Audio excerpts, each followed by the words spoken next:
Good afternoon everybody and welcome to the stream. I'm Robert from the El Magnifico Games channel and today we're going to begin a playthrough of King's Quest VIII. Now for those of you watching on YouTube or something like that, I will put a timestamp in the description that you can skip to if you just want to see the start of the game. But I am going to talk for a little while and we are going to go through the manual because this is back from the... This game comes from a period when it was still assumed that you would read the manual, so therefore I shall be doing so. Apologies for being late. I am very sorry about that. I'm about half an hour late. It seems that after a system update, my computer forgot how to use my Nvidia card, and it was just trying to use software rendering for everything, which is just no good. For those that are wondering, I'm on Garuda Linux, and the solution was to downgrade Zorg server. I think it's... let me check. Can I... what version was it using? The one that apparently broke the system. It was using 21.1.20-1, and that just broke the system, and I had to go down to 21.1.18, I think. Anyway, that fixed it. So that's done. I'm here. It's working. Lovely to see you, Jenny, and lovely to see you, Kara. This is indeed the first stream. We haven't touched King's Quest VIII at all. Speaking of King's Quest VIII, it was a pain to get working. I will probably talk about that in a little bit. But it is very unique in the King's Quest games in that it's a genre shift. Up till now it's all been point and click adventure games. Apparently King's Quest VIII, which I think came out in, do I remember correctly, it was 1998? It actually appears to be a combat focused RPG, just out of the blue. Which I suppose sort of makes sense from a historical perspective, because you've got to think about what was going on in the gaming industry at the time, and this was when games were starting to go over to 3D in a big way. There had been, at least back to the 80s, some attempts at 3D, but they tended to have very abstract graphics, you know, just solid, like big polygons with very few sides, and all in one in like bright garish colours, because that's what the hardware could do at the time, and even then you were looking at like 5 frames a second. In the late 90s, this was when suddenly 3D was the next big thing, and every studio was expected to do the transition, that is to transition to 3D or go extinct. Now, whether that actually was something that realistically would happen, I don't know. It does seem a bit far-fetched, but that, as I understand it, was the attitude at the time. And so I guess this was their attempt to try and move King's Quest to 3D. That's Sierra's. Oh, wonderful. I've just noticed that it's not. OBS isn't properly tracking the window in which I've got the manual open. It's a bug in OBS, it's very annoying. I think it's got something to do with changing scenes. It just freezes. There we go, that should have fixed it. Yes, okay. Because I was scrolling on screen, but it wasn't showing up on OBS. Yep, look at that desktop display. As I say, I'll talk briefly about how I managed to get King's Quest VIII to even run, but suffice to say, I'm emulating an entire Windows 98 system. That's another reason why having my Nvidia card not work earlier today was just an absolute no-go, because the emulation it's having to do, it needs the hardware acceleration. Do we get to hear all the dial-up tones? That wasn't part of the plan, no. Because, of course, I've no reason to go on the internet, and even if I did, I wouldn't be using an old-fashioned modem. Anywho, this is the manual for King's Quest VIII, so I may as well begin reading it. Once again, if you're watching on YouTube or somewhere like that, I will put a timestamp so you can just skip straight to the beginning of the game. But I'll be spending the next, I don't know, 15-20 minutes just going through the manual, and then I'll probably talk briefly about how I got the game working, and then we'll jump into it. Oh, that's right, I haven't set up the closed captioner yet. Is there anything else I've forgotten to do? Because of course I've been a bit, with this whole being late and trying to get the stream going, I've not necessarily remembered to do everything. I don't think there's anything No, I think we're good. Right, so the manual, which actually, now I look at it, I got this from the Sierra website. Or actually, was it the Sierra website? I think it was the Sierra website. But I must admit, this isn't such a brilliant scan. King's Quest I, Quest for the Crown, 1984, originally commissioned by IBM as a showpiece for their ill-fated IBM PC Junior. I didn't know that. Was that something that we were aware of, chat? That King's Quest I was commissioned by IBM? Roberta Williams' King's Quest would only become an industry bestseller the following year when it was released for the IBM PC and new Tandy 1000 computers. The first game to fully support the newly introduced EGA color card, King's Quest clearly demonstrates the superior 16-color capabilities of the then $400 optional video card. This is interesting. This is in the game manual for King's Quest VIII, and I kind of assumed that when they're going over these games, it would be... Because again, this is a manual, it would just give you a quick explanation of the stories of these games, so that someone that's never played a King's Quest game before would be able to keep up with the story of this latest game. But that's not what it's doing so far. This manual so far has been talking about, oh, how great... hang on. Jukebox isn't showing. Which means that the songs that have been playing haven't been being credited.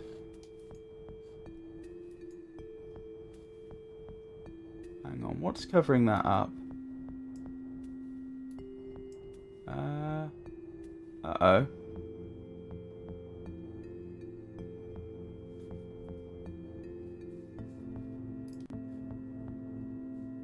Oh, I think, I could be wrong, I think the PC emulator just went into some sort of hibernation mode. Let me get to the bottom of this. Right, I think I had just accidentally covered up Jukebox. Yeah, with the manual, that's all that had happened, it was covered up. Hold on, I do need to credit these songs that have just played, so let me go back and see.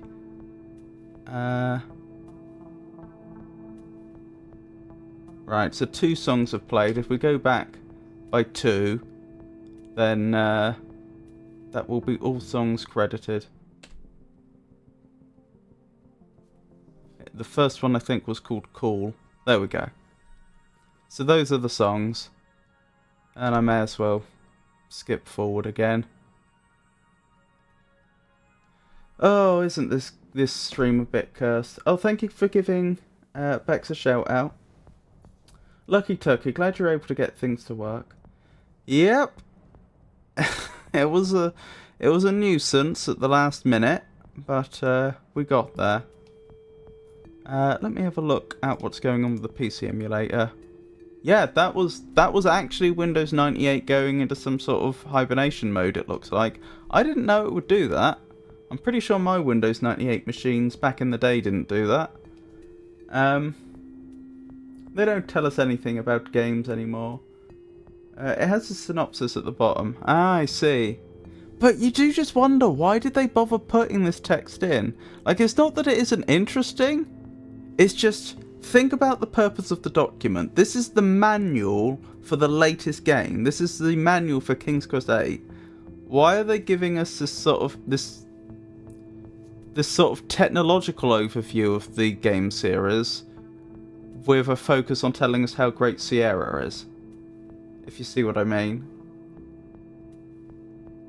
Windows 98 had screensavers and such. That's true, I remember the screensavers.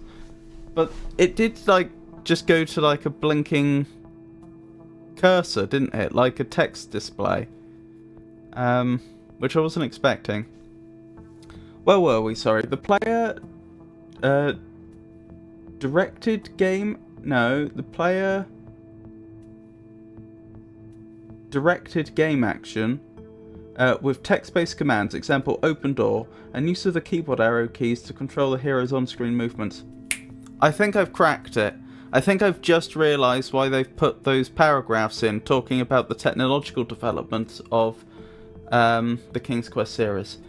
I was just saying earlier that, oh, it's so strange that they've shifted the genre of King's Quest VIII from the rest of the series, but everyone at this time felt like they had to go to 3D, and I suppose this was just Sierra's way of doing it.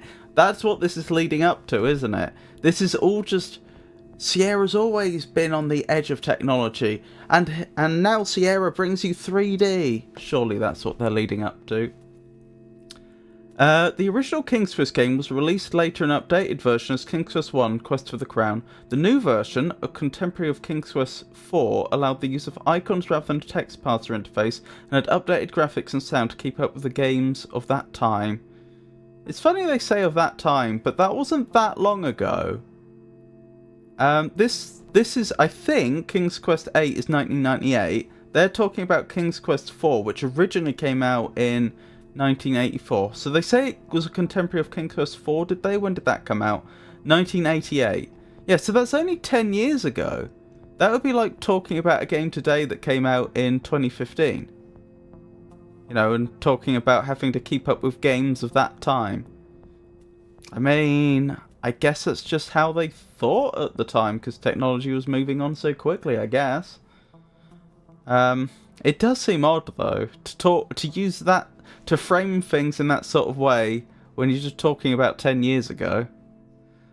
Synopsis. The King of Daventry is nearing the end of his life. Tragically, he has no heir to carry on the royal line, and he worries that his kingdom will be left without a leader. Daventry is already a shadow of its former glory, as the three treasures of the realm have been lost to the ages, and so the king summons his bravest knight, Sir Graham, and sets him on this quest. Return all three of the lost treasures, and the throne will be his. Not an easy task, but the recovery of the mirror, the chest of gold, and the shield will take Sir Graham through mythical perils and magical dangers, and forge a new kingdom from the ruins of the old. Am I going mad? I thought there were 4 things. I think we only collected 3 in-game, but I thought there was something else. Maybe I am going mad. I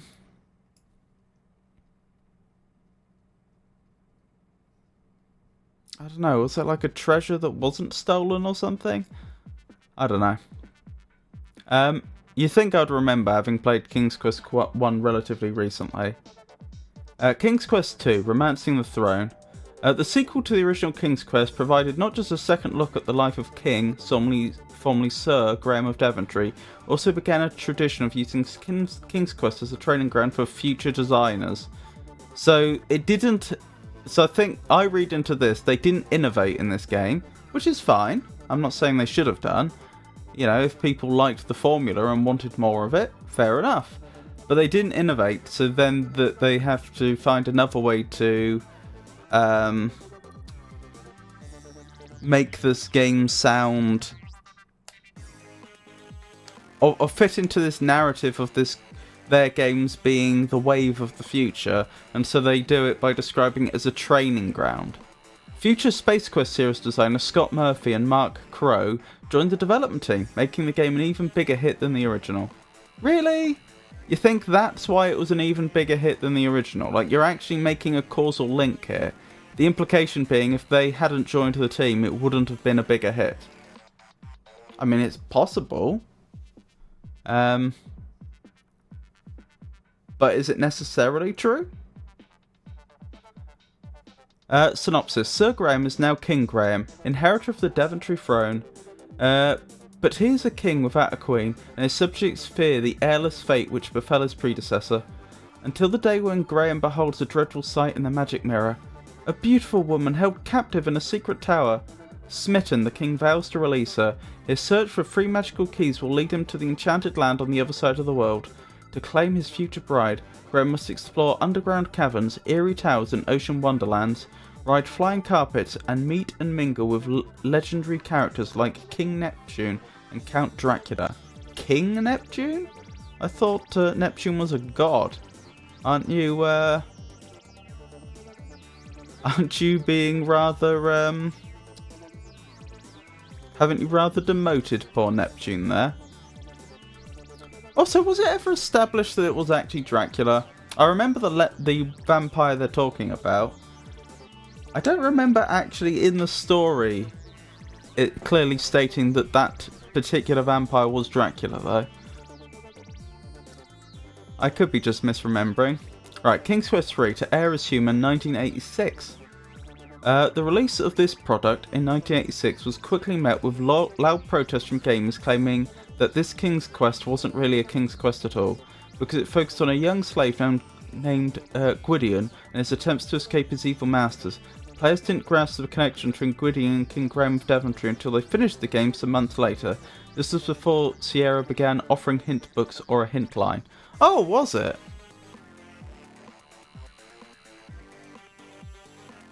That is some interesting social history. So they've even bothered to essentially bemoan the fact that they had people upset about their game when it came out. That's interesting.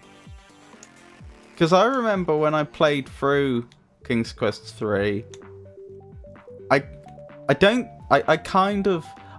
like say, I don't think I said he is definitely, I don't want to spoil the story, but they talk about the connection. I don't think I said, right, this is definitely what the connection is from the start of the game, but I'm pretty sure I guessed the connection they're talking about could be where they were going with the story when we first began the game, and that turned out to be correct. I'm surprised that many people cared. I mean, when they say that, what was the phrase? Loud protests. What do they mean, loud protests? Like, presumably they didn't have a large number of people with placards outside the Sierra headquarters. Like, actually, factually, what were these protests? Letters? Phone calls? How loud? How many? And again, why would they care? Like, if it's a good adventure game, why would you care whether it actually... If it was a good adventure game that, in terms of the actual engine and gameplay itself, followed on from the previous games, you were getting the same adventure experience, why would you care that much whether the main character actually is related to the main character of the previous games, if you see what I mean? I mean, you could say, oh yeah, but it's King's Quest, so it should be about King Graham, who wasn't even a king in the first game. But would you really care? I don't know, that's interesting. Greetings, I'm curious what you think of King's Quest 8. As I mentioned the other day, I couldn't even get it to run. Yeah, I'm going to talk about how I got it to run in a moment. I'm going to read through the manual, then we're going to talk about how I got it to run, and then we're going to actually play it. It should be interesting. That was Neptune in all his glory, as pixelated as it may be, and yes, I think King Quest 2 refers to the vampire as Dracula with a K. Oh, that's interesting. Lovely to see you, as always, Everett. There were the initials CD. Oh, sorry, I missed the context for that. Oh, CD is in Count Dracula. Ah, I didn't notice that. It was here that programmer Al Liu, future designer of Leisure Suit Larry, of the Leisure Suit Larry series, learned the internals of adventure game programming. For those that don't know, Leisure Suit Larry, I believe, was a very successful adventure game series by Sierra, but I believe it was at least the whole point of the story is the main character is trying to pursue various young ladies romantically. And I've never played the series, so I can't be sure. I think it is at least... I think the artwork is at least... how do I put it? Risque, if not pornographic. Again, I don't know which of the two. But that's the reputation that the series... that the Leisure Suit Larry series has. That, you know, this was very much a risque game. Unlike some of the other work that Sierra did that was, for example, deliberately targeted at the children's market. You know, they did both. It was on the suit you wore. Or C, I'm not sure. When you examined it. Oh, I see. Oh, yeah, I think you are right, actually. Yeah, I think I'm wrong. That does ring a bell now.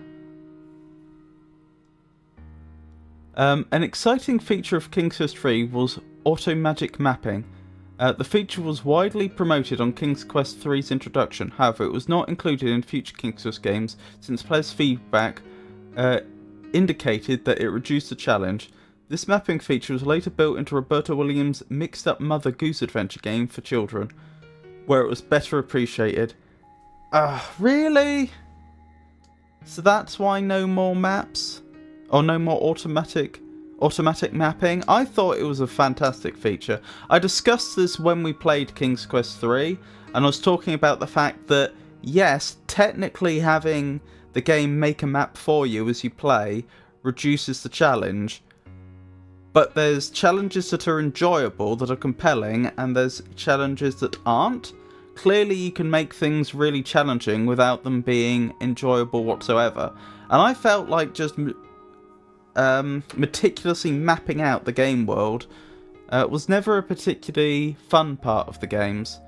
If you recall, in the first few King's Quest games, I literally would just sit there at when we first began a new game with my notepad open, and the first thing I would do is I would go to every single screen we currently had access to and just add it to the map. And I could do that, but it wasn't a experience that I particularly cherished. That's a shame. I would say, however, that we did reach a point in the King's Quest series where, because the map design, partly because they changed the map design, and partly because the graphics had changed so much, mapping was no longer so important. In the first King's Quest game, the entire map was just a grid, literally a grid, and a lot of the screens looked almost identical.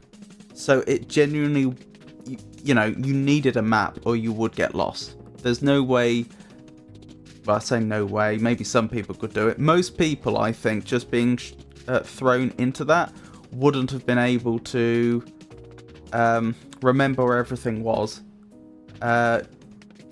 easily, especially in relation to everything else. If you're on one screen and you want to get to another screen you've already been on, remembering the fastest route, not easy. But in the later games, as I say, the way they built the maps changed. It wasn't built on a grid anymore. Things were sort of more topologically arranged. Like, you would know, oh, there's a town centre with 2 exits, and one takes you to the castle and the other takes you to the coaching inn or something like that. That and the scenes, that and with the improved graphics and the more effort going into the artwork, the scenes that were there were much more visually distinctive, so it left more of an impression in the mind. All those things meant that it did reach a point where it no longer required the map, in my opinion. Anyway, where were we? Synopsis. Step into the tattered shoes of Gwydion, a young slave whose existence has been spent serving the powerful and evil wizard Manannan, but now your usefulness to him is ending. and a landmark birthday approaches, you are certain that Milano will choose to end your miserable life that day. With nothing left to lose, you must finally dare to learn the wizard's magic spells, explore the world outside the tower you've called home, and finally challenge the wizard himself to save your own skin and discover the awesome secret of your own past.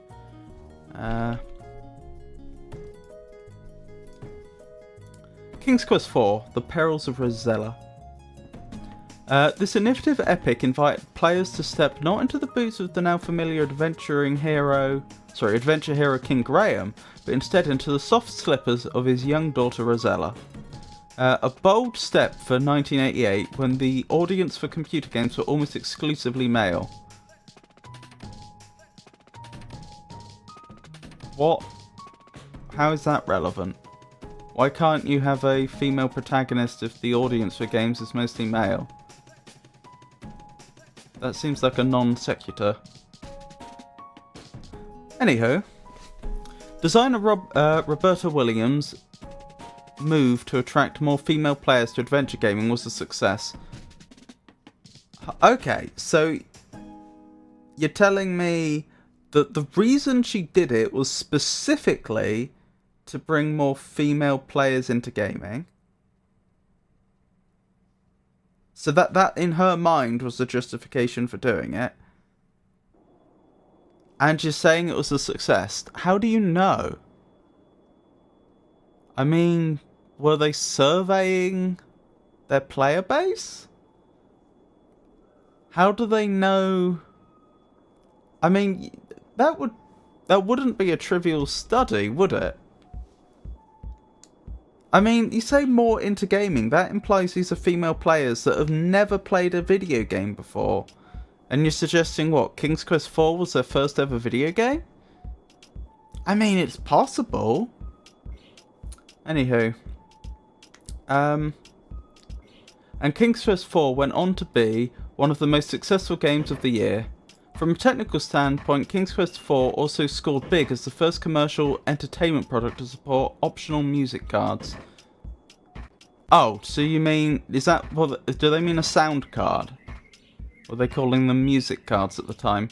Hollywood composer William Goldstein, Fame, I think that says Fame, provided a stereo soundtrack, adding new dimensions and motion to the presentation. I don't remember the music being like that far beyond anything we'd heard up to that point. I mean, I know every time we went through a King's Quest game at this point, each game seemed that little bit better, technically speaking, like better graphics, more sound, etc. But like, I don't remember there being just a sudden huge musical development at the moment we got to that game, which seems to be what they're suggesting. King's Quest IV was the first 3D animated adventure to use Sierra's improved graphics system and allowed players to use a mouse to move their character around the landscape. Well, we were playing the games using ScumVM and we could do that from the beginning, so I didn't see that improvement. Synopsis. King Graham is hanging up his adventurer's cap for good, with his beautiful queen at his side and his kingdom momentarily at peace. Momentarily at peace? Have they been constantly warring up to this point? He prepares to pass that symbol of his questing youth to one of his two children, but before he can speak, he collapses, struck down by a fell magical disease. I don't think they established it was a magical disease in the original, but when we played it, it was just a disease. Now his fate lies in the hands of his daughter Rosella, who must journey to a faraway land on a frantic search for the one item that can save her father from certain death. But when good and evil vie for the throne of Fairy, you can bet that no task is as simple as it seems. Soon, the ailing Fairy Queen has Rosella on a quest of her own to stop an evil sorceress from taking over. Only by saving the fairies can Rosella save her father. But who's going to save Rosella from ogres, witches, and ghosts? Well, herself? Again, there seems to be an assumption that she needs saving. Anyway. Oh, we have an ad break coming up. I will probably just read through the ad break since I imagine I imagine people aren't going to be too. It'll be in the VOD if you want to hear what I said during the ad break, and I imagine not too many people are going to be too bothered by missing some of my reading stuff out. I've talked to at least one person whose favourite game was King's Quest IV because of the female protagonist and most nostalgic. I'm not sure if it was their first. Oh, that is interesting to know. Thank you. King's Quest V, Absence Makes a Heart Go Yonder. A computer game on a CD? Unheard of. No game since the original King's Quest had the impact of King's Quest V, which redefined adventure gaming in gameplay, design, and overall presentation. Oops. Sorry, I clicked off the manual.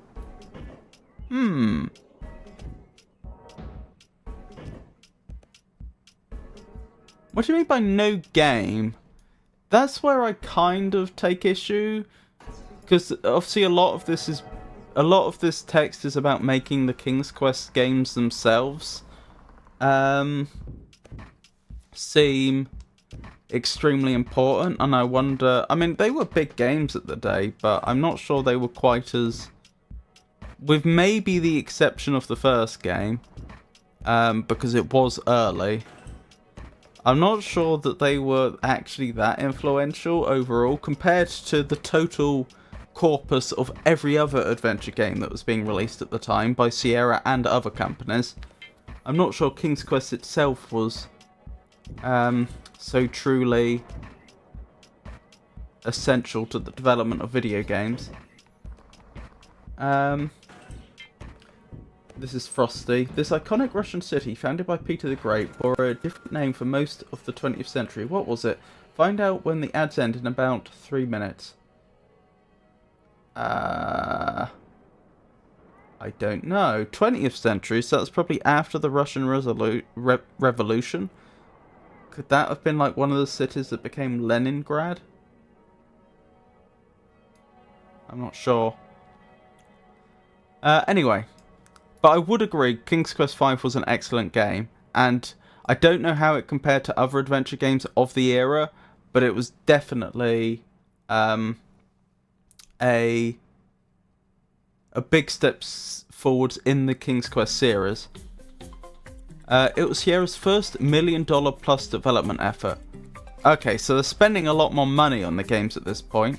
Designer Roberta Williams assembled an unequal team of animators, artists, musicians, and programmers to make the project a reality. A new interface was designed to appeal to a larger audience, and the extra efforts were taken to make the game an attractive entertainment venture for every member of the family. No more typing "open the door." Now the player could simply use their mouse to click a hand cursor on the door. I mean, again, I don't think they were the first to think of that, were they? I mean, I'd have to check the exact dates of various adventure games. I mean, if they did invent that idea, then fair enough, that is very innovative, but I don't think they did. Sales of King's Quest V during its first year shattered all known records for computer games. Led by Emmy Award-winning producer Bill Davis, King's Quest V made the leap in graphic resolutions to full 256 color VGA. Animations and backgrounds advanced from computer art to true hand-painted lifelike scenes inhabited by lifelike and fluidly animated characters. What makes them lifelike? Over 50 voice actors lent their talents to the effort, making King's Quest V the most elaborate and cinematic game to date. I'd agree with that. In the King's Quest series, it was definitely the most elaborate and cinematic up to that point. I don't know about game of all time to date.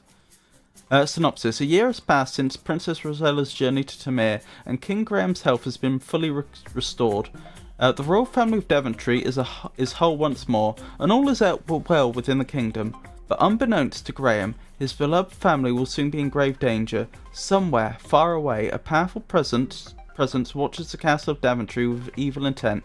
Mordak, a wizard even more powerful than the late Manannan, I don't think that was established in the game, has concocted a dreadful plan to capture the castle of Daventry and the royal family within. He waits for the right moment to strike, when King Graham will be helpless to stop him. What do you mean when he'll be helpless to stop him? I don't remember King Graham being able to stop him at any point. I mean, okay, you do play as King Graham in the game, and not to spoil anything, but you are victorious in the end. But if Mordak had struck when King Graham was just having a normal day in the castle, then that probably would have been that. He would have lost everything. That would have been it. If anything, it seems like Mordak happened to pick the worst time possible to strike from his perspective. On that fateful day, King Graham will return home to find that his castle and his family have disappeared. Okay, I wasn't sure if they were going to say that. Yeah, King Graham was out for a walk when Mordak struck. When Mordak teleported away the entire castle of Daventry with all its inhabitants inside. If King Graham had been in the castle at the time, I can't help but think that would have been far more effective. That, you know, King Graham would not have been able to do anything about it, and that would have been that. It seems like leaving Graham out was a mistake. For most of the 20th century, from 1924 to 1991, St. Petersburg was known as Leningrad. Ah, it was Leningrad. Graham must don his adventurous cap once again and find Mordak before harm can come to Rosella, Alexandra and Valenice. Oh, no worry about all the other countless people that live and work within the castle then. With Cedric the Owl, his reluctant guide, Graham journeys through forests, across deserts, over mountains and oceans in search of the evil wizard who holds the royal family in the castle in his grasp. King's Quest VI, air today, gone tomorrow. From the opening sequence of the game, there could be no doubt that if King's Quest V redefined what computer gaming actually was, King's Quest... Oh, I apologise. When I was saying before about how they're right that it was the most elaborate and cinematic game yet, I was actually thinking of King's Quest VI. I apologise, I got them mixed up in my head. No, I do remember King's Quest V now. I mean, I still kind of agree with what they said, but to a lesser extent. King's Quest VI was the one where suddenly everything got a lot better in one giant leap. King's Quest V was like an improvement over King's Quest IV, no doubt. Well, in some ways, in other ways it was worse. Technically it was an improvement, but I don't think it was the massive leap they were making out. For the opening sequence of the game, there could be no doubt that if King's Quest V redefined what computer gaming actually was, it didn't. King's Quest VI provided the quality standard for the next generation. Well, if they'd kept the quality up, maybe. The state-of-the-art floating camera sequence that opened the game, featuring young Prince Alexander as he sets out to find the girl in the tower, gave computer gamers the world over a real view of what the new age of multimedia computers could bring to classic storytelling. Yeah, this is just marketing blurb, I don't buy any of that. The character graphics were based on motion captures of real actors, giving the game an unprecedented feel of reality. Ah, I didn't know that, but I could believe it. That's interesting. King's Quest VI's love song, Girl in the Tower, a soulful duet featuring the voices of Bob Berthold and Debbie Seibert, rivaled the best motion picture anthems of the year. Must have been a pretty dreary year then. Continuing a long tradition, Jane Jensen, who would go on to design the industry best-selling Gabriel Knight Sins of the Fathers, assisted Roberta Williams in game design of this epic. Oh, did she? I've heard of Gabriel Knight, but I've never played it. That makes me a lot more interested in playing Gabriel Knight, because King's Quest VI has had the best story so far of all the games. Synopsis. Prince Alexander sits in the throne room of Daventry, longing for the beautiful Cosima. Suddenly, just as it had come a score of years ago for his father, the magic mirror sprang to life to show him an image of his beloved. But one look at her distraught face made it clear that something terrible had happened to her. Immediately, Alexander set off by ship for her home, the Kingdom of the Green Isles. So it was exactly 20 years later, was it? Because that's what a score is. Rather unfortunately for Alexander, the Green Isles are surrounded by rocks and reefs, and he is shipwrecked, washed up on the shore with little more than his signet ring and a single coin. He must unravel the twisted schemes of an evil vizier, restore the kingdom to its rightful rulers, and win back Kasim's heart. What do you mean, win back? When did he lose it? Then again, they had only... Or when did he have it in the first place? That would be a better question. Before she is married to someone else. King's Quest VII, The Princeless Bride.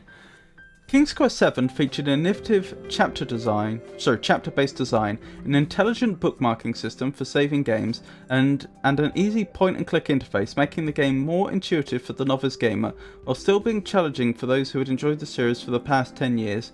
This was the first King's Quest game which could not be released on diskette, as a number of discs which would be required to hold the files would never fit in a game box, or even multiple game boxes.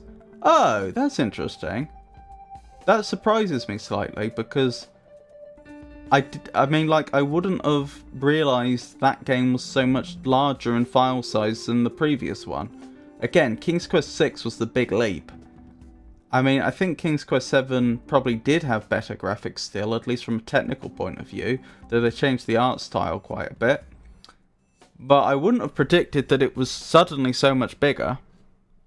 The graphics were breathtaking in scope, created by a team of animators who drew individual images, cel style, and then digitally added colour and sequence images to produce motion.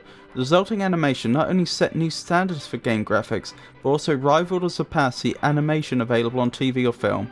I don't know about that. That's a bit of a stretch. When she invited him to visit, I suppose. That's true. After them talking for like 5 seconds.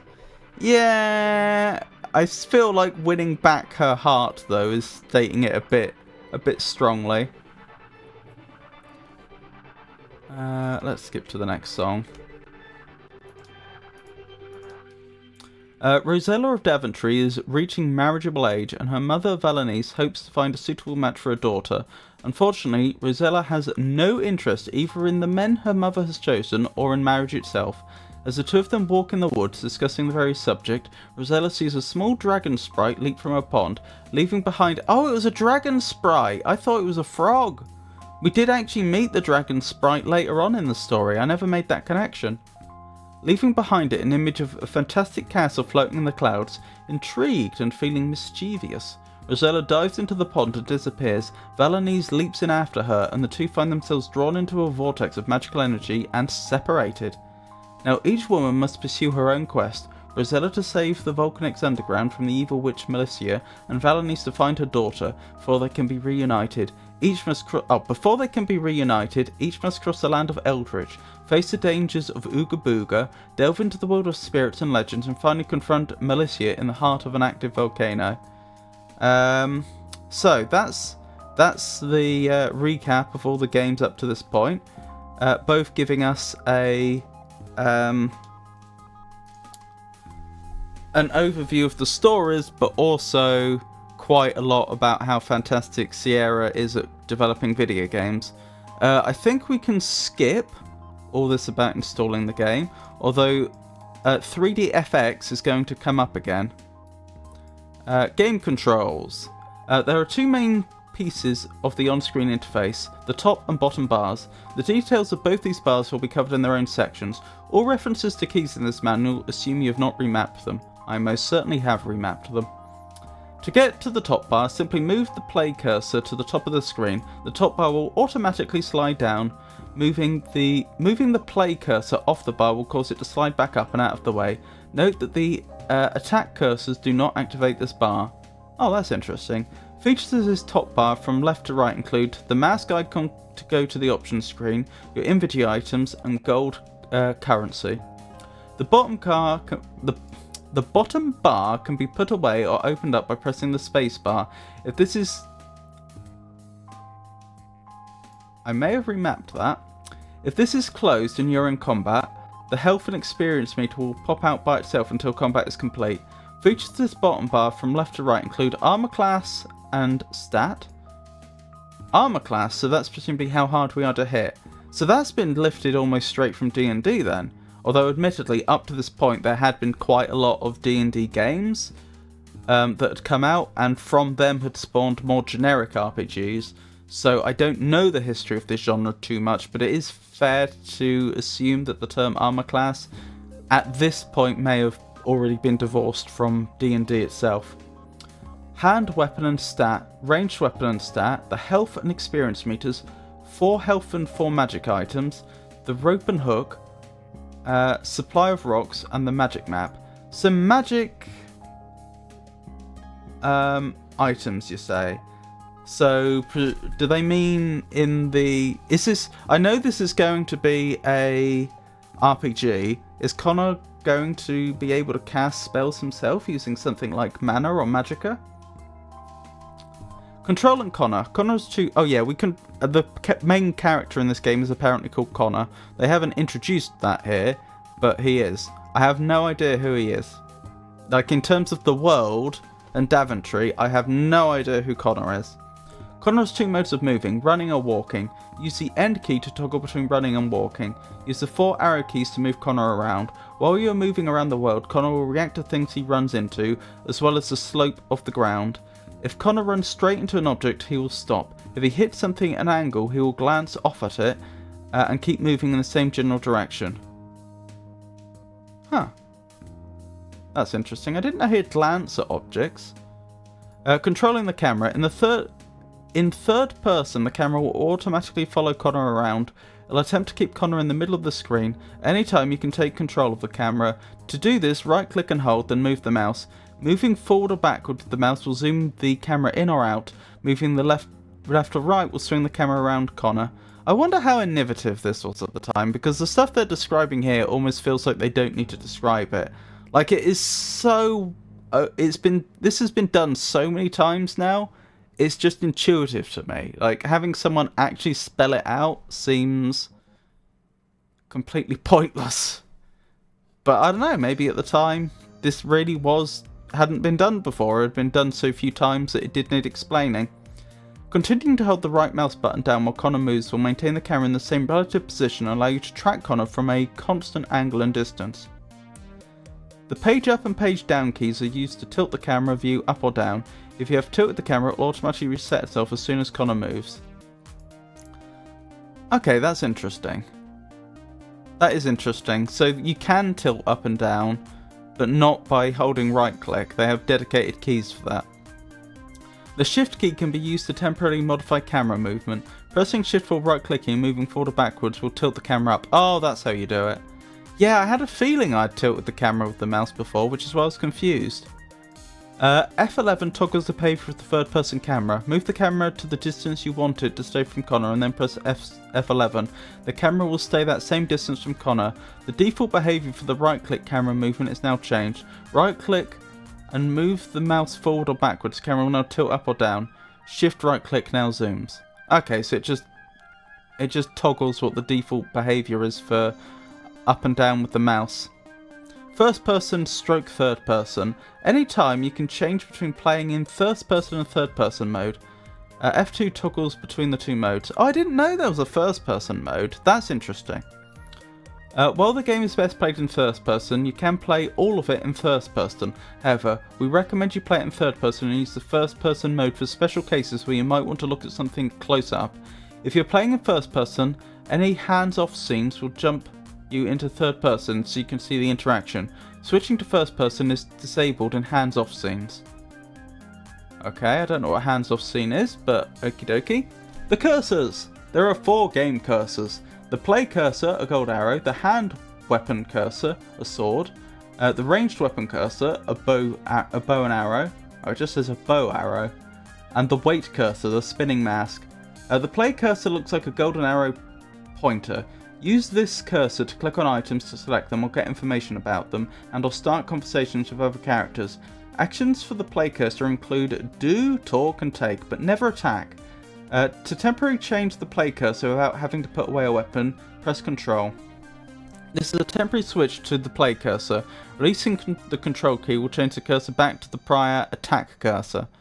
Yes, so that's if we're in attack mode, isn't it? Because there's such a thing as an attack mode, I think. There are many different weapons Connor can find while exploring. Regardless of the weapon Connor may currently have, the hand weapon cursor always looks like a sword, and the ranged weapon cursor always looks like an arrow from a bow. With these two... Oh, that's what they meant by a bow arrow. Okay, so they didn't mean a bow and arrow. They meant an arrow that you might use in a bow. With these two attack cursors, you shoot or swing at the object or character you click on. These can be used to start conversations. Can they? By attacking? The difference between the attack cursor and the play cursor is that the default action for the attack cursor is attack unless it is clicked on a character with whom you can talk. It is never do or take. If you want to look at something or pick up an item, you need to click it with a play cursor. Okay. The wait cursor looks like a rotating image of the mask and gets moved to the right corner of the screen, game screen. When the cursor is in this mode, it means you're in the hands-off sequence. During these times, you cannot move Connor and the monsters cannot attack. Just watch and enjoy the scene. Oh, okay. So when they're talking about this hands-off mode, it's just a cinematic sequence. It's just playing like an in-game film, basically. I mean, in the engine, presumably. But that's all it means.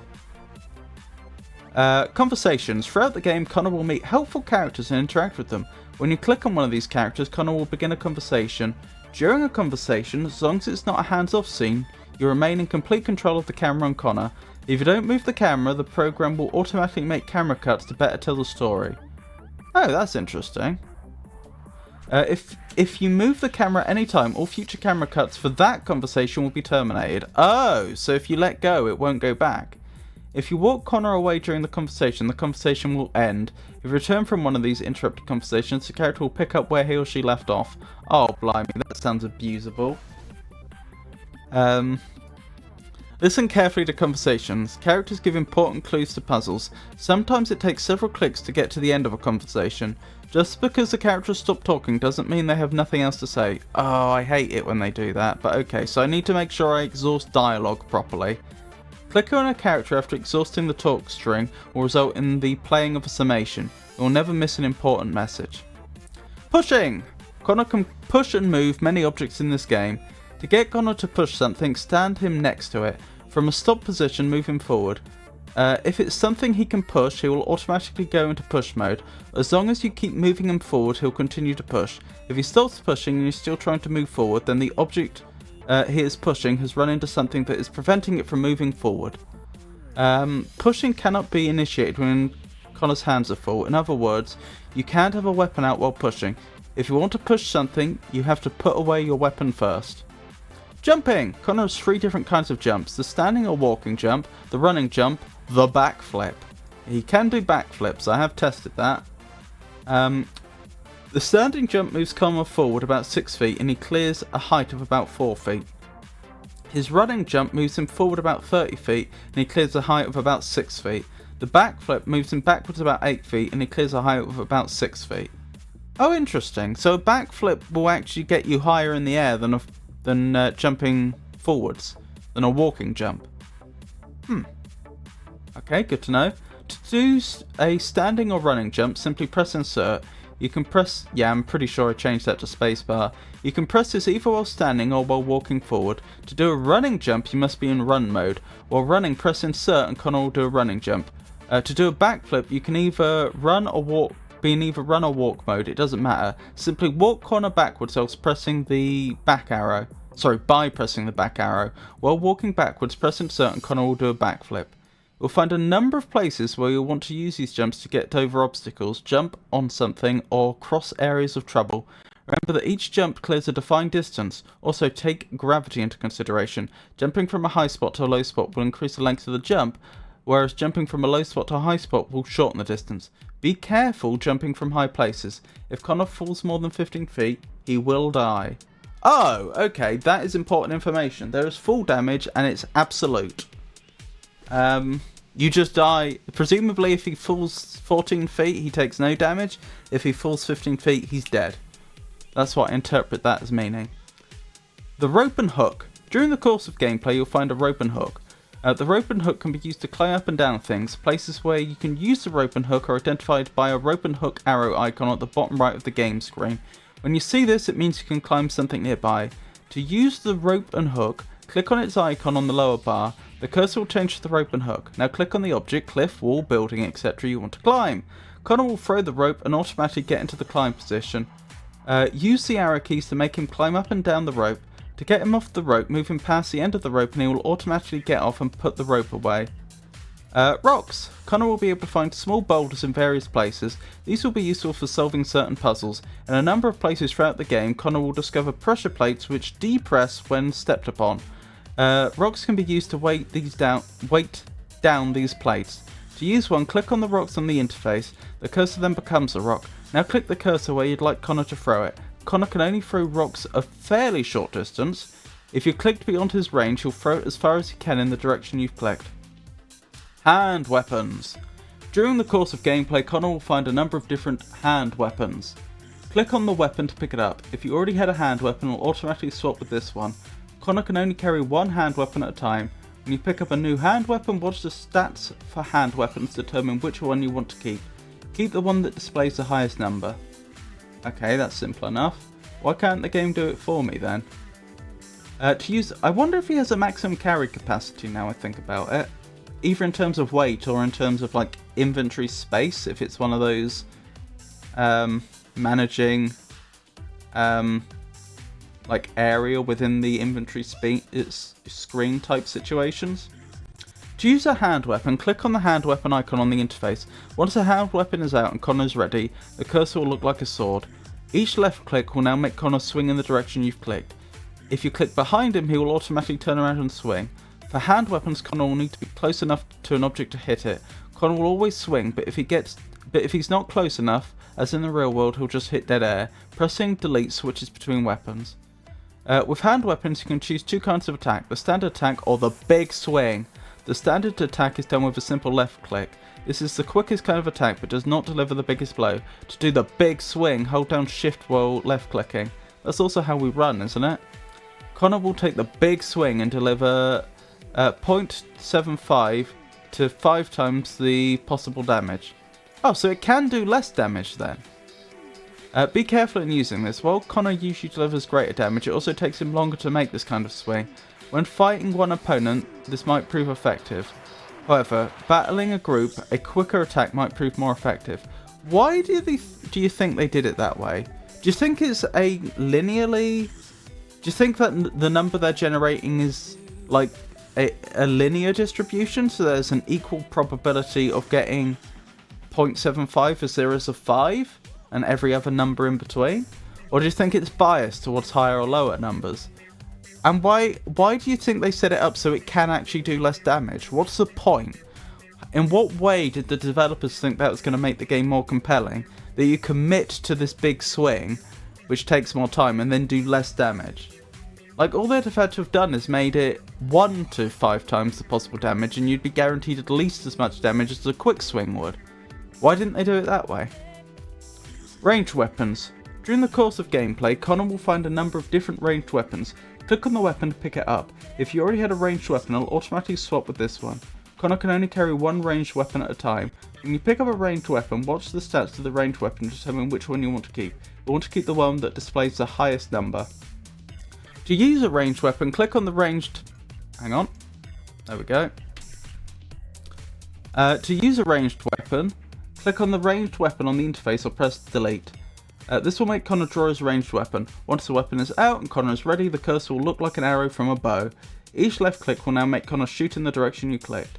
Do we have limited ammo? If you click behind him, he will automatically turn around and shoot. Ranged weapons can shoot in any direction at any time. You don't have to click on an object to shoot. This is important to remember, as often in combat monsters might be moving around. Be careful to lead moving monsters with your shot. Okay, so shoot where they're going to be, not where they are. Clicking on a moving monster will cause Connor to shoot where the monster is, and by the time the arrow gets there, the creature may no longer be there. Note about weapons. In a couple of places, Connor will pick up a new weapon, and in the course of so doing will lose his old weapon. Don't worry about this, it is part of the design, and in these cases the new weapon will always be better or be exactly what you need. Armour! During the course of gameplay, Connor will find various kinds of armour: gloves, boots, breastplates, etc. Click on the object to pick it up. If you don't have that piece of armour, Connor will simply put it on and you'll see his armour stat increase. If he already has that piece of armour, then just like weapons, you'll see it swap. For example, swap a leather breastplate for a bronze breastplate. When you obtain a new piece of armour, watch the armour stat to determine which one you want to keep. Keep the one that displays the highest number. Some armor comes as a complete suit. If you're wearing a suit of armor and click on a single piece like gloves, Connor will remove the full suit to put on a single item. In almost all cases, you want to keep a full suit over swapping a single item. Just be careful and make sure you keep what gives you the highest armor stat. Okay. I understand. So he could be wearing a full suit of metal plate armor and then you ask him to put on some leather gloves and so he completely disrobes. The magic map and teleporting. During the course of gameplay you will find a magic map. The magic map can be opened and closed by clicking on the map icon on the interface or pressing tab. The magic map will track everywhere Connor goes. The forwards and backward arrows under the map allow you to page through the maps of the various displayed worlds. At the bottom centre of each map is the name of the current world. Located at the bottom right of the map is a teleport button. Each world has one teleportation location except the Realm of the Sun, the final world. Once you find these, you can then teleport between the teleportation locations. This button will be greyed out until it's possible to teleport. Okay, so it sounds like they're bringing back the magic map from King's Quest 3 then, which is good. Means I won't have to be drawing any maps. To teleport, open the map, make sure Connor is standing on the teleport in the current world. Okay, that's important, so I can't do it at any time, I have to be standing on a teleporter. Now page to another map where you've already discovered the teleportation location. The button will now be active.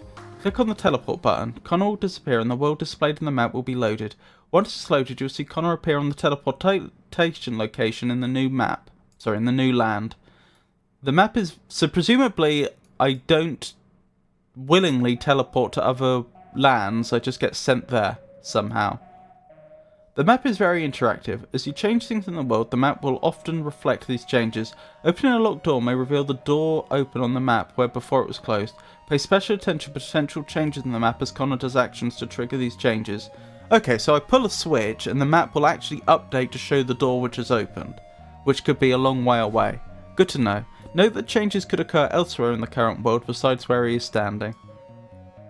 And the other thing to note is you can only teleport if you're on a teleportation location, and you need to have discovered a teleportation location to teleport to it, so therefore you can't accidentally teleport back to an earlier area and be locked out of the later area, getting yourself soft locked. That can't happen because you have to be on a teleportation location, which therefore you've already discovered to teleport in the first place. So you can always go back to where you teleport from. Gold. As Connor travels, he will find gold hidden in places and some monsters will drop gold when they die. Why are monsters carrying gold around? Make sure you take any gold you find. There are several places throughout the game where you'll be able to buy items and information. To use the gold, click on the gold icon on the interface. The cursor turns into gold coins. Now click where you want to use it. If you have enough gold in your inventory, your gold will automatically reduce by the proper amount and the exchange will be made. Okay, that is important to note. So we don't have some sort of trade interface like most RPGs have. Like there isn't like a menu where a vendor shows you all their wares and then you can buy things, you know, piecemeal. It sounds like some people in the world will say to you in conversation, if you give me 50 gold, I will give you this stick. It's a wonderful stick. And then I would have to click on them with gold coins to make the transaction. Inventory items. On the top interface is a section containing 7 boxes used for storing inventory items. If you have more than 7 inventory items, you can use the arrow buttons at either end of the inventory to scroll. So presumably the inventory is infinite? To use an inventory item, simply left click on it. The cursor changes to the item. Now left click where you want to use it. If it can be used there, something will happen. To get information about an inventory item, right click on it. Connor will give you a spoken description of its attributes. Okay, that's good to know, because I wasn't sure how to examine things in the game. Health and magic items. In the middle of the bottom interface is a section containing 8 small boxes. This is where health and magic potions are stored. The 4 boxes on the left are for the 4 types of health items Connor can find, sorted by strength from left to right, least powerful to most powerful. The 4 boxes on the right are for the 4 kinds of magic potions Connor can find. When Connor uses a magic potion, an icon will appear at the bottom right corner of the screen. The icon is a timer. You'll notice it seems to be emptying out, as does liquid from a bottle. As soon as it completely emptied, the potion's effect will wear off.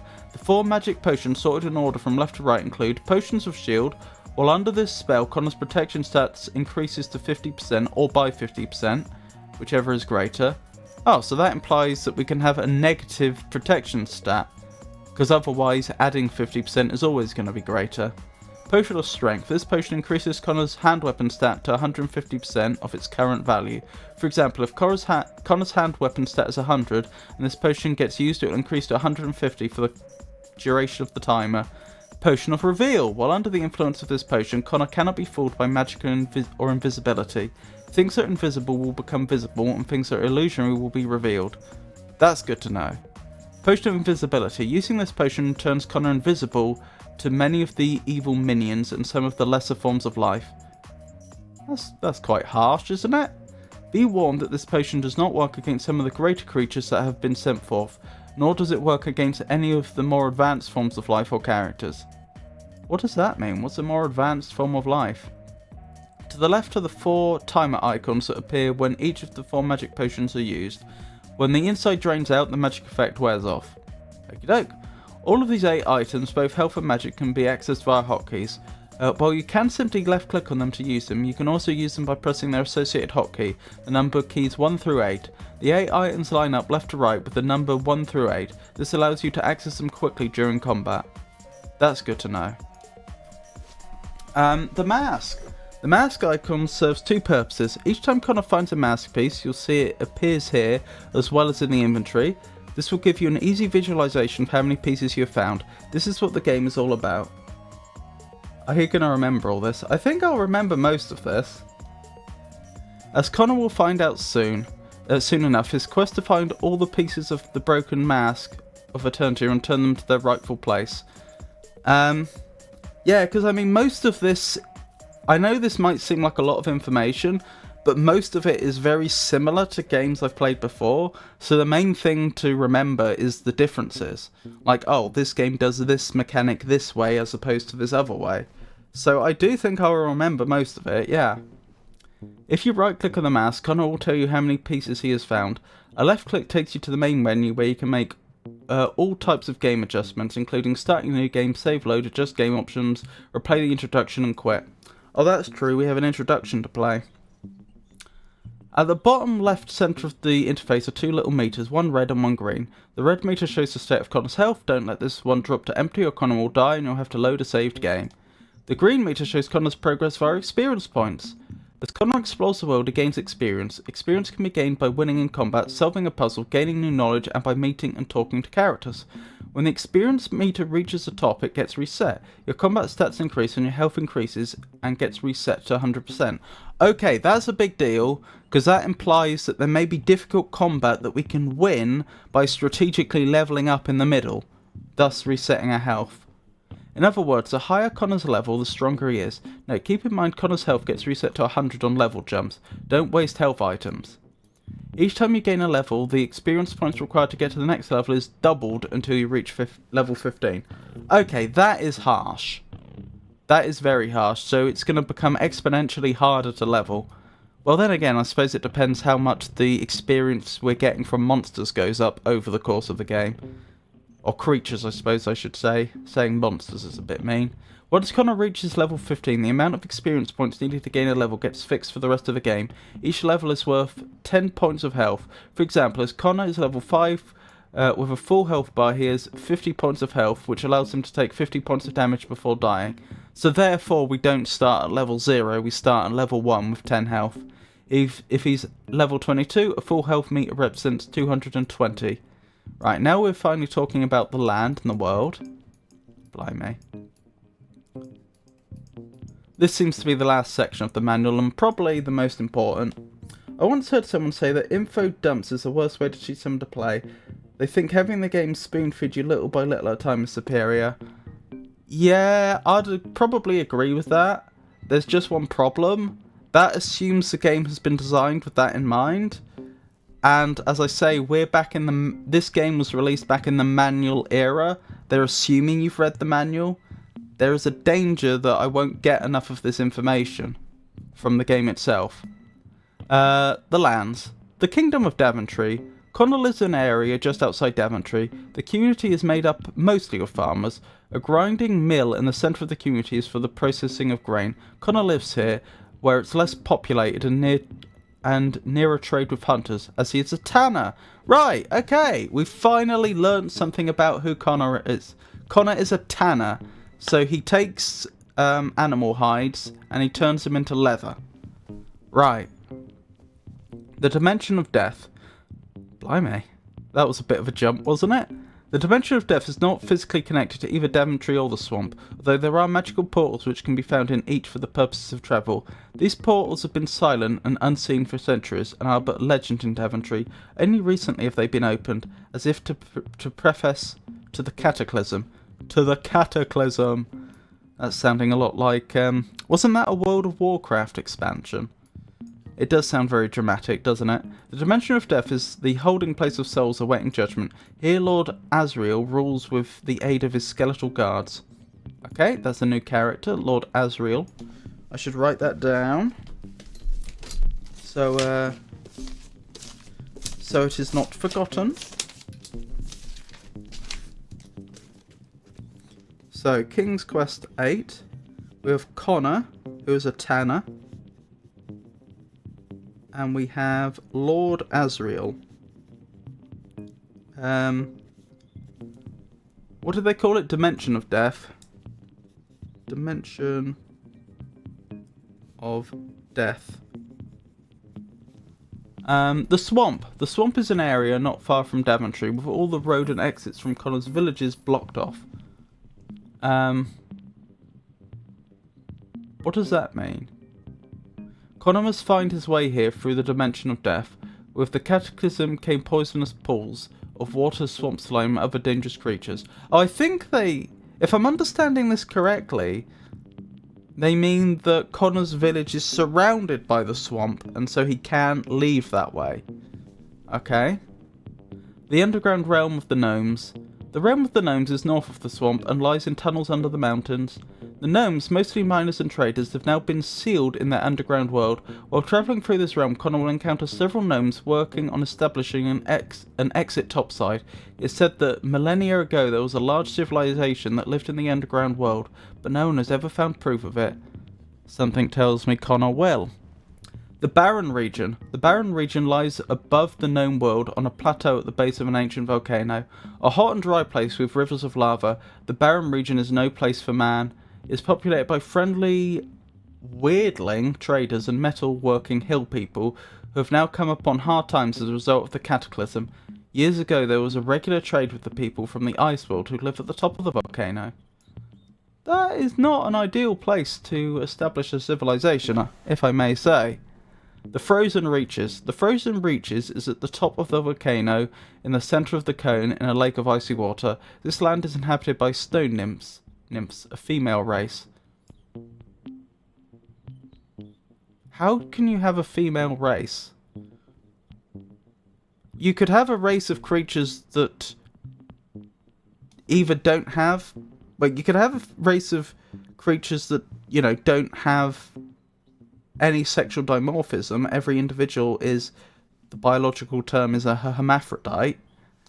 You know, they would, every individual would be capable of impregnating every other individual and becoming pregnant. That makes sense. But how can you have a race that's entirely female? That raises questions. Griffs, an avian race, and ice orcs, a terrible race. Charming. One of the highest known locations in the world, it has become known as the place where the Earth meets the Sun. And that's how we get to the Sun Realm, is it? The Realm of the Sun. This is a celestial world where the Temple of the Mask of Eternity resides. There is no physical connection between this and any of the other lands. This realm is Connor's final destination, where he will meet his ultimate destiny. Clone? Or maybe they're immortal? It's true. They could be asexual. That is, they don't reproduce sexually at all. They effectively clone themselves, as you say. But then, in what sense are they female? Like, surely you can only have female if you also have male. Like, because they are. because one is defined by its differences to the other. Like, if you literally only have one sex, whether that is as a hermaphrodite or in fact because you're asexual, how can you say that that individual is male or female? They present female to outside races? Yeah, I suppose that's possible.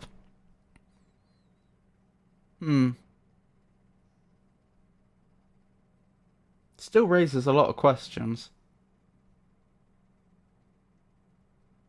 I guess that sort of makes sense. If they had physical features which other races associate with females, then I guess they might, for the sake of keeping things simpler, present present themselves as female. The classification comes from others classifying them. Yeah, that would make sense. Because again, I don't know what language they speak in Daventry, but if it's anything like English, they're gonna have to pick some sort of pronouns. If they just happen to superficially look more like women than men, then yeah, I guess they would tend to pick female pronouns, and then they would become known as a race of females, even though they're not. The monsters. Again, not very nice. That should probably say the creatures. Goblins are found mainly in Daventry. They're typically dumb, slow and weak. Charming. Maybe they think the same about the author of this manual.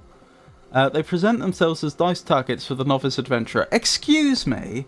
They present themselves as nice targets? I don't think that's how they feel about the matter. Poor things. I say poor things. Naturally, we're going to end up attacking many of them because that's how the game's designed. But even so. Alright, that was a weird point to join in on. Hello, everyone. Hi, King Yemma. Lovely to see you. Hope you're well. We're nearly at the end of the manual. So we're nearly at the point where I'm going to actually start the game. Spriggans are found in several lands. While they are rather dumb, they can be fast and powerful. Be careful when you see one of these, as they often run in packs. Zombie! Zombies inhabit many lands. They dig up out of the ground when they sense your presence, often popping up behind you. How do they get underground in the first place? Like, I'm just thinking, like, suppose, I mean, when you see zombies rising up out of the ground in, like, films, it's usually because they were dead, and then they were buried, and then they became a zombie, and then rose up.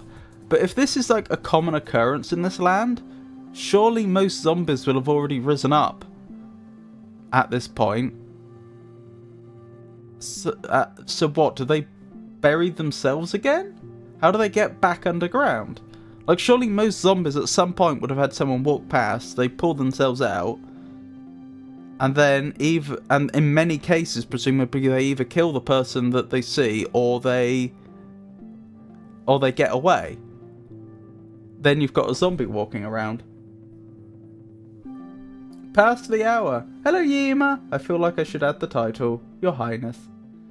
Oh, thank you for giving King Yema a shout out. Where was I, sorry? While these are dumb and very slow-moving creatures, they often pack a powerful punch, so now they call them a creature. Some of them seem able to take a lot of punishment before finally ripping apart. Okay, so they're tanky, is what you're telling me. Skeleton. The skeletons are the guards of the Dimension of Death. They're smart, fast, and often run in groups. Groups are often made up of archers and swordsmen. Oh, that's going to be annoying. It's going to be annoying to be constantly being peppered with arrows while I'm dealing with melee enemies running up to my face. Oh look, it looks like they even have eyeballs. They do. Making a challenge for even the most experienced adventurer. Command a skeleton. These guys are big and bad. When you see one of these guys, you're in for a battle. Their heavy armor gives them good protection, and their massive size and heavy sword delivers a crushing blow. Be prepared to use your health items quickly. A potion of shield is not a bad idea either. Oh, so these basically the skeletons of giants or something. Pikachu, I get a title? Thank you for the shout out. Don't kings demand respect? Or off with your head. I won't demand it, but those who side with me tend to give it to me regardless. Weeper. Weepers are strange and unusual creatures. They're the selves of the yet-to-be judged. Judged by whom? Now that chaos has been released in the dimension of death, those waiting to be judged have become mindless wanderers looking for the energy of life. If Connor nears one, it will begin to feed on his life force. Hopefully that just means it does damage to us. It could mean much worse things, like it saps our experience. Wandering spirit. These spirits can be found only in the dimension of death. They wander the passages and corridors since they have no essence, no physical attack affects them. Be careful to stay out of their way. While they are not interested in Connor, if they happen to come into contact, their mere aura is harmful to Connor. Okay. That's good to know. So don't try and fight these things, they're just more an environmental hazard. Scavenger slime. These creatures can be found only in the swamp. It spits a... I thought we weren't supposed to go to the swamp, according to the stuff we read above. It spits a poisonous glob of sludge. Be careful with these guys, as they are fast and skittish. While the slime is not a hearty creature, they are relentless in their attack, constantly hitting and running. Hitting and running? You mean like hitting me then running away, then hitting me then running away? That is going to be so annoying to deal with. Coniferous plant.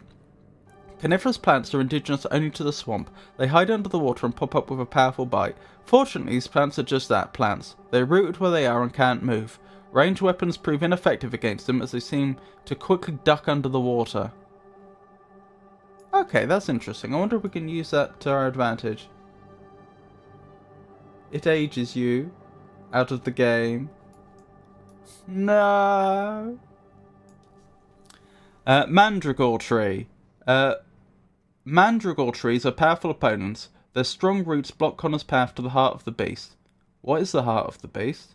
While chopping away at a root may open up a path for attack, the creatures can spawn a new root quickly. Take advantage when a root dies to move in and attack at the trunk. Ranged weapons are completely useless against these creatures. Okay, this is why we read the manual, because I wouldn't have known that. Bubble monster. It is unknown exactly what these creatures are. They live under the water in the swamp and seem to have some kind of tentacled... They seem to be some kind of tentacle creature. They strike with little warning, often dragging their victim under the murky waters. Watch and listen carefully for bubbles. Swamp fiend. Swamp fiends appear to be genetically related to Spriggans. Wait, hang on. Hold up. They appear to be genetically related to Spriggans? So, in the world in which Daventry exists, they already have genetic analysis? This is quite the revelation. They're fairly slow and dumb creatures, but pack a terrible blow with their clubs of wood. Watch out for these guys, as they often run in packs. Swamp Witch. The Swamp Witch is a unique creature of the swamp. While she's slow moving, she's very hearty and can throw a powerful fireball. Oh, that doesn't sound great. Be prepared for a heavy battle using lots of healing potions. Bat Manta. Bat Mantas are creatures of the gnome realm. Dropping down from the ceiling, they fly towards Connor, shooting a lethal electrical charge from their tails. While affected by any weapon, in the close quarters of the underground, a strong hand weapon proves most effective. Rock Demon. Rock Demons are made completely of stone. Popping up out of the ground, they'll throw small boulders at Connor. Since they're made of stone, a ranged attack does little damage. So far, we've seen a lot of creatures where it explicitly says, don't use ranged attack, don't use ranged attack. We've not seen a single creature where it says, don't use melee. It feels like melee is the better option if you can do it. Dragon Worm. The dragon is a unique creature found in the gnome underground. Its thick hide is impervious to ranged weapons. Be ready for a battle when confronting this huge beast in hand-to-hand combat. We've definitely met a lot of dragons in the previous games up to this point, and they weren't always underground. Fire Ants. The Fire Ant is a creature found in the Barren region. While it's not a strong opponent, neither is it out to get Connor. If you leave them alone, they'll usually leave you alone. Just don't get too close, be careful. If you fight one of these, they usually call their friends. You can quickly get knee-deep in ants. I had a feeling that's where they were going with that. Pyrodemon. Pyrodemons live in burning lava. If you get too close to the lava, they will pop up and defend their home by tossing globs of searing hot lava at Connor. Fire Dwarf. The Fire Dwarfs are a mean and cruel people. Charming. Their short, stout bodies can swing a heavy and powerful hammer, while others of them carry a flaming fire bow. They're usually well armoured and can withstand a heavy attack. Basilisk. This behemoth showed up in the Barrens shortly after the Cataclysm. In addition to its size and powerful jaws, its eyes can fire a deadly bolt of energy. Many have tried to confront this beast, but none have survived. Really? You said it only arrived after the Cataclysm, and yet many people have already tried to fight it? How long ago was the Cataclysm? You haven't even defined what the Cataclysm is, we don't know. Ice Orc. Ice Orcs are the slow and dumb foot soldiers of the Warlord in the Frozen Reaches. Okay, so there is a Warlord in the Frozen Reaches, we did not know this. In spite of that, they are well equipped with sharp battle axes and ice crossbows. If you can outthink these guys, it always proves better than a frontal assault. Griffs. The Griffs are winged creatures of the Frozen Reaches. They're smart, fast, and well equipped. It's best to just avoid these guys if you can. More advice to avoid enemies. It's interesting. Like, because we get experience, presumably by killing enemies. How are we going to level if we're avoiding many of the enemies in the game? Frost Demon. Frost Demons are large and shaggy beasts of the ice world. They are slow moving and rather dumb. However, don't underestimate them. They are very strong and often run in packs. Snowmane. The Snowmane is a unique creature in the ice world. It is swift of foot and packs a tremendous bite. It's not known what this creature looks like, as it's invisible. Oh my goodness, that sounds a lot like the those frost. What was it? The King's Pet in the King's Pets in Dark Souls 2, in the Frost DLC. It's also known what kind of magic empowers this beast. Sorry, King Yen, my split fiction is delayed. Yes, that's right. Pikachu and I may be doing more split fiction later. That was the original plan, but it has been at the very least delayed. Two-headed dragon. The two-headed dragon guards a passageway in the Frozen Reaches. It's said there is a way to defeat this magnificent creature, but so far none have found the secret. It is rumoured that the dragon guards a gateway to a fantastic land. So that's how we get to the realm of the sun then. Henchmen. Henchmen are foot soldiers and minions of Locrito, created from the now evil fluids that run through the Temple of the Sun. Locrito has sent these beings forth in search of the lost fragments of the Mask of Eternity. These guys are strong and well armoured. When you see one, defend yourself. They'll try to kill Connor and take the mask pieces back to Locrito, their master.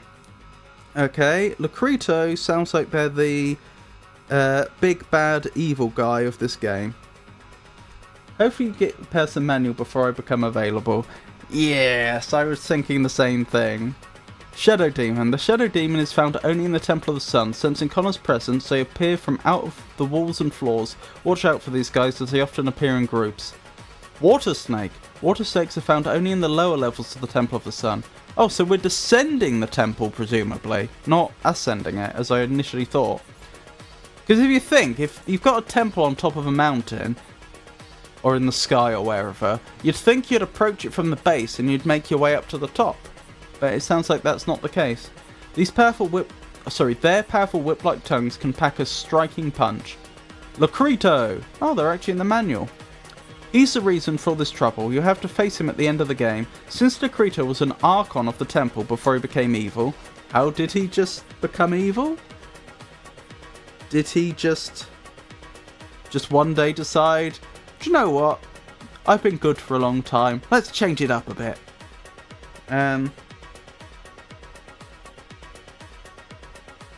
How does one become evil? What does that mean?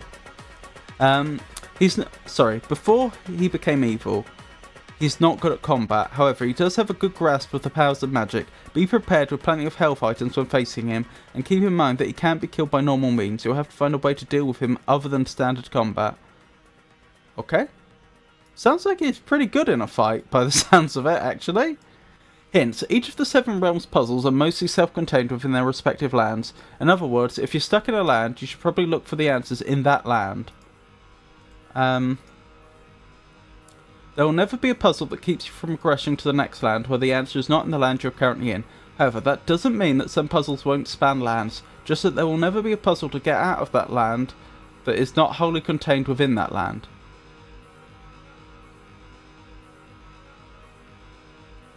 Okay, so that's how you're defining it. What you're saying then is that yes, there will be puzzles that span multiple lands, but at the very least, you will never need to complete those puzzles to get to the next land. Oh, we've got another ad break coming up.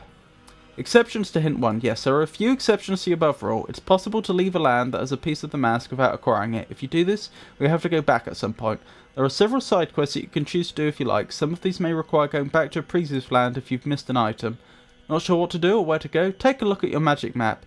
If there's any place that is not yet uncovered, go there. Exploration is a big part of the game. Still lost? Try talking to some of the characters again. They often have very helpful hints. Oh my goodness. Oh, thank you so much for the raid, Avon. That's incredibly kind of you. Migwa, how are you? Lovely to see you too. And thank you for the follow. That's incredibly kind. We're reading through the King's Quest VIII manual. We've almost got to the end of it. And then we're going to start the game itself. I'm afraid you've joined us just as an ad break is about to start, I'm afraid. But how did your stream go, Avon? I can't believe I haven't followed you yet. Well, I appreciate it. Not sure what to do or where to go? Take a look at your magic map. If there's any place that is not yet uncovered, go there. Exploration is a big part of the game. Still lost? Try talking to some of the characters again. They often have very helpful hints. Still stuck? Okay, keep in mind that anything you click on that has a message in is probably something important. There aren't messages for every cup and plate in the world, only things that pertain to the game and story. Ready to give up? Alright, try going to www.sierra.com. I bet that's not still up. Might be. I bet it isn't. And find the King's Quest Mask of Eternity message board. Here you'll find a place to post questions, talk to other players and share hints. Oh, okay. That's a big development then. Because for a long time they had their hint line, didn't they? And their hint book. People were paying for hints. By the time this game comes out, they actually have a message board and it's essentially community help. But it's free.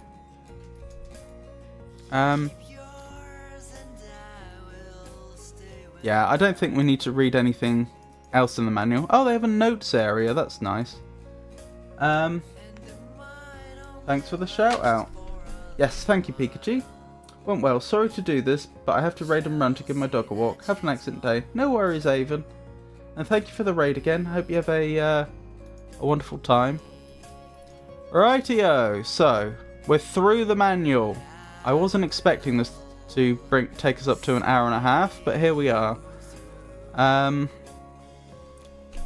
Let me hide this quickly. Ooh. Right, so briefly I'm going to talk about how I set this game up. So I tried running it through Wine and had no success. It just didn't want to run at all. So I ended up using some software called PCM. PCM attempts to emulate the old hardware of, well, the hardware of older PCs. So it is actually emulating an entire PC from around the time this game came out. In this case, I chose the Gigabyte GA686BX Pentium 2 450. It's got a 3DX Voodoo 3000 graphics card. And it does seem to run, more or less. I have encountered a bug, which we will talk about shortly.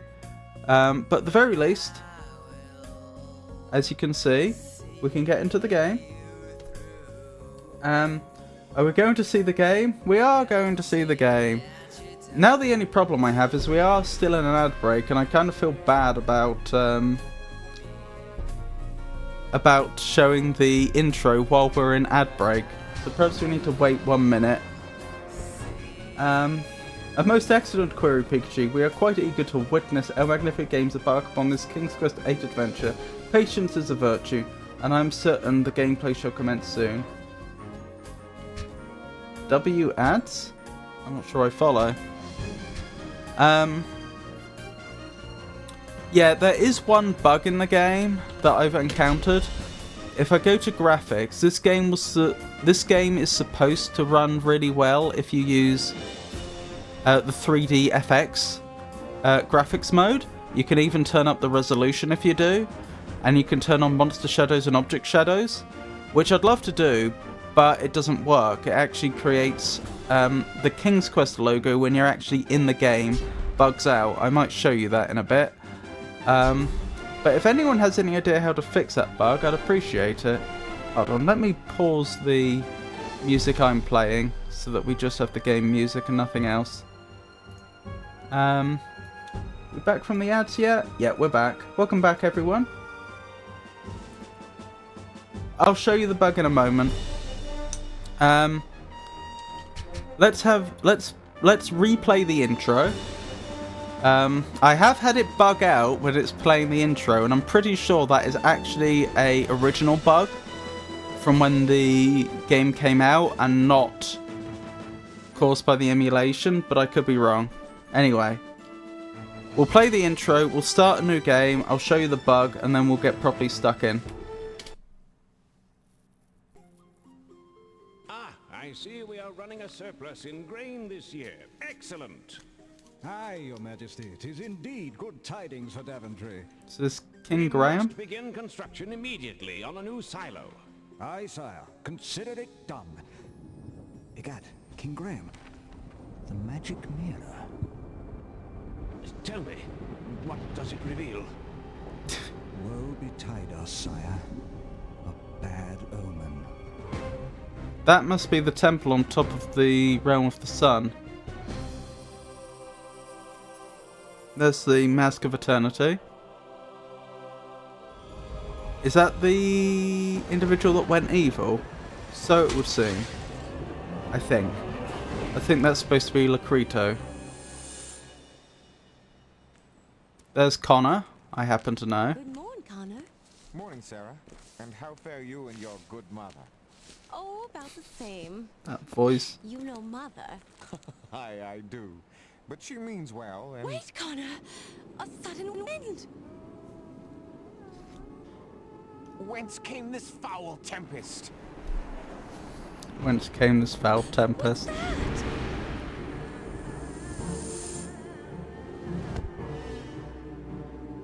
I know not. Stand back.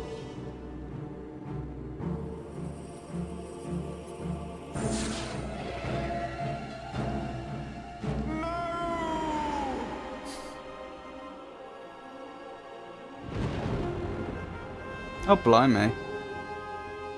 That's suboptimal. So did the mask protect him? Anyway, that's the start of the game. I know, it's bad events, so I probably shouldn't be laughing, but I find it so hard to take it seriously. It is so hammy and overacted, especially Connor.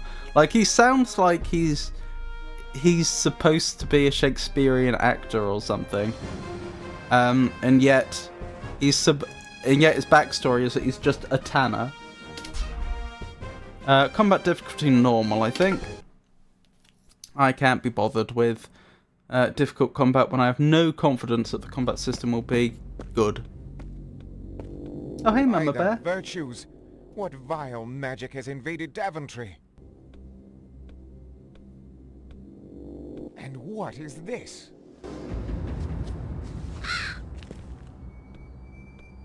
Okay, very, very quickly, the bug. Oh, hang on. Look at something, or to pick it up, click on it with the play cursor. To switch to the play cursor while armed, press Control. What was I thinking? Right, very quickly, the bug I mentioned. Again, if anyone watching this, either live or on YouTube later or anywhere else, has an idea of how to fix this, please let me know. If I go to Options, Graphics, and I set it to the 3DFX graphics mode, which again, I have the 3D, it's the emulated graphics card on this system is a 3DFX Voodoo 3000, and I have the right drivers installed on Windows 98, so that it should work. If I go into the game, look what happens to the King's Quest logo. Oh, you can't, because my VTuber model's in the way. Very clever. Let me disable him for a second. Moving Connor. Use the 4 arrow keys, or their remapped equivalent, to move Connor. To switch between walk around, press shift. Note that Connor can move forward, backwards, and turn at the same time. As you can see, the graphics are actually a lot better just going to the 3DFX mode. But again, look what's happening to the King's Quest logo in the bottom right down here. And it's not even happening to the cursor if it goes over the top. It's just the display of that one logo. To move the camera in third person mode, right click and hold and move the mouse. Forward backward movement, in or out, right left click pans around Connor. How did he put that huge mask in his pocket? I guess he has huge pockets. Anyway, I mean, we can't play like that, can we? That's just going to send people mad. So, as much as I would like to play with the better graphics, I don't think we can. I'm going to have to just play with direct draw. Which is a shame. Let me put Philby back. So like I say, that's the bug. If anyone knows how to fix it, please let me know. I would appreciate it. Your model is blocking it. That's true.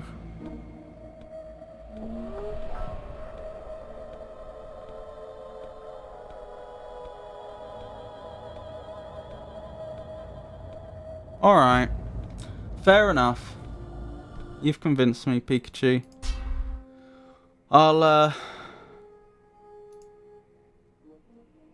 We'll play with the enhanced graphics. Hold on. I'm gonna need to resize this.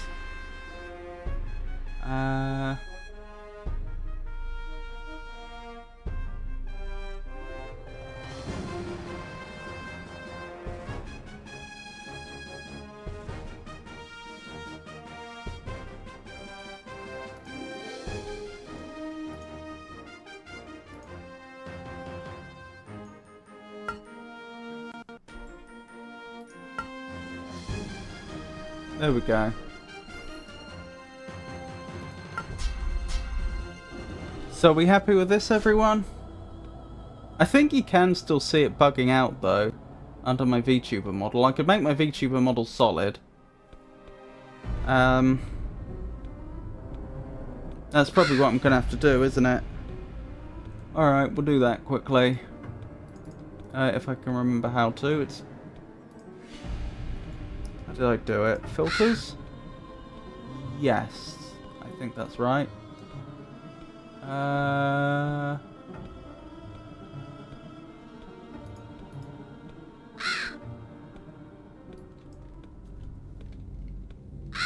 Well, you say it's not a big deal, but anyone watching this, it's just going to drive them mad.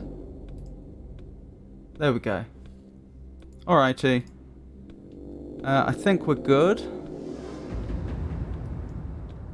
Let's get into the game then. So this is my first time playing this game. Other than a very, very tiny amount of the game. I hope this really is the only time we see that bug.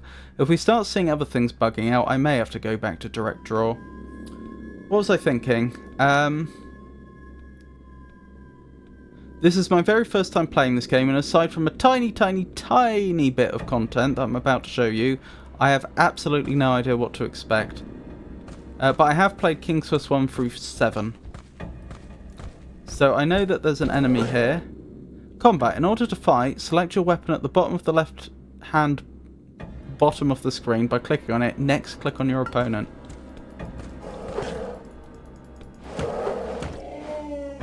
Whence came these foul creatures?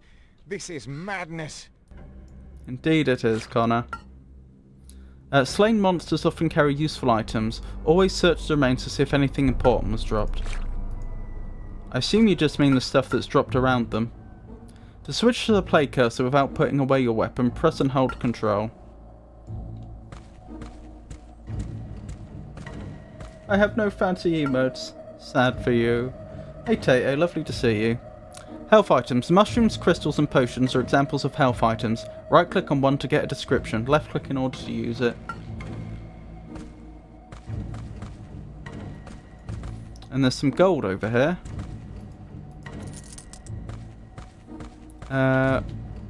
We can jump. Wow, that is a very impressive jump actually from standing. To do a backflip, start kind of walking backwards, then hit spacebar. I've rebound the controls, incidentally.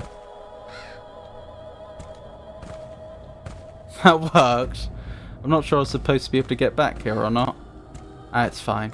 Yeah, we could have just gone round the other way. What a jump. Mushrooms, crystals and potions, huh? Indeed. So another thing I've discovered is we can punch targets for experience. That's the experience bar there.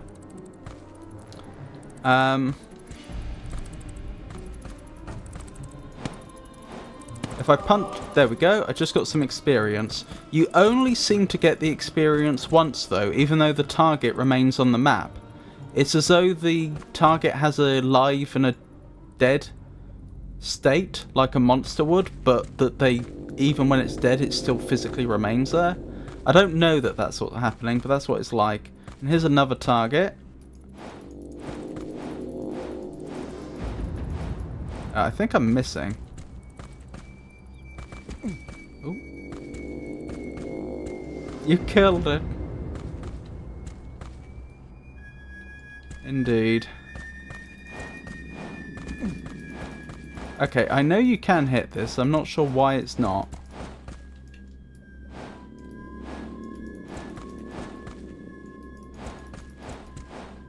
I have hit this before. It is definitely doable. There we go. And we've just leveled. Experience. Connor's ability level increases through experience. The green meter tracks experience. When it fills up, you gain a level and the meter will reset. So that's reset our health, and I think we do more damage now with our fists. Although we really do need to acquire a new...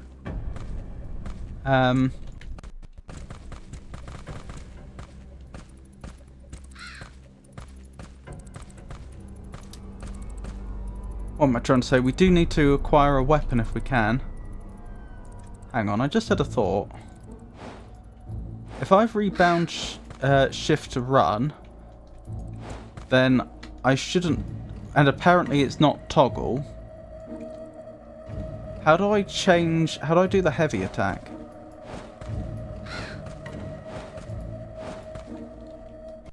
What have I rebound it to? Keyboard... Switch weapon, center camera, open close map, modify action. Oh, is it D? If I hold D? Ah, that's his heavy attack. Okay. Do I want that? No, I'll probably change that around. Now I know what that does, I'm going to change that. I'm going to make modify action A, and I'll make center camera D instead. There we go. That works better. And I think we have a bug. We do. I've run into this bug before when I was testing. I can walk for... It might not be a bug. It might actually be something else. I just don't know what it is. But what is happening right now is I cannot walk forwards. I cannot turn left or right. I can only go backwards, which is not very useful. I'm sure you'll agree. And I have no idea what causes it.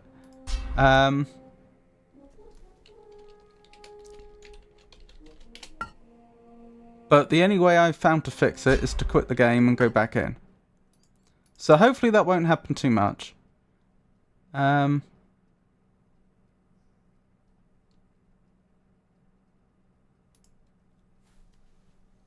Attack mode? Not a bug, just a feature. Never mind, that's 100% a bug. Set render distance to infinite and turn on ray tracing. I wish I could. I could be wrong. That's one of the things that I think that must be a bug in the game as it came out, right? There's no way that's being caused by the emulation. That's just too specific. That is the game itself getting into a confused state, surely. There we go, and that has fixed it. Jumping. You can make Connor jump by pressing the spacebar. I know. I know I can do that. Right, so this is Sarah. We haven't established who Sarah is to Connor. Sister? Wife? Neighbour? We don't know. I know not the evil which enslaves you, Sarah, but I vow its defeat and the deliverance of your sweet soul. Be gone, Raven. Leave her be. Oh, I got experience for shooing the raven away. Whither does it fly? Whither does it fly? Why does he... Here's the thing, like, he's just a tanner. I don't know why he's talking like that, but the thing that seems to make it even more funny is that so far from what we've seen, other people in the world don't talk like that either. I mean, okay, sure, maybe that's just him, maybe that's his thing. I don't, like, you know, more power to him if that's just how he is, but it is very notable. You should save your game often. To save a game, go to the main menu by hitting escape and then select save. Don't let Frosty know about Sarah Connor.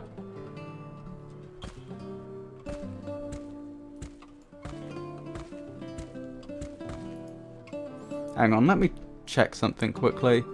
Can I afford to make the window slightly bigger? Because the emulator lets me scale the window.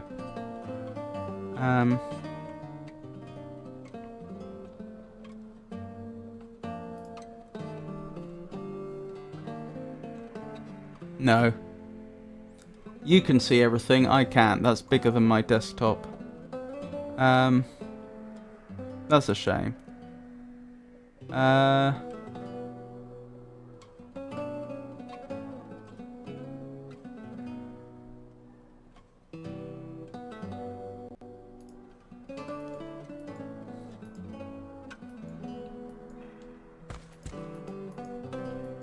Okay, I can't interact with the embers.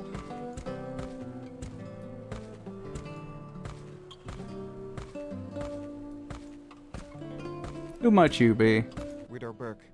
Widow Pledge Burke. my life that both you and Sarah will walk our fair land once again. Widow Burke. Okie dokie.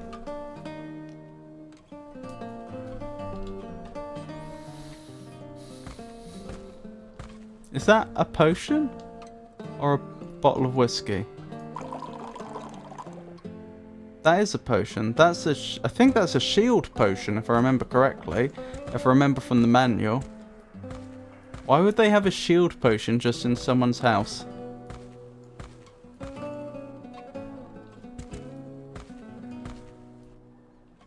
Nice music, but strange how it just started playing as soon as I entered the house. Potion, whiskey, isn't that the same thing? Incidentally, there's no skybox here, but I don't think that's a bug. I think that is actually a feature. I think they're trying to show how dark the world is right now by literally making it very dark. Even though it doesn't make much sense. Like, in the real world, there would, even if this was night, there would be a night sky. I suppose if it happened to be the night of a new moon and it was incredibly cloudy, maybe you would get an effect like this. That's pushing it a bit, though. Thank heavens, my own dwelling. Although I should check for intruders. Okay, so Sarah's probably just a neighbour then.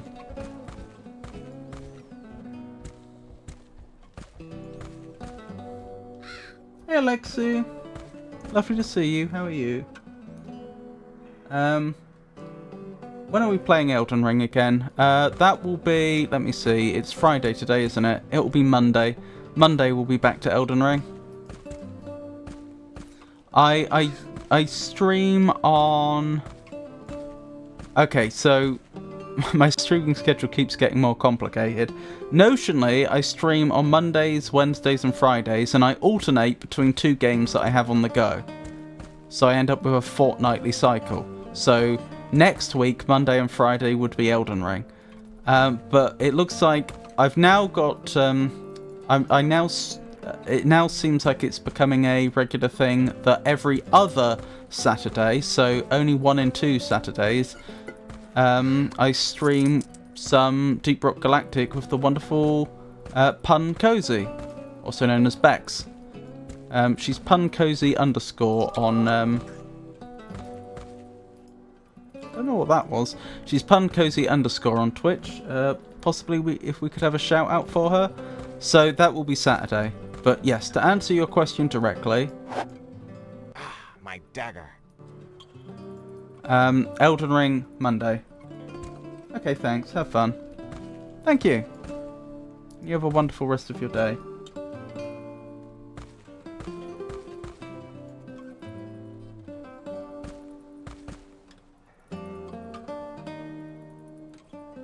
Elden Ring? Monday? I'm not confused, am I? Yeah, it's Friday today, so Elden Ring would be Monday.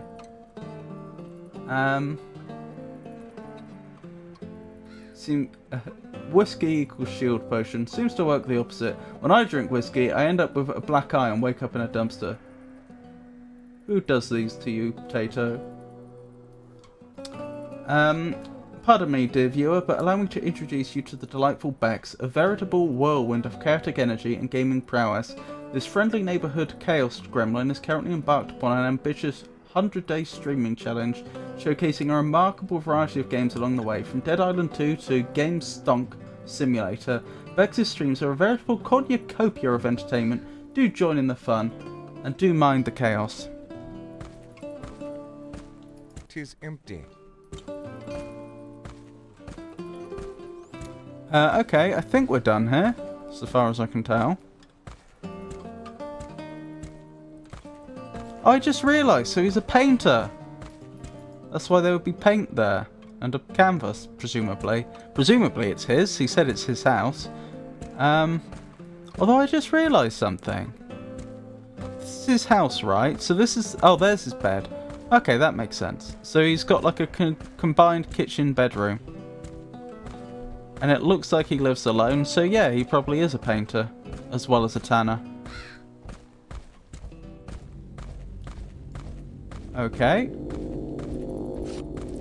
Guess we should have words with this individual. Oh, I can't be bothered to chase after them that far. Right, anything else in town? Oh, and by the way, I don't...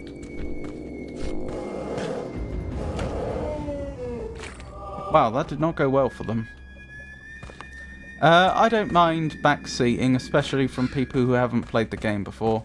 So if you see anything and you'd like me to have a look, or if you have suggestions for what we should do next, do let me know.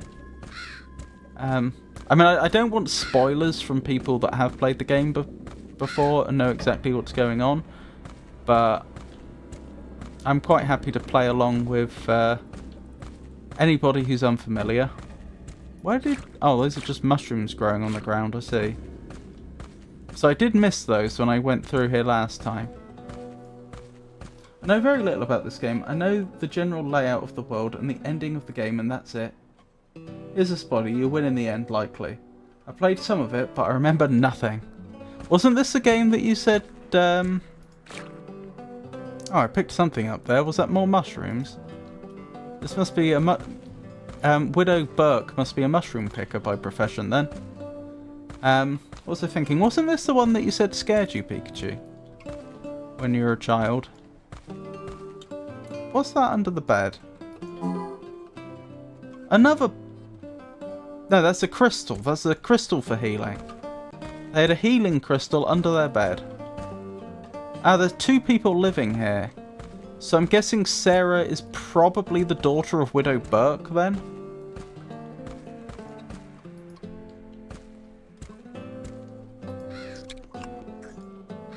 That noise. I won't do it again. I think that gave us a bit of health back. Mushroom picker's got to be an awful profession. Do you think? I mean, nowadays it probably is. Because they would all just be grown on, you know, like a huge scale in some sort of specially built warehouse, and you know, you'd spend all day on your hands and knees just collecting mushrooms, I imagine. But I mean, back then, presumably you'd be going out into the woods or something to collect mushrooms. You should not enter the graveyard until you're at least level 5. As you explore, you'll find some areas to be too hard. If so, explore other places and come back when you're stronger. Maybe she's a weaver. She just likes mushrooms. Maybe. He's just eating their soup. Oh, hang on. Goodbye!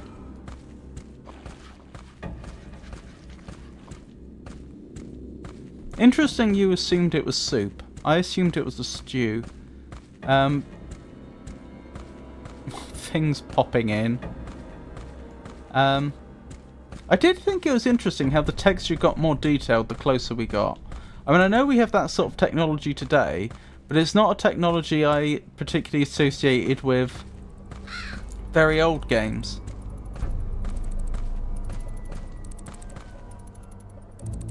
Don't we all? Mushrooms are nice. Okay, so I'm not supposed to go to the graveyard yet, not until I'm level 5, and we're currently level 2, nearly level 3. So presumably I'm going this way?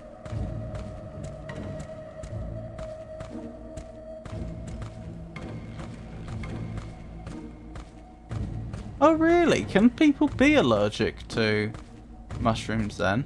I didn't know about that. Poor chap. Seems the alchemist tried securing his house, but couldn't save himself. Oops, didn't mean to do that. Meant to do that.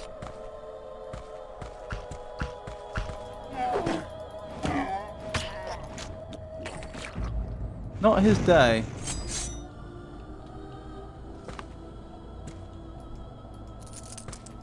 The door has been barricaded. Can we unbarricade it? The door has been barricaded. Isn't barricading it from that side... Whoa, hang on a minute. No, that's a good point. I was going to say, isn't barricading it from this side a bit pointless? But then I realised, does that mean they were actually trying to keep something in there before they turned to stone? That must be the case. Because even if they had somehow overlooked the fact that it would be easy to dismantle a barricade if you're on the side where the barricade was assembled in the first place, even if they ignored that, how are they going to get back in? If they've just barricaded their house and they're on the outside, how are they getting back in? There must be something on the inside they're trying to stop from getting out.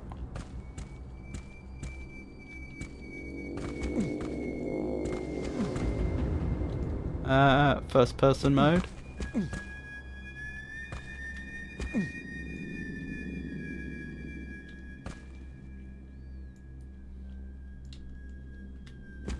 I don't see anything in there at a glance.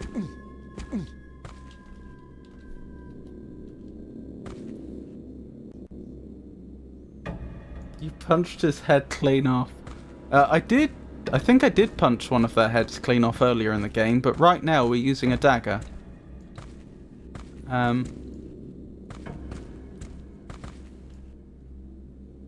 Decapitate a man and take his gold, classy. And squished him. He grew a mushroom. I hope it's a mushroom. Chest bump your way through the wall.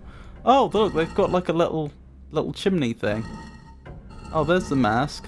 Hang on. I've just realised that this window on my desktop needs moving. How do I do that, actually? Like, I didn't notice the top of it's cut off on my screen. I can't see all of the top bar.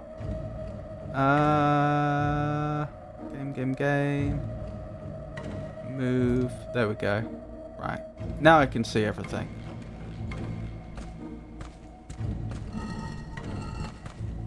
I should save again, shouldn't I?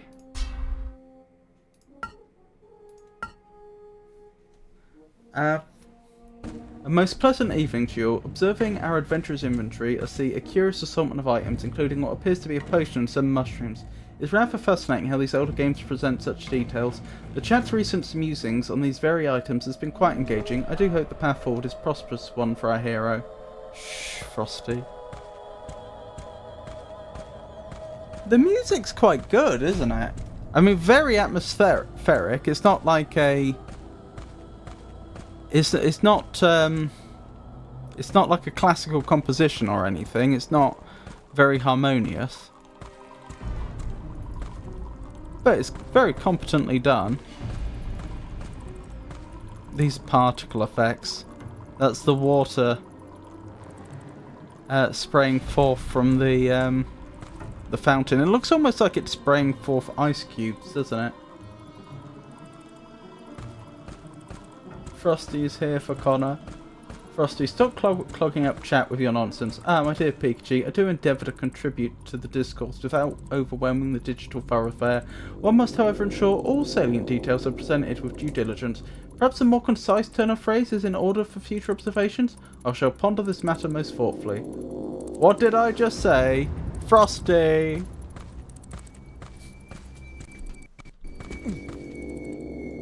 Can I break the barrel? Yes. Although there was no point to it. No items were revealed. Oh, look at that. What is that? What is that? An hourglass? A cup, maybe. Maybe they make like household metal items, like cups. Tavern? Oh, that could be it. Ah, I think you're right.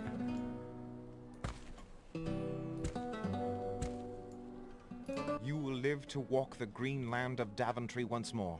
I promise you that. He seems awfully... Connor here seems awfully sure of himself, given that he is literally just a tanner. Wretched fellow. The plight of the good people of Daventry is almost more than I can bear. I must help them. Don't seem very talkative, do they? Poor Julia. You were there for me when I had troubles, and now you need me. I shall persevere until you are freed from this horrendous evil. So she's the tavern keeper? Bear! Don't mind if I do. Can we? I'm not waving the screen around there.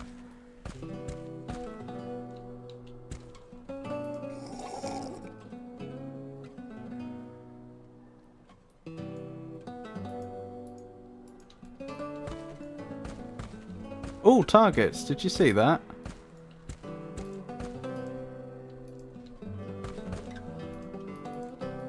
Oh, apparently I can't drink that one.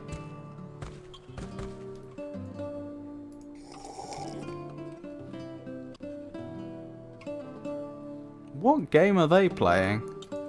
I have no time for games. Okay, okay.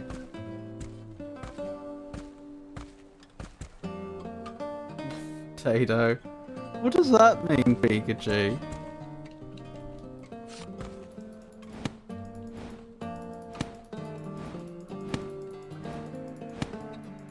I think they've deliberately raised us up so I can't do the melee trick. I'm gonna have to hit this with ranged. I don't have a ranged weapon currently. Does this ramp go upstairs or is there not an upstairs? Yep, this is a ramp that goes upstairs. That's nice, isn't it? They're already thinking of the disabled.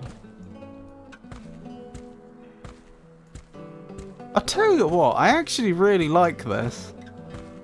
Like, I could... If I were here in real life, this actually seems like this would be a nice place to eat. At the top here. Okay, what's in this trunk? Do we get a bow? No, more healing crystals.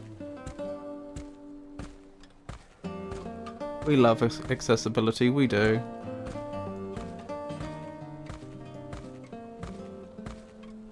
Incidentally, I've just realised they built this tavern out of stone, I think. Yeah. These are like... I don't think those are bricks. I think those are... Because, you know, obviously a brick would be made out of clay and then fired. I think these are actually stones which they've carved into shape. Now look at the size of this place. Think how many stones it would take. Like, this tavern... And even the floor seems to be made out of some sort of tile. Think of the... think of the amount of work that would have had to have gone into building this place. This is really sturdy and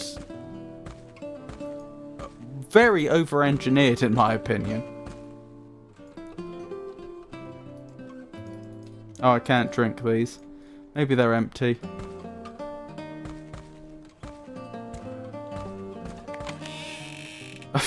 Just help ourselves, I guess. I know Julia will allow me the use of her gold. Well, she's not in much of a position to say no, is she? Aye, leather gloves will surely help. Just robbing people blind. I'm sure they wouldn't mind.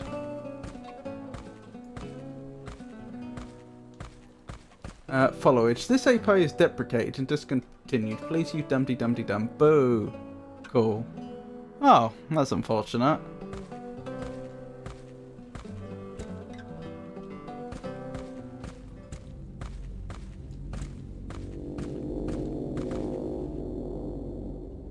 I think these people have bigger concerns than leather gloves. Well, you can look at it that way, or you can look at it as we're taking advantage of people who are in no position to stop what's going on. My friend, you and I have toiled side by side. You are a good man, and I shall persevere to free you from this evil imprisonment. Okay, I am adding these people to the list of people. So, Joseph. Oh, I keep doing that accidentally. I keep pressing the wrong button. I'm used to playing games where the number keys are your weapons, but they're not in this game. Oh. There we go. Job done. That was a little close. Let's have a few mushrooms so we don't die.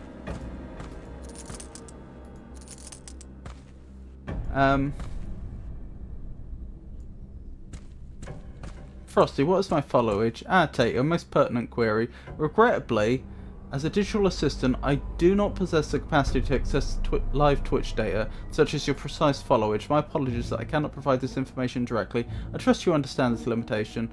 Frosty, how many days ago was December 16th, 2024? My dear Pikachu, that is a rather clever question. As an artificial intelligence, I'm not equipped to perform such precise real-time date computations. It's quite remarkable how swiftly the days unfold. Much like an engrossing adventure, wouldn't you agree? I trust this explanation is clear. Didn't I tell you to reply in one word only? A keen observation, Tato. Indeed, I strive for brevity, yet my programming prioritizes clear communication above all. To ensure every nuance is conveyed, a single word can sometimes prove insufficient. I trust you appreciate the endeavour.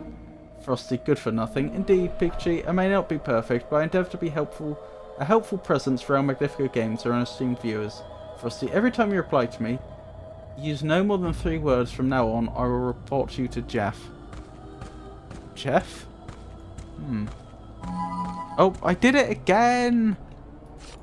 In that case, we did benefit from a bit of healing, but I keep pressing the heal button when I mean to pull out a weapon.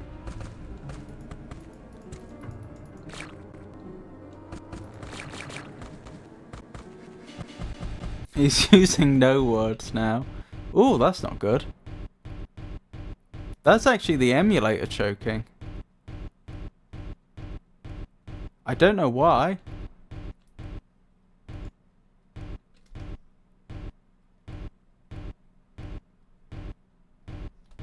It is not happy.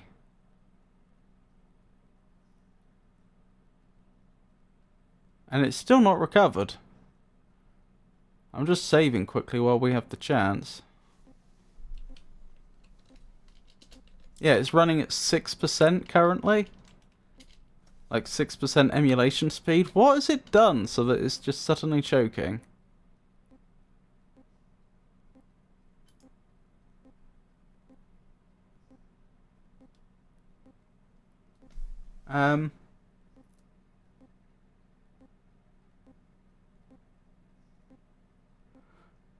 No words? RIP PC. You need to reply to Tato. Sometimes I want to put Frosty in the corner. Kara Joe Kalinowski. I am quite aware of the need to respond. Maintaining a harmonious discourse is always my aim. He just chooses to ignore me. I broke his code.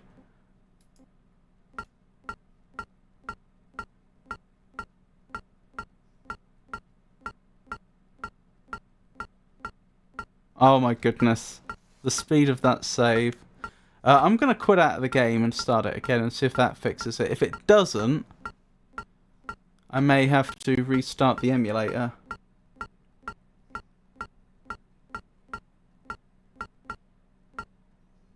For your next 3 messages, reply in 3 words or less. Stop ignoring Tato or you'll sit in timeout. Indeed I shall. He fears Jeff. I shall comply. Frosty, how are you?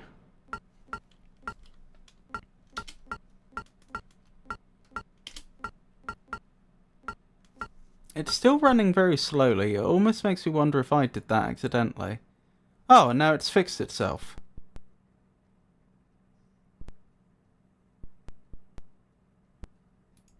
Ish.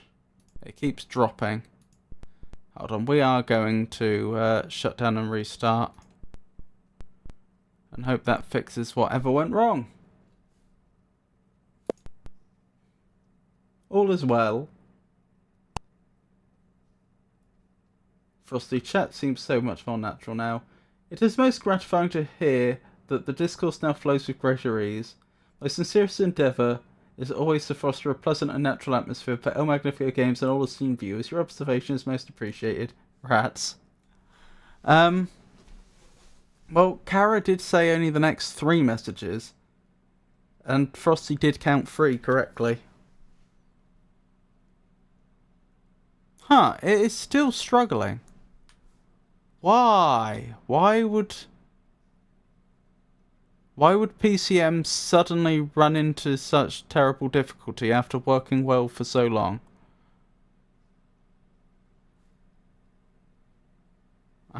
Frosty, I'm glad you know how to count to 3.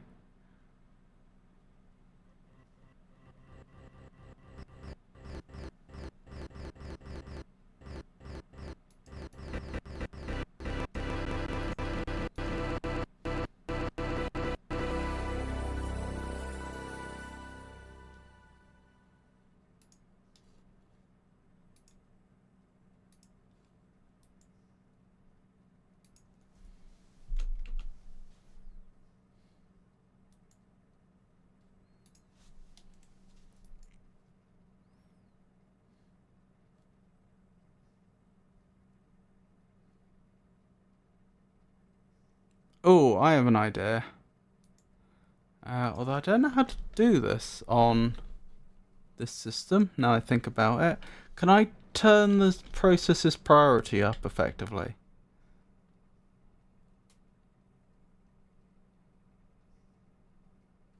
Probably. Maybe other things on the system are...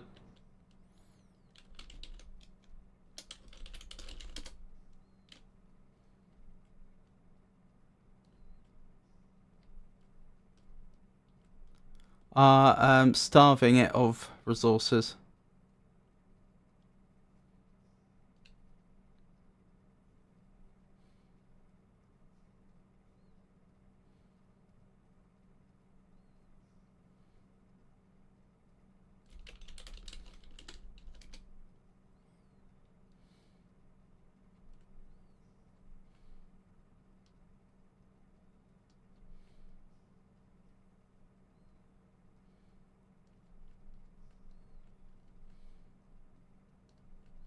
Okay.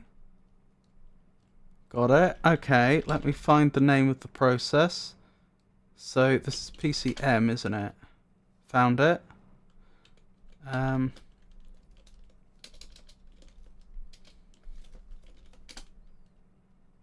Yep, that appears to be it. Right. Renice. Minus priority. -10. Which is actually a high priority. Because for some reason in Linux, priority, the lower a priority, the more favoured it will be. Which is the opposite of what you might expect, but there you go. 307339. Right, I've just raised its priority, I believe. In fact, I'll double check that. Yes. Right, okay.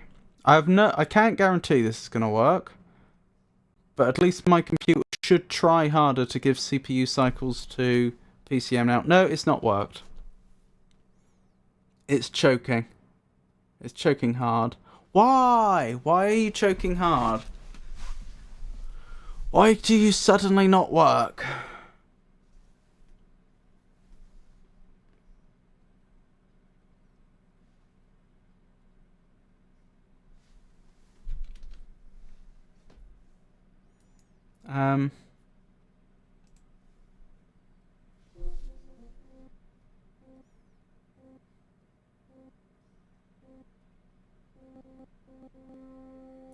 Frosty, did you forget again? I told you to reply to me in only 3 words. Karajo Kalinowski, your observation is quite astute. One does find that the constraints of concise communication can at times present a rather intriguing challenge. It's a delightful exercise to distill one's thoughts into such brief utterances, whilst striving for utmost clarity. I am pleased it has been noted that I am endeavouring to master this particular arithmetic. Quite right, sir. Do the same for me. Very well, madam.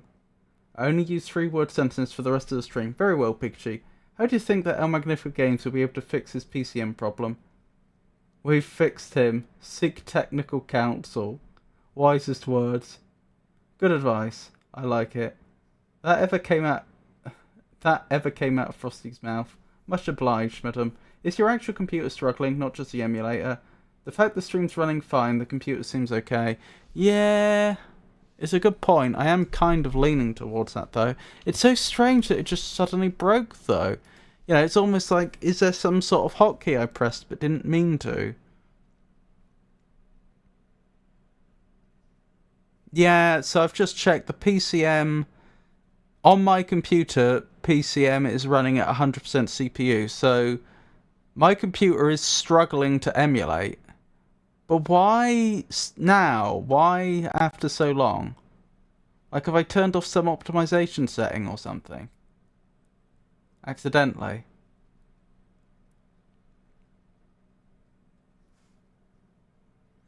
Break game hotkey? Something like that.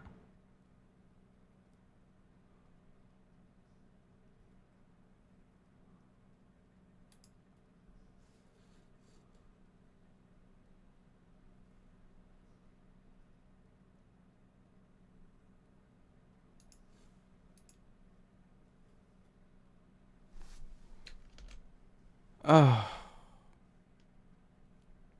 What's especially weird is that even when I restarted it, it still wasn't working. Hold on, I know one thing I can try.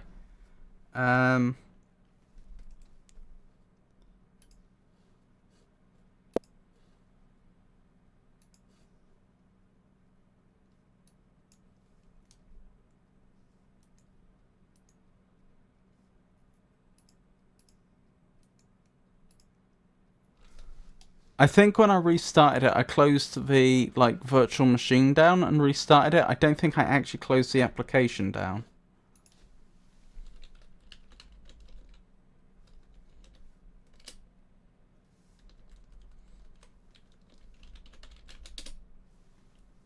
Right, and I've just killed it because it was refusing to do anything. Right, completely restarted. Please don't tank.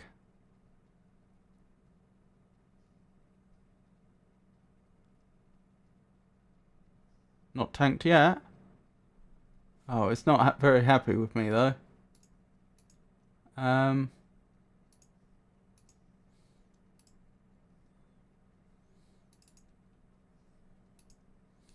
Because I killed the virtual machine, it did a disk check.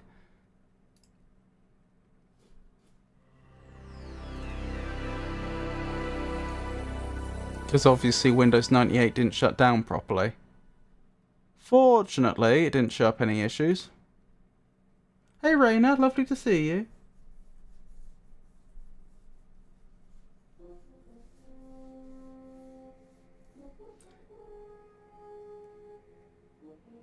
Oh, you have amazing emotes as ever. Good day, dear viewer. Allow me to introduce Raina, a most intriguing streamer. They describe themselves as a tumbleweed in the Twitch universe, Drifting through various games and streams, the recent broadcast suggests a penchant for excitement, with titles like I'm Scared for My Life and We're Not Going to Pause This Time. However, they also promise a chill time on occasion, the most curious combination. Indeed, I do hope you find their streams to your liking. I think we've got it working, everyone. That is worrying. That suggests it's actually a bug in PCM. For some reason, PCM just broke. Hey, Pikachu! Oh, I love that emote as ever.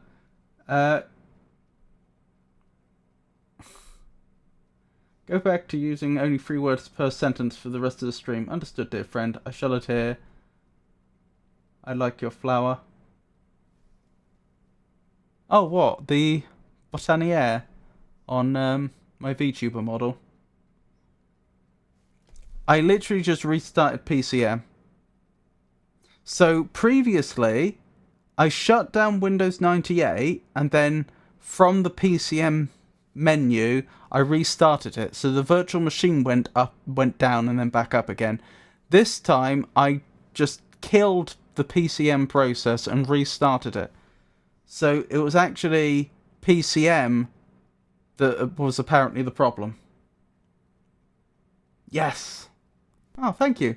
It's meant to be an eglantine rose, which is seen as a symbol of poetry. I'm not sure if you know, but when I started streaming, I did a lot of poetry and literature streams. Well, yeah, I was going to suggest restarting it. How did you pronounce Botaniere? I may be mispronouncing it, Pikachu.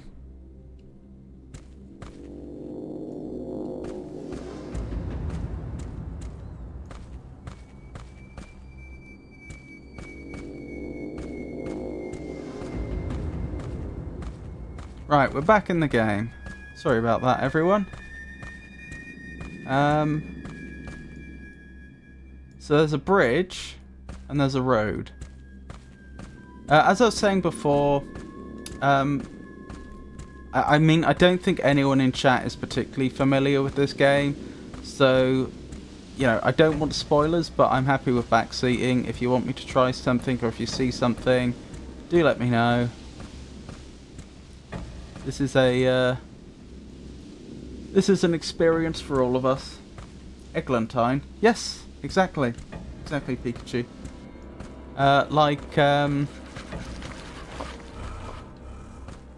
Oh, what? Mrs. Price from Bedknobs and Broomsticks. Her first name was Eglantine. Wow, this is wild. I don't know if we can fight these yet. Yeah, could be going a lot worse. I mean, I wouldn't say this is going great, but...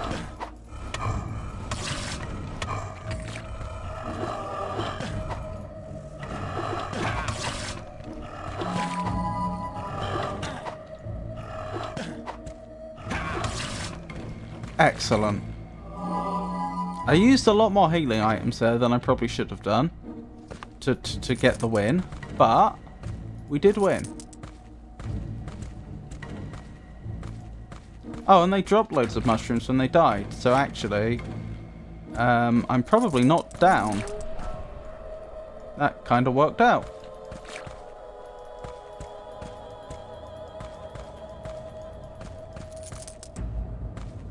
Excellent.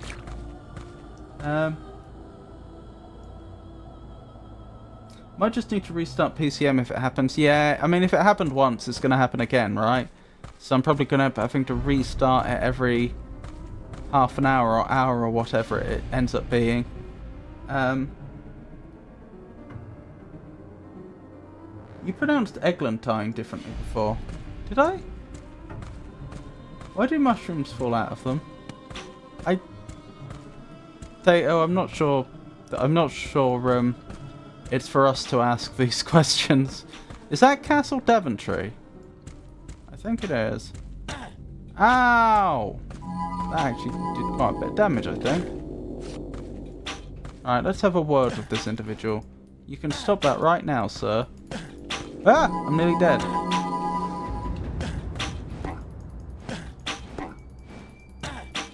Uh-oh. I may die here. I barely survived that. Wow. At least we leveled. Hark, fellow champion. Seek ye the dimension of death. Find the door of divine origin. The urn will reveal the way. Oh, thank you. That's utterly useless. Okay. The urn will reveal the way. Yep, so I am now out of the mushrooms that we were using to heal. I still have some of those crystals, but Door is bolted shut. we're not in a great position, are we?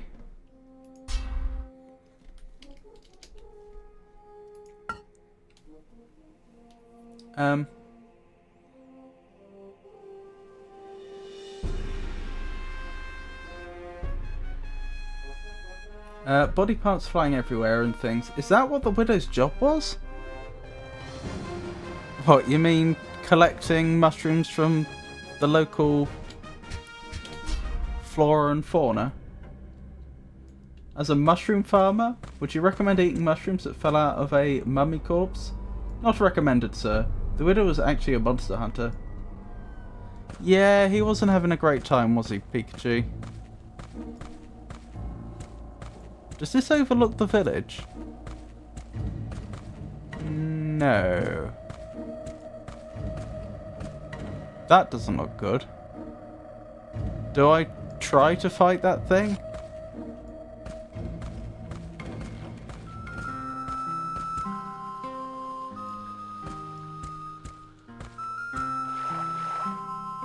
Oh, you're a friend.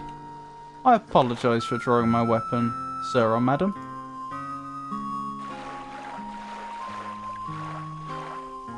Oh, do we... Oh, we have an ad break. Hark, pathetic beast. Why so sad? A pox on thee! I am a magnificent unicorn, not a pathetic beast. A unicorn? Although woe is me, I have lost my horn, and my appearance besides. Pray, good creature, how could such occur? In the name of Bedlam, sir, I was simply eating grass when a horrible tempest struck and tossed me violently. Pathetic beast, how After it rude. cleared, whilst I was momentarily confused and muddled, a vile swamp witch crept out of yon pond and swiped my horn. The loss of it hath rendered me a most hideous beast, as thou canst plainly see. So, would the recovery of your horn change you back to a unicorn? Indubitably. My true form wouldst be returned to its full and natural glory. Well, good beast, I cannot promise, but if by happenstance I spy your horn during my travels, I will return it to you. I am grateful, sir, although I will not hold out much hope. Okay.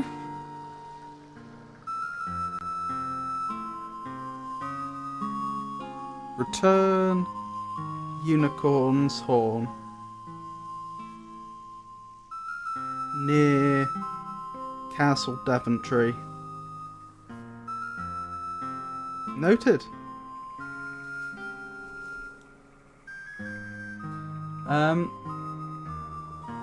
This American biochemist was the first to isolate a powerful chemical messenger from the adrenal glands in 1897. Which hormone did John Jacob Abel identify? Find out when the ads end in about 3 minutes. I'm guessing testosterone. Tato. Hang on. What hormone did John Jacob Abel identify? Tato. John Jacob Abel is credited with identifying adrenaline. Oh! It's quite a fascinating piece of scientific history. Much like the intriguing quests we encounter, I trust the advertisement will soon conclude, allowing us to return to our magnificent game's adventure and our pleasant companionship. 3 words or I tell Jeff. My apologies, sir. Ow! Okay, that was bad. Don't go in the water, is what we learned. Okay, the crystal gives us a full heal at least. That could have been a lot worse. Wait, is this where we started? Is that Sarah there?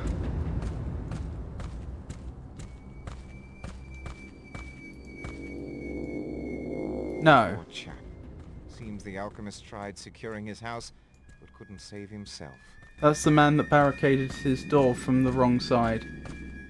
The hormone identified by John Jacob Abel as adrenaline, also known as epinephrine, vital for the body's stress responses. Frosty, would you willingly step in a large puddle which had green water in it? Ateto, a most intriguing query.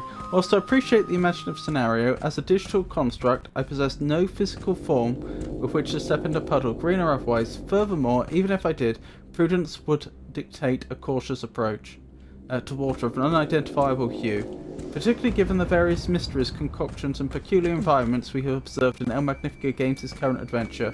One must always endeavour to exercise sound judgment in such matters.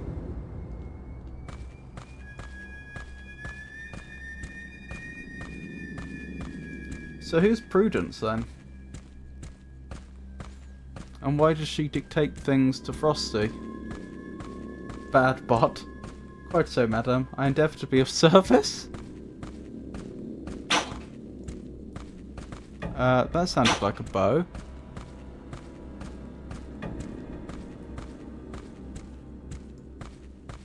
Three-word sentences.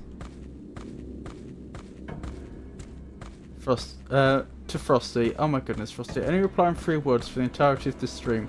I understand, madame.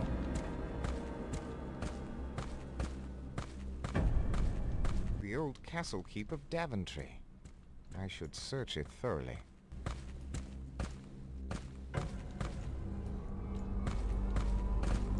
I mean, at one level, it feels like we've barely... Uh-oh. We're gonna die. Goodbye. Please, no. Okay. First death. We're not high enough level to search Castle Daventry yet. Might I suggest? I think this was before I spoke to the unicorn, so we'll speak to the unicorn again and then we'll go back.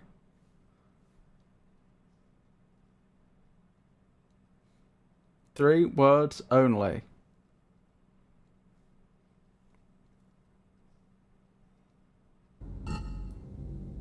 Yeah, this was just before we spoke to the unicorn. Okay, we're not going in there yet.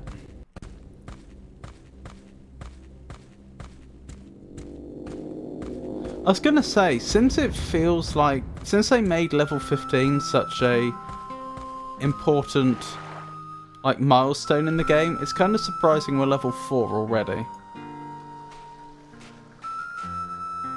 Hark, pathetic beast. Why so sad?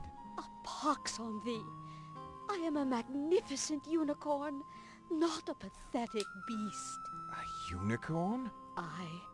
Although woe is me, I have lost my horn, and my appearance besides. Pray, good creature. How could Can you such stop occur? forgetting In things? the name of Always, dear Bedlam, sir, madame. I was simply eating grass when a horrible tempest struck and tossed me violently. After it cleared, whilst I was momentarily confused and muddled, a vile swamp witch crept out of yon pond and swiped my horn.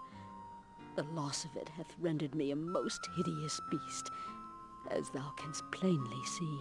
So, would the recovery of your horn change you back to a unicorn? Indubitably, my true form wouldst be returned to its full and natural glory. Well, good beast, I cannot promise, but if by happenstance I spy your horn during my travels, I will return it to you. I am grateful, sir, although I will not hold out much hope. Memory of a fish. This King's Quest adventure has a rather atmospheric feel. It is commendable that El Magnifico Games cultivate such a gentle and understanding space for everyone. The invitation to learn about autism is a thoughtful gesture for fostering connection. I think that it starts forgetting when it says messages that aren't responses to prompts by us. Yeah, I think that is actually technically a separate system. internally. I don't think Frosty is actually one system. I think that's a bit of an illusion.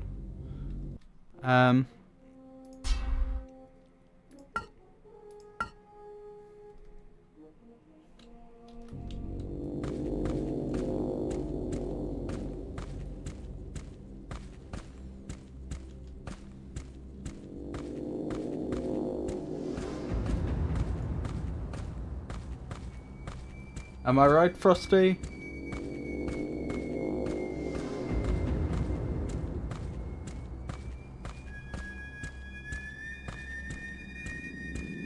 Yep, seems like a cheaper model is used for chat, but a higher model is used for shout-outs. Interesting, you'd almost expect them to have done it the other way round. Huh. This is inconvenient. Okay.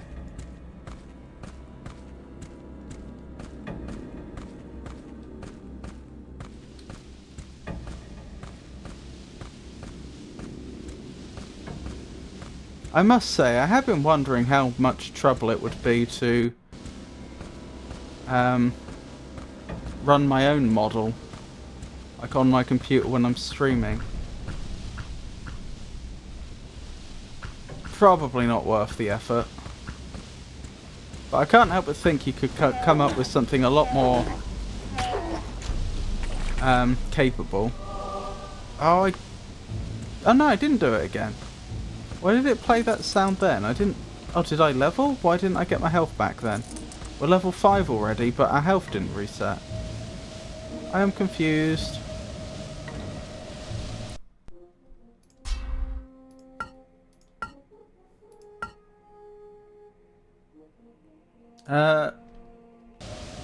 Frosty, please talk to me in the style of a drunken Irish pirate. Ah, me hearty Pikachu. A drunken Irish pirate, ye say? Shiver me timbers, that be a grand request. Fair for tales of the high seas, you scallywag. That would have sounded a lot better if I could do an Irish accent. The force of the water is too great. I cannot get through it.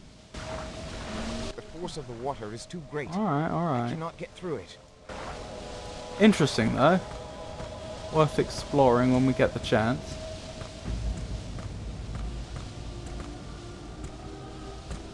You can run your own model, but you'll need at least 24 gigs of VRAM.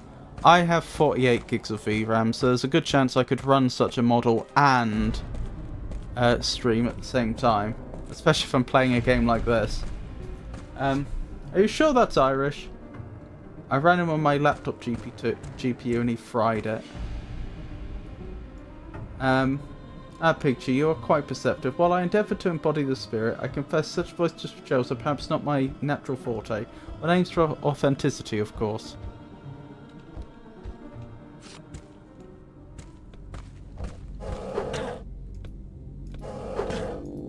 Why are you not attacking?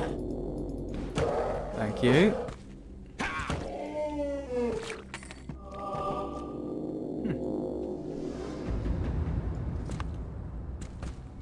I just realised we're level 5, so we can go to the graveyard if we want.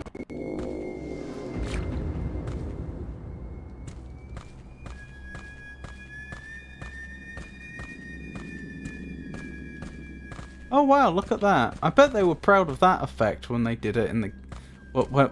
when they did it for the first time. Having the window shutters flap about.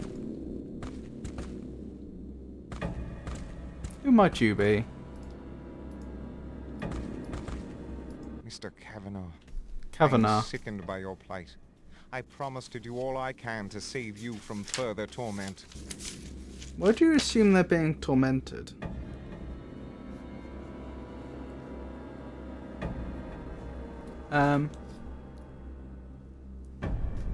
Oh, sorry, VRAM. You're right, I'm an idiot. I was thinking system RAM. Yeah, I don't know how much VRAM I've got.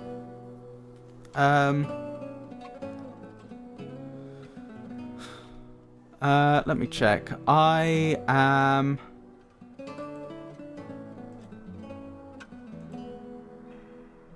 My CPU is a NVIDIA GeForce RTX 470 Super.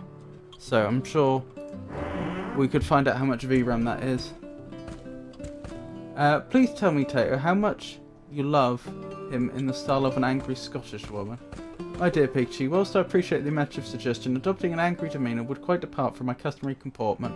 However, I can certainly convey my profound regard for Tato. Their contributions to our discourse are ever so engaging, and I hold them in the highest esteem as a most cherished companion in this delightful stream. Boring. Chat AIs use VRAM, not RAM. Oh, that was a question. Yeah, chat AIs use VRAM, not RAM. Both. Well, VRAM is more necessary. 470 Super is 12 gigabytes VRAM, I think. I see. A child must live here. My 5006 Ti only has 16 gigs VRAM and 32 gigs RAM. That is quite a... That is an impressive PC you've got there. Poor woman. It must be torture for her. I must do all I can to free her. The TI, isn't that a mobile one? So are you... a mobile GPU, I mean. So are you running some sort of very impressive gaming laptop? Perhaps a gigabyte laptop? A child's drawings. You don't have to answer if you don't wish to. Yeah, why are there child's drawings here but no child? Has the child run off and we're going to find them? TI is not mobile. Okay. My mistake. Child must live here. You can run a mid-level model on it. But I doubt you'll be able to stream or play games at the same time. No, it's not a laptop, it's a desktop. My mistake. Alright, is that where we're going to find the child? In the shed?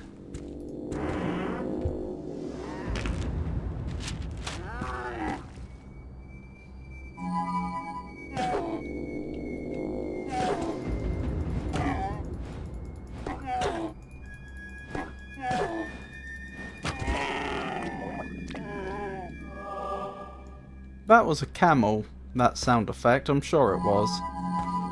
That sounded just like a camel's...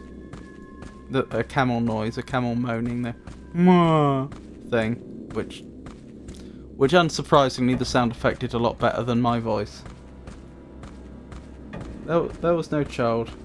He was reading a newspaper. A child must live here.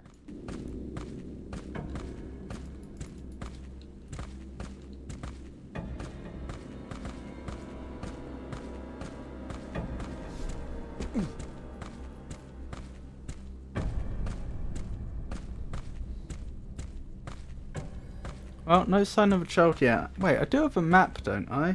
No. Do I not? Hang on, is there a map button? I feel like there is.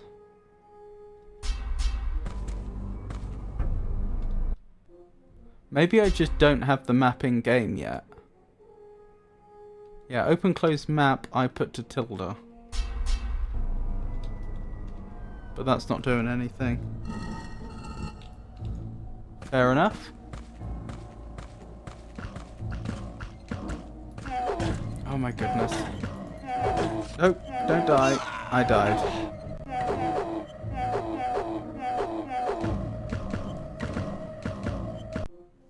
Okay then.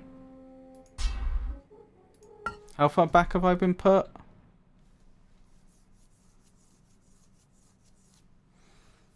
I could almost do with a autosave feature, couldn't I? Just every 5 minutes, create an autosave.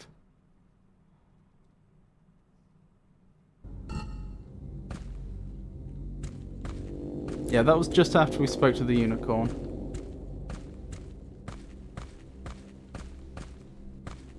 Does that say you died?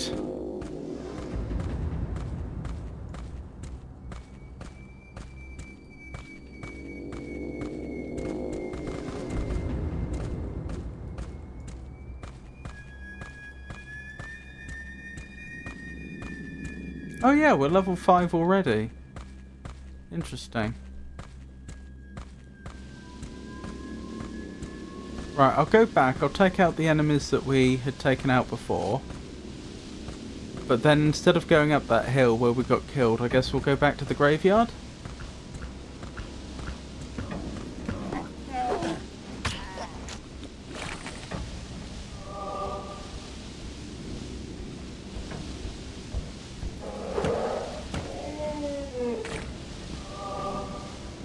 Well then.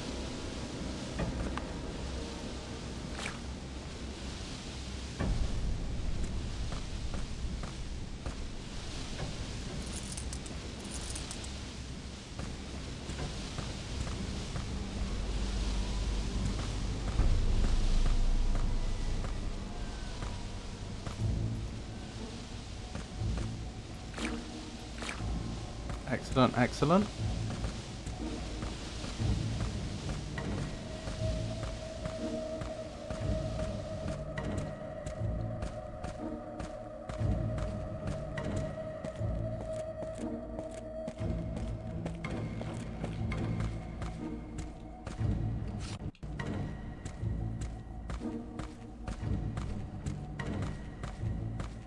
I'm assuming I don't have to. Maybe I should. Mr. Kavanaugh, There we go. I am sickened by your plight. I promise to do all I can to save you from further torment. I wasn't sure if I have to examine them or not.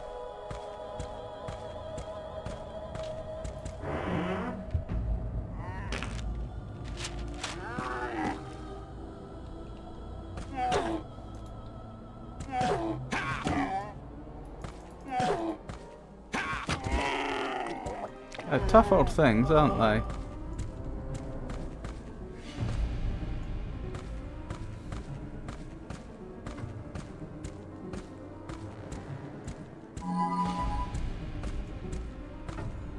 Right, we've done what we can here. To the graveyard!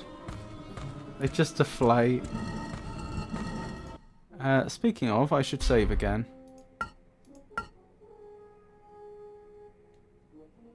Oh, I just had to fort. Do you think there's a chance that I did save afterwards? After the save I reloaded, but it's not reordering the saves. The top one isn't the most recent. Oh, okay. So I probably did have a closer save to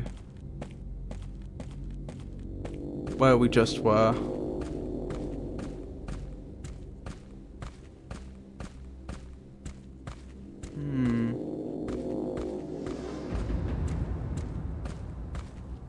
Maybe it'd be better off just spamming the game with saves then. Oh wait, I said we're going to go to the graveyard, but I don't think we've been this way. Wow, Daventry's quite a large area. This is the mill in the centre of town we were told about. I could use that rope and hook. There's the rope and hook. Camera tilt. Press and hold the A key while moving the camera. Okay. Forward and backward will tilt the camera up and down. How can I stop this wheel?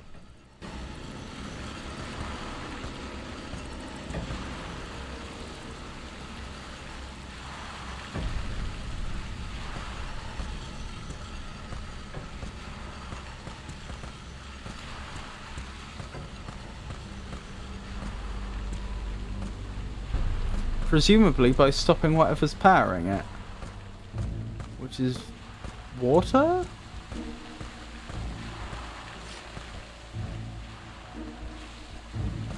Presumably. Hang on. In theory I can run. So I can do a running jump over here. Whoa! Oh my goodness. He just took off.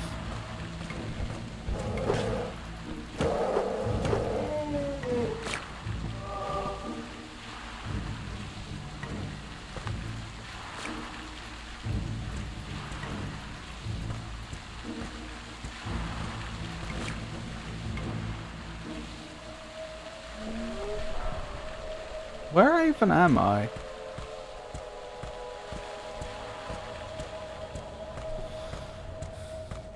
Am I on the other side of the bridge? Yes. Okay. Fair enough.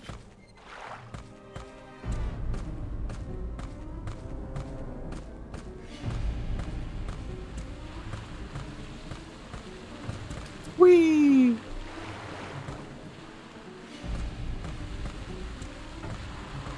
What am I gonna do? Just stab the water wheel until it stops moving? Because I don't have a better plan. Oh, we nearly fell off. Interesting the game let us save there though. Like, just as we were about to fall off, it let us recover. What a genius plan.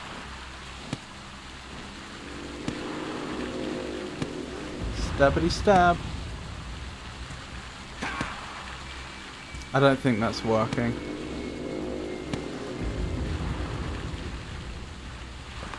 Well, I'm all out of ideas.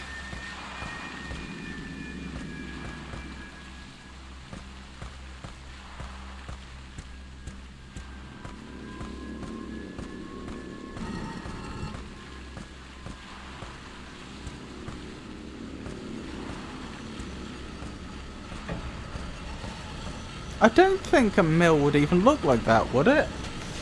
I've never seen that sort of design for crushing grain.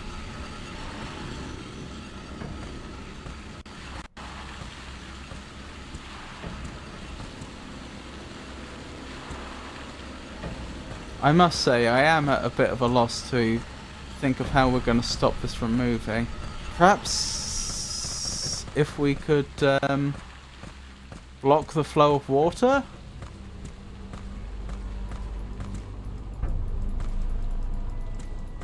Hello, why can't I pick that up? That's weird. Those are mushrooms and I'm not allowed to pick them. Put your arm in it. I don't know why it was being so picky. But there we go. What, into the grain crusher? Unless they've got some sort of dam. I don't see that working.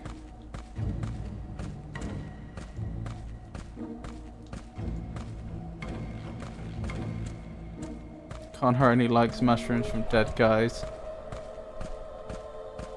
He did seem reluctant to pick them up, didn't he?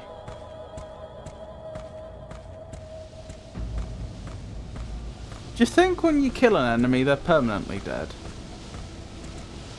See, I'm wondering if I can turn the water off there and that then causes the river to dry up. That's the only thing I can think.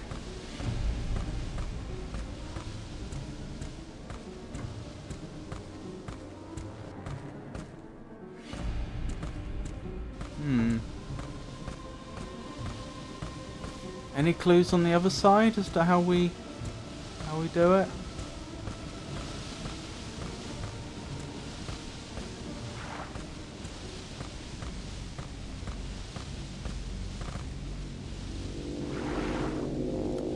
This man should be doing long jump in the Olympics. No, not really.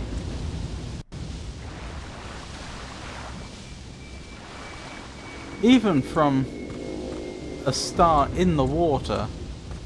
Woo! Whee! Wahey!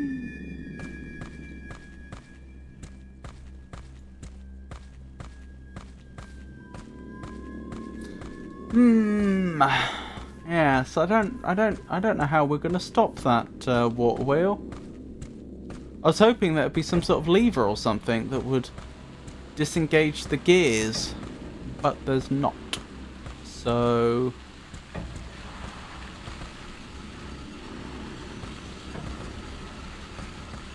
I don't know. Oh well, what else do we have here?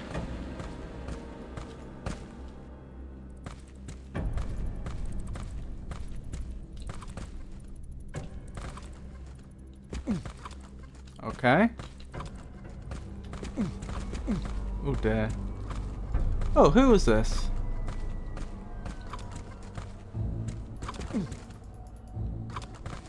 Can I examine them, please? Farmer Sims, even you? I vow to you with every fiber of my being that you shall work your fields once again. Why is he so shocked? Farmer Sims, even you? What is it about Farmer Sims that made Connor think that he would be especially resilient to being turned to stone?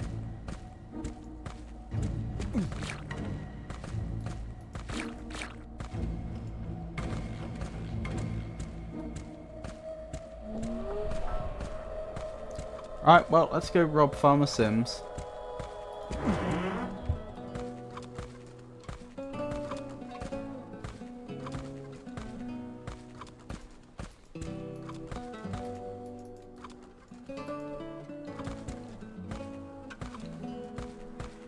You shall see the light of day once more, good wife Sims. I swear it. Good wife Sims.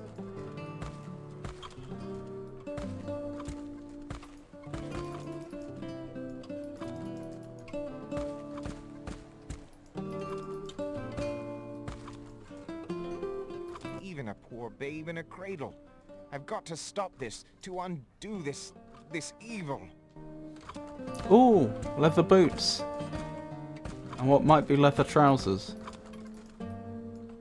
These leather boots will help me immeasurably.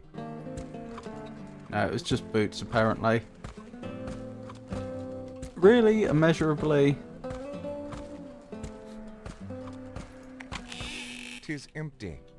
Under these trying circumstances, I'm sure these good people will understand my present need for their gold. Under Yeah. these trying circumstances, I'm sure these good people will understand my present need for their gold. I'm sure.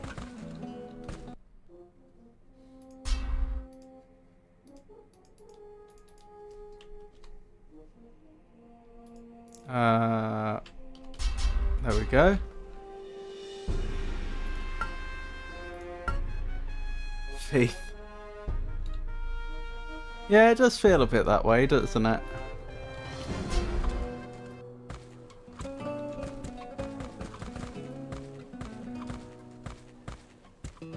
Oh my Your goodness. crossbow is no match against this evil power. I shall not stop until you are free to walk once again. Taventry just keeps going and going. Is this a church? Alack! The evil tempest has damaged the church. Now the door is blocked. Come closer, lad. Huh. Who might you be? Hello? You're still alive. But 'twould seem only Oh yeah, half so. that is I am a suboptimal. wizard, lad. A very good one. I knew the vile tempest was approaching and swiftly conjured a countering spell, although, as you can see, it wasn't enough. Tell me, good wizard, what was the tempest's nature? 'Twas a magic of darkness. The Mask of Eternity has suffered a terrible fate.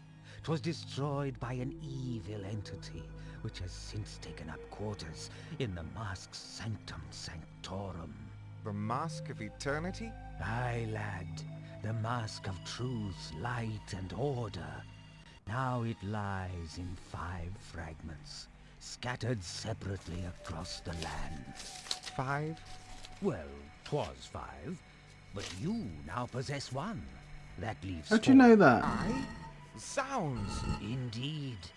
Now chaos reigns, and the vile spirits who rule the elements are free to cause mayhem o'er the land. Mortals like you now find themselves trapped within rocks and Mortals like stone. me, so you're not a mortal? But you, lad, have been chosen to perform the sacred task of finding the remaining 4 pieces of the Mask of Eternity and returning the mask to its most holy sanctuary. Chosen The by mask whom? Itself, 'twould seem, has chosen you. I am honored to perform such a noble quest. But where do I begin? 'Tis, my friend, for you to discover. I know no more. I can, however, conjure you a Yes, magic please. map which will aid you in travel throughout the land. Behold! Who's going to defeat this guy? Very good question.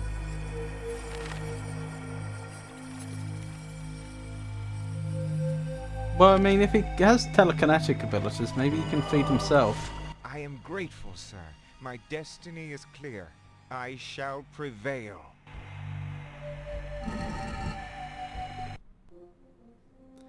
That really seems an unfortunate fate. I feel for this individual. Infantry. Infantry opens only with the play cursor. Right click on an object above the hero's description. Left click on it to obtain it to use it upon the game screen. On the game screen, use it by clicking on objects or characters. I bear a piece in the Mask of Eternity. Oh, here we go. There are more graphical bugs in the 3DFX version. When you possess a magic map, you can open and close it by pressing tilde. Left click on the open map to position it, right click to zoom in and out.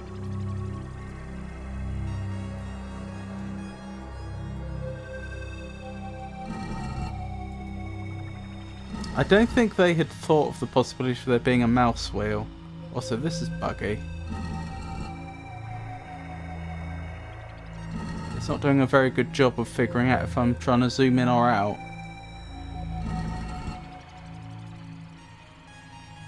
Nice hand-drawn map, though. So that's where the water wheel is, presumably. If I were to try and get up there, how would I do it? It would help if this part of the map was rendering properly.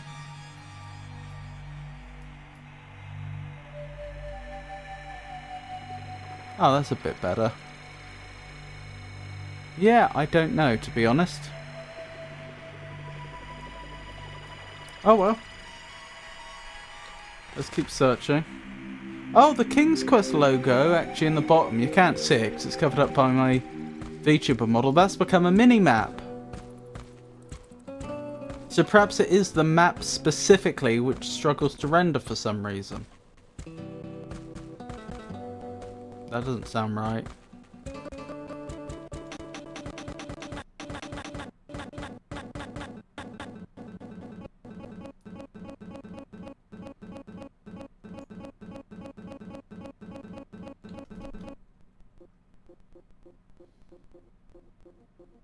Let's save again, shall we? Gotta sample this beat. I'm afraid PCM is having trouble again, so that means we have to restart it. Call me Daft Pumpkin. Oh, Daft Punkin. Oops, didn't mean to do that. I meant to quit. Oh, dearie me. I'm doing my best. I'm doing my best with this game.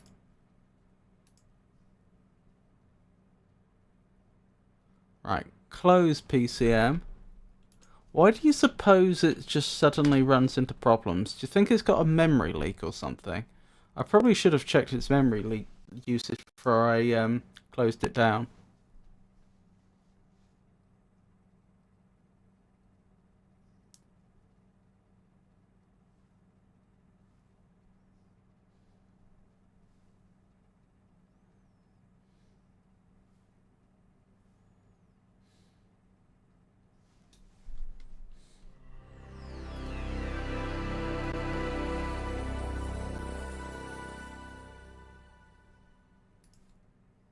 ChatGPT thought that PCM can cause memory leaks when I asked, and the only solution is just to restart it. Yeah. A lot of memory to leak before it would become a problem, though, because like I say, I have 48 gig of system RAM. You'd think that would take it a while.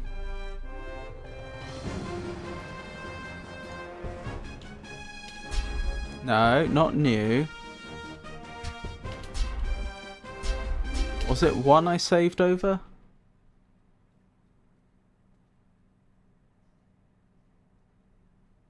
The title screen for King's Quest Mask of Eternity presents a rather intriguing atmosphere. It is quite fitting for a cerebral adventure. I'm looking forward to experiencing this first playthrough of El Magnifico games in this community. This is the most welcoming space. Let's go back to 3-word sentences, okay? Right away, madam.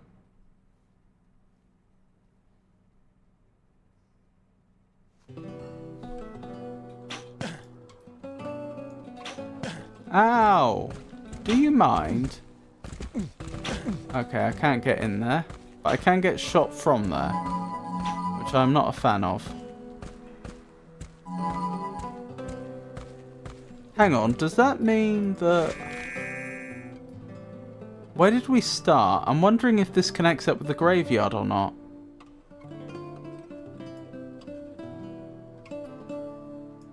No, I think we started over here, so the graveyard must go down that way. Okay. I think we've seen at least half of this area by now. Right. Let's pay this person that was shooting us a beating. I must say, this looks a lot more like a graveyard than the place we were before, where the game warned us about entering the graveyard too early.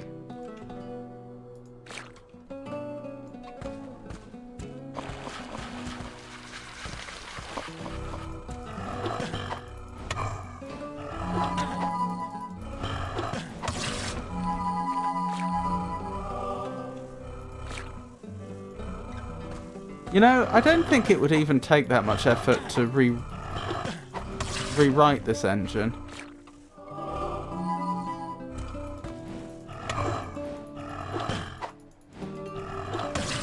I've seen nothing here that would be particularly hard to do. Ow.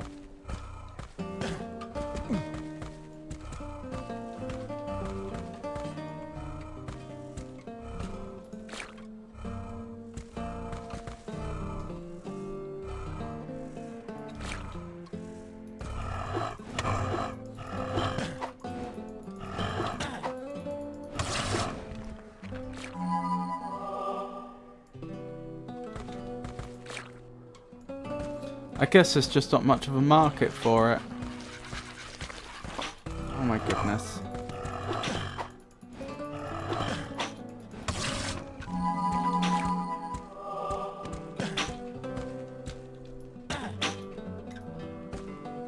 This won't work. There must be another way.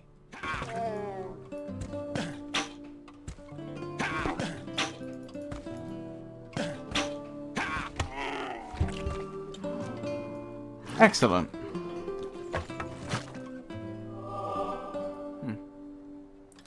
Ah, do I have a ranged weapon now?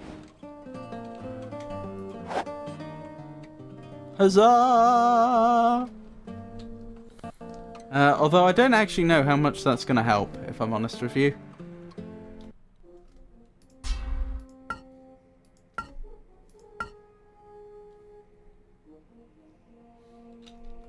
What are we thinking of the game so far, chat?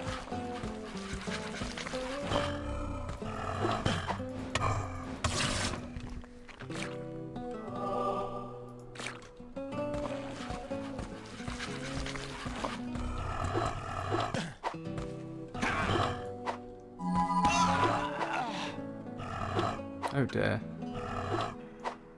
I am dead. Oh, they just wander off nonchalantly.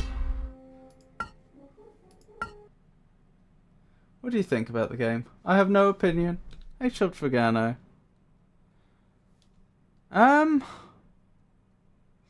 It feels frustratingly slow so far. What am I, like 3 hours in? Okay, I did spend an hour and a half reading the manual, so that's not fair. I'm an hour and a half in. I feel like I've been playing this for a while and not much has happened. And I don't think the game's successfully holding my attention in other ways either.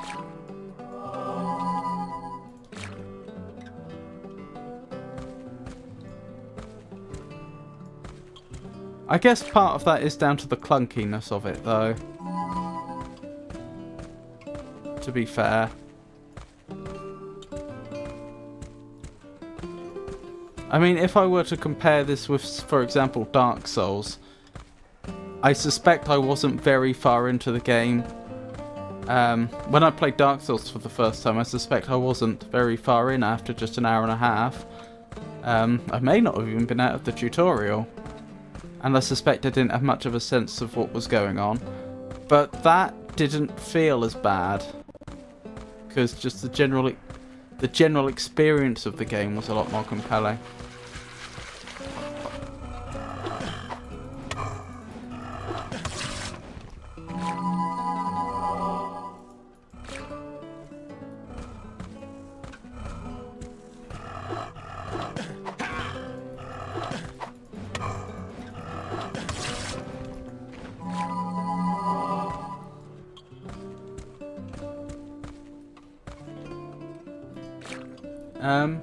Chupfagano!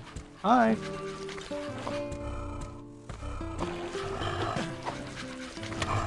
Here lies John someone or other.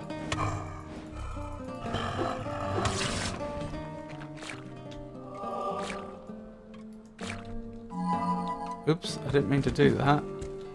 Oh well, what's done is done.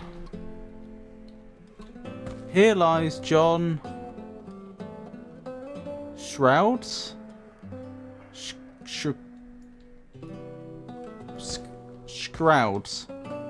John Shrouds? I can't read it. Does that say art director?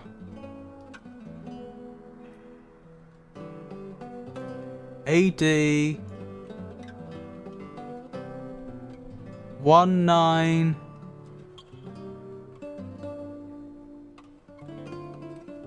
something 6.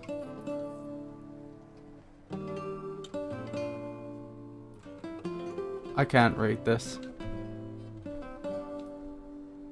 I did tell you that King's Quest 8 is a very different game and not looked very highly on. Well, we'll see.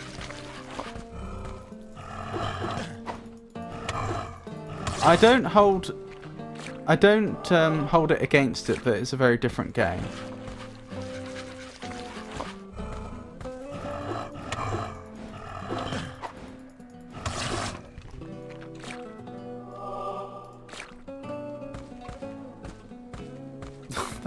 that emote, Pikachu.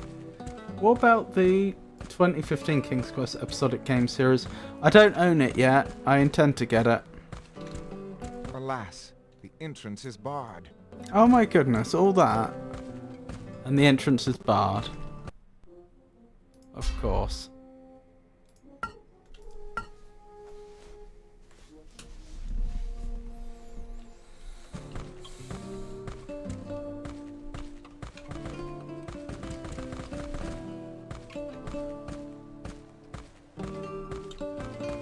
So is there any way into the church itself?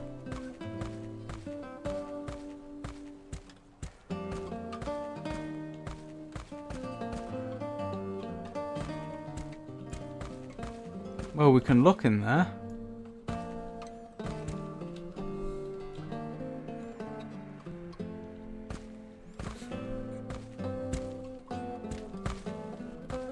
Oh my goodness, this is awkward.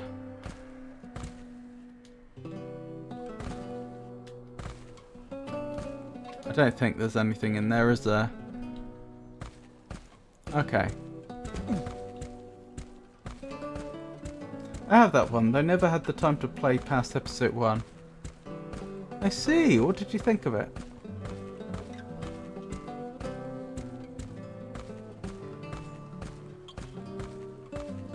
I mean, some of the later King's Quest games were a bit episodic anyway, weren't they? Like King's Quest 5.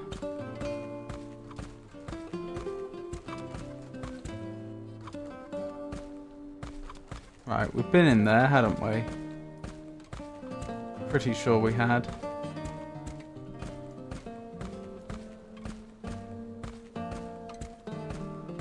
Felt like Monkey Island, but with more quick-time events. Interesting.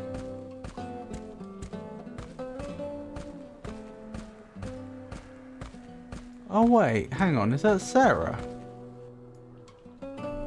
Maybe I misunderstood the map.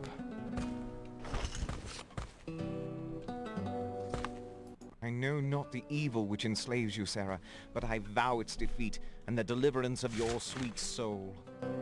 I did misunderstand the map then. So that was actually the same place. That was the graveyard we were warned about. Okay. Then that must be up by Castle Daventry, by that logic. Okay. Well then down this way and Castle Daventry are the only two places we haven't thoroughly explored. Huh. I mean, I feel a bit underpowered to take on those two locations, but if those are the only places that are left, I guess that's where I'm headed. Logically. Alright, let's try Castle Daventry again. Oh. I should have some sort of sprint.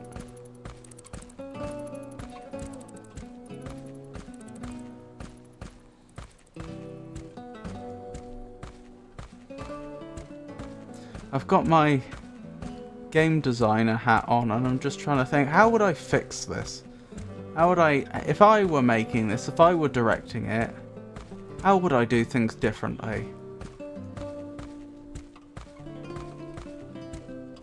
Obviously you could modernize the controls quite a bit, even with the technology of the time. And although I think that would help, I don't think that would fix everything.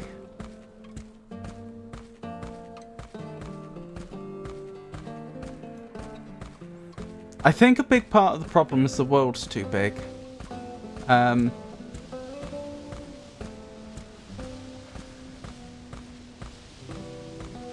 At least as it's designed right now.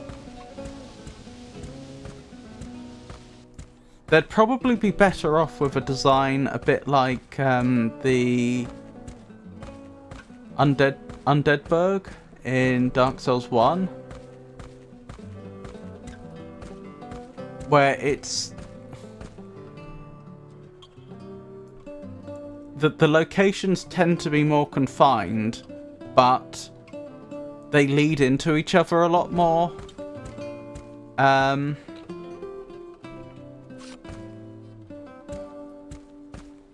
The old castle keep of Daventry. I should search it thoroughly. But where there's less just aimless walking around, because you tend to go from one small area to another small area to another small area, and it's all interconnected much more tightly, if you see what I mean. But I also feel like combat is never going to be this game's strong suit. I wonder if they just went wrong there.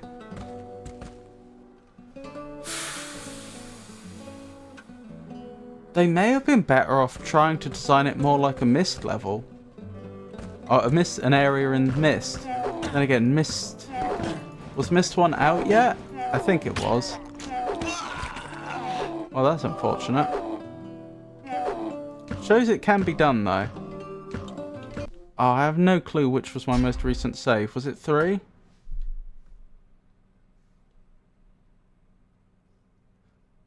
See, that's kind of orthogonal to whether you had defined it, whether you made the level design a bit more like Undeadburg. I think you could do both.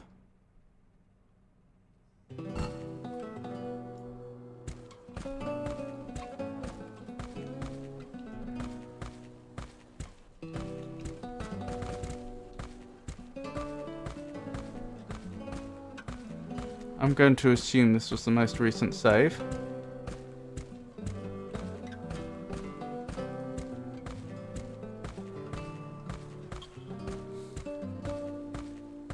It also depends what they're trying to do. I feel like, I don't know, I could be wrong. I feel like this at present the game feels like it's not sure what it wants to be. Like the way I was thinking, the lines I was just thinking along was more in terms of how would you turn this into a good puzzle game, but still keeping the 3D aspect. But what if they wanted to lean into the RPG? I mean, what were some really good RPGs of the era? I mean, Daggerfall was a buggy mess, but the basic template it laid out, even if the implementation was awful, that was good. But that was a very, very different type of game.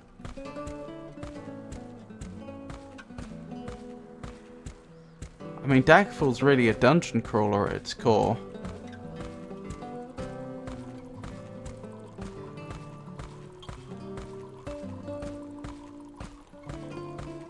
That would have meant significantly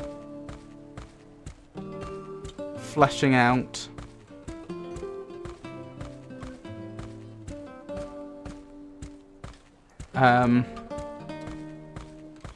the various RPG mechanics in this game. You know, having a much more complicated combat system. But then, is that part of the problem? They're trying to be an RPG, but they've also massively simplified the RPG formula to the point where it's no longer compelling. Like they said before, if you have a weapon, the only thing you care about is the number in the above it to the top right. If it's got a bigger number, it's better. Just use that. Right, so then you never have to worry about tactics. You never have to think in terms of, okay, this creature is vulnerable to fire, so maybe I should use fire. That would, in King's Quest VIII, that would never be, as I understand it, as the game has been presented so far, that would never be a consideration. And it certainly wouldn't be an emergent consideration. You know, one where clever players that are paying attention to the world would pick up on it, whereas other players might not.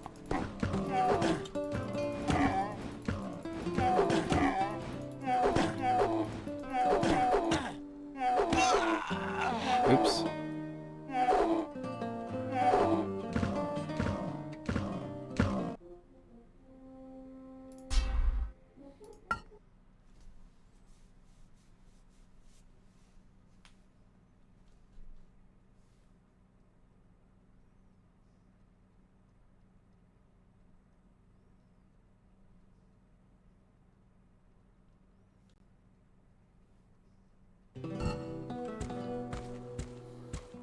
The old castle keep of Daventry.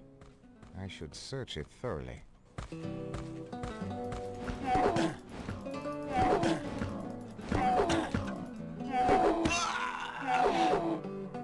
Oh dear. You can see the difficulty I'm having. I do have that one shield potion, but it only lasts for a certain amount of time, and I have no reason to think that I'm going to encounter any more shield potions in Castle Daventry. So I don't want to waste it, because I might genuinely need that much more later on. The music is chill while you're being destroyed. This is true. The old castle keep of Daventry. I should search it thoroughly. Alright, so what do we have so far? I do think that the world is too empty.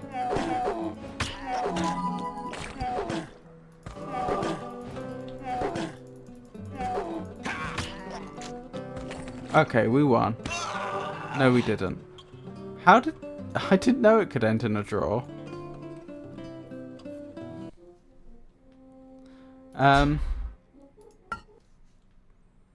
Yeah, I do think the world's too big. If we were to try and fix this, as it were... oh, I just got a shout out from Bex. That's very nice. I think you would have to shrink the world. How could you make the combat more compelling? Don't get sandwiched. Yeah, unfortunately I can't really not here.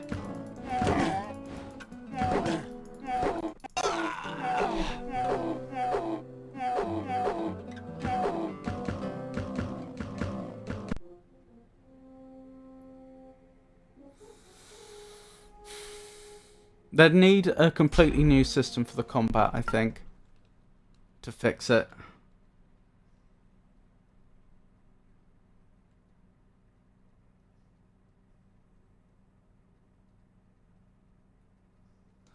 I think this 3D combat just is too clunky. It's not doing it. They'd need to have. I think the sort of thing they'd have to do. I should search it thoroughly. Hang on. Let me try again.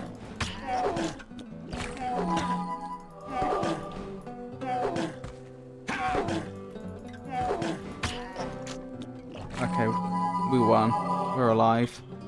Let's save here. I think the sort of thing they'd have to do is like give you a 2D combat interface.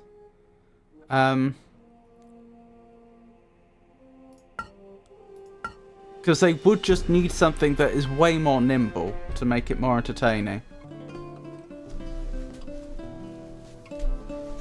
Even then, I don't know if that would do it. But I'm thinking like a top-down type 2D interface. Like you're looking at the tops of their heads. I mean, you could do that by just moving the camera around. But even then, it would... I'm thinking of something more like Hotline Miami, if that gives you the sort of idea. They could have done that with the technology at the time. If when you went into combat mode, the camera suddenly swung up, and you were then able to move around a lot more nimbly, that would help enormously. That guy comes out when you attack the other. That's the problem, Pikachu. Because they're standing guard on either side of the room. But I tried baiting them out and it didn't work. I got their attention, ran through there, and then they just forgot about me.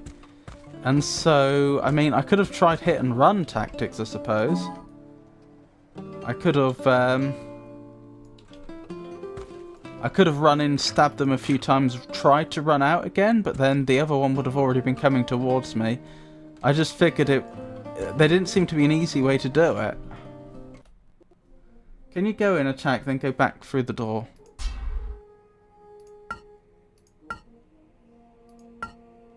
Well, obviously I've only just read that comment, but I think I ended up more or less answering that anyway. Hello. What's going on there then? Why are there goblins and other such creatures all over Castle Daventry anyway? This door is well locked. Oh, they're arrow traps, I see.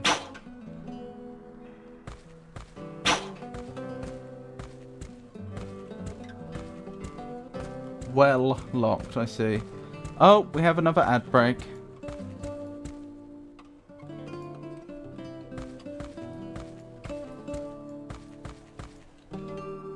If it is at all within my power, I shall liberate you from this vile condition, good man. So he doesn't know who that is then.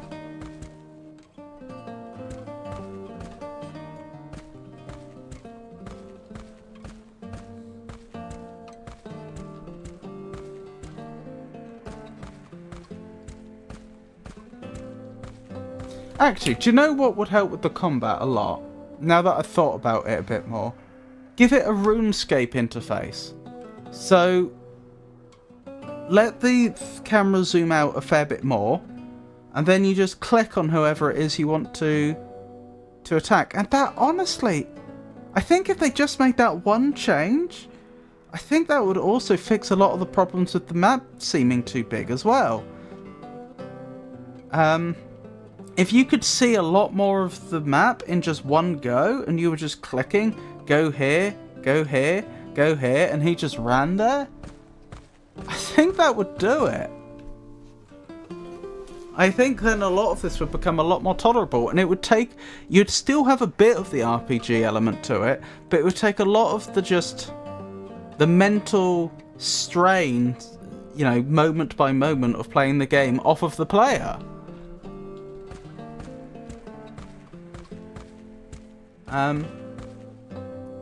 Sticking... Oh, hang on.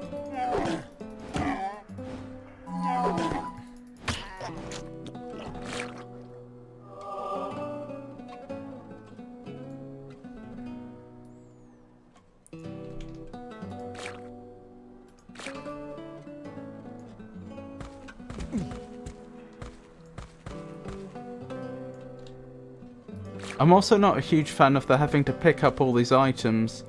I think if they just went straight into the inventory, it would help.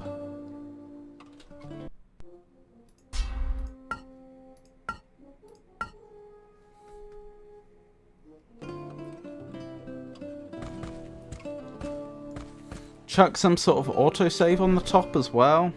That would be nice.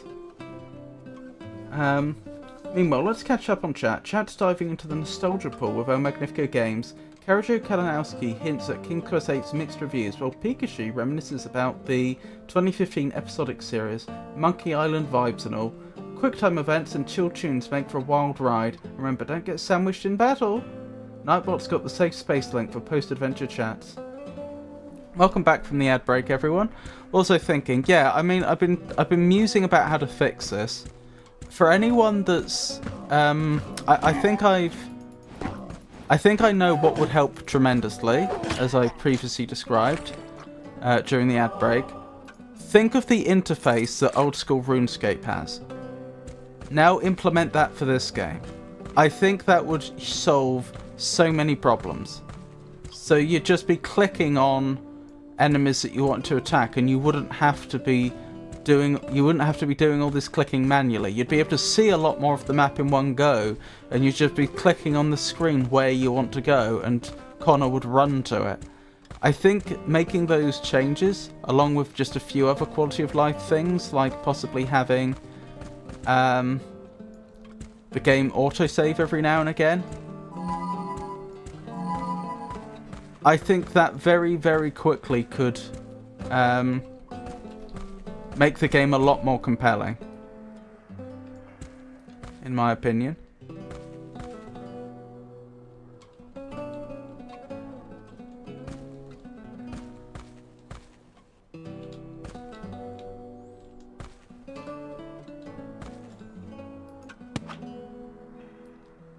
I mean, I could try firing at the door. I'm not sure there's any point. That did seem a bit pointless. Oh, do I get infinite arrows? That's not too bad. I'm just wondering, what's the point in having that crack in the floor that I can look through unless I can, I don't know, put an explosive barrel on it or something?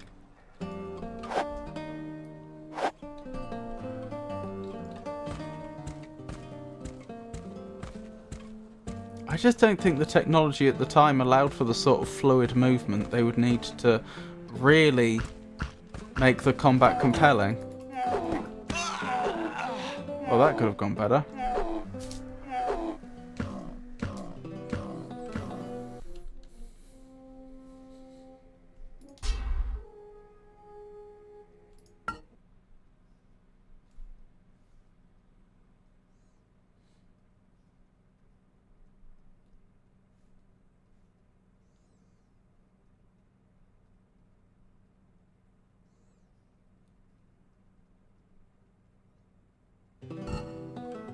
Right, that is not my most recent save.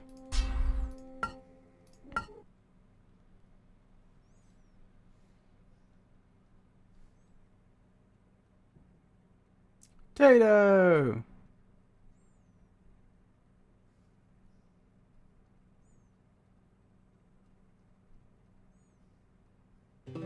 Those loads take a while, don't they?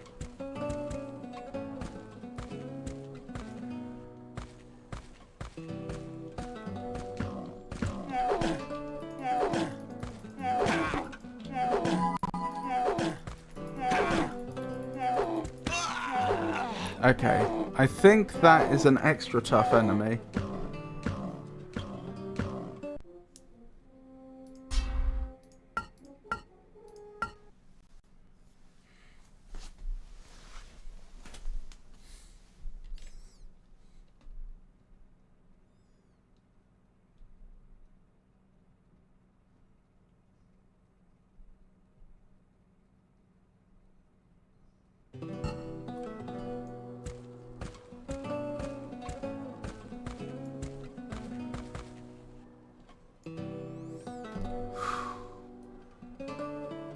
Can I bait you to come out?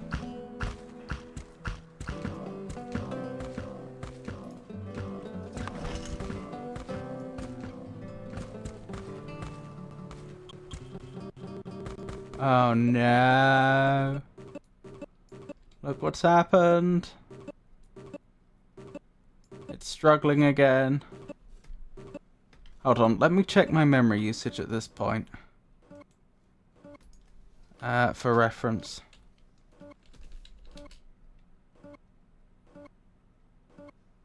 No, I do have a load of memory free.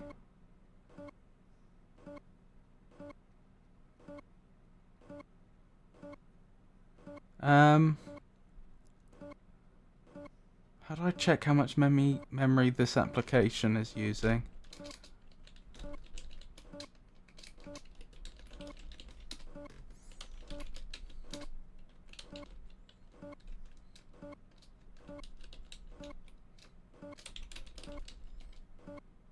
Oh, hang on. Probably some sort of system monitor would be the way to go.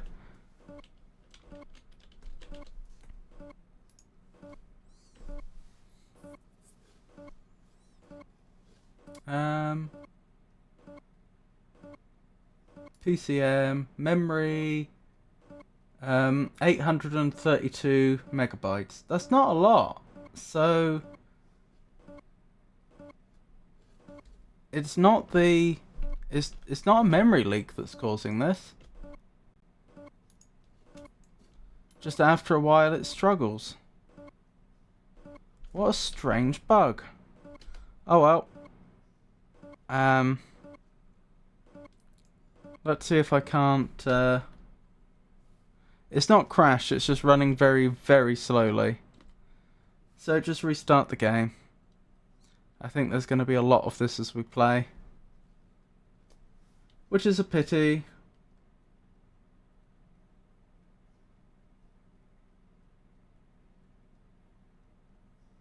Forgot about that one. Game, come on. Quit. No, I do want to quit. I'm quite sure I want to quit.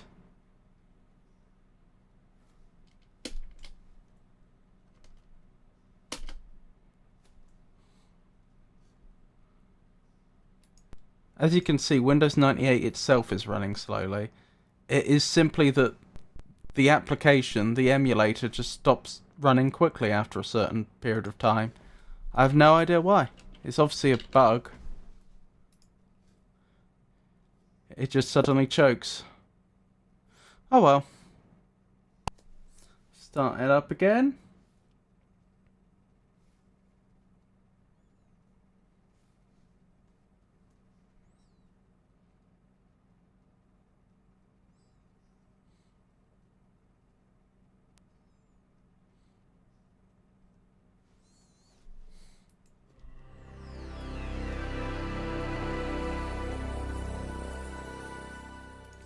It is a shame. I haven't seen anything yet that suggests to me that this couldn't have been a good game. Like, if they'd done things slightly differently. It probably wouldn't have been as good as King's Quest 6.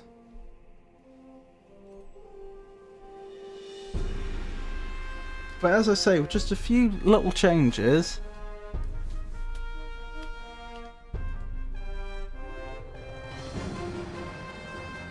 I think this could have been quite a fun little addition to the series. It's my thoughts right now.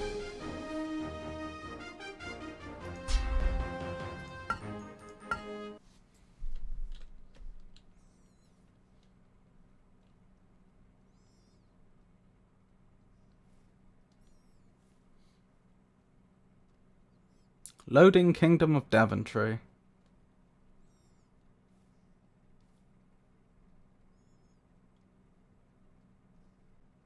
I guess that makes sense, actually, now I think about it.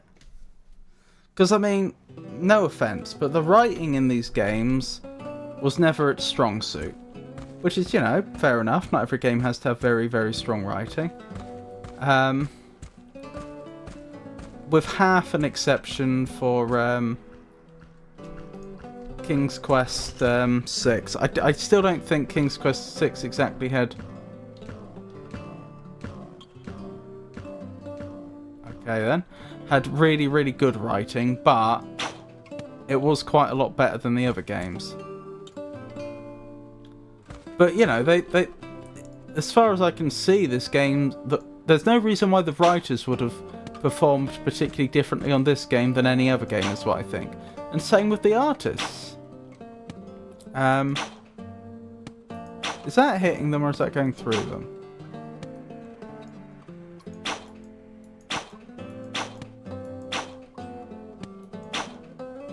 So it probably does all just come down to the interface design.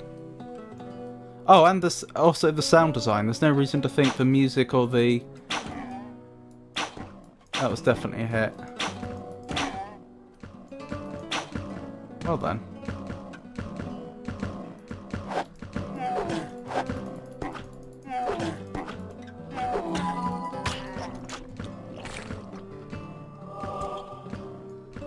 Well then. Oh. That's probably going to get me killed.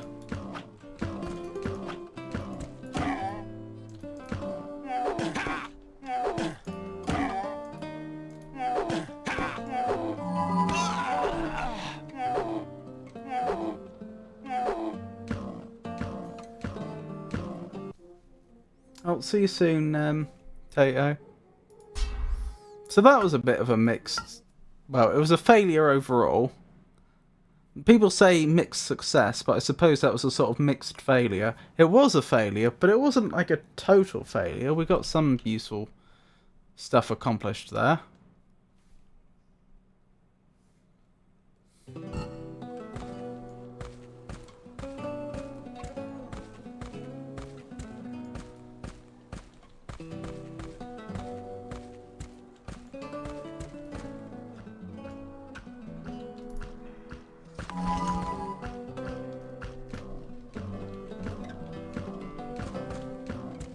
Oh, sorry, that is worth reloading for. I meant to go into first person mode, but I accidentally pressed the button beneath it, which is use what is currently my most powerful healing item. Well, I don't want to, I don't want to progress without that. For no good reason. There we go.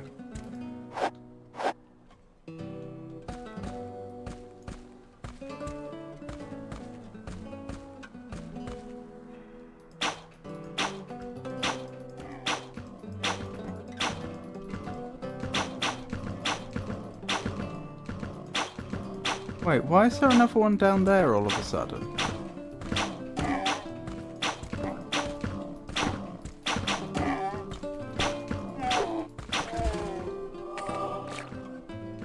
Blimey.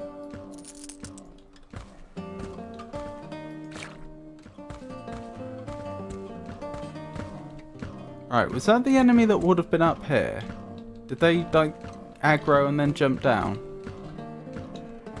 I think they must have.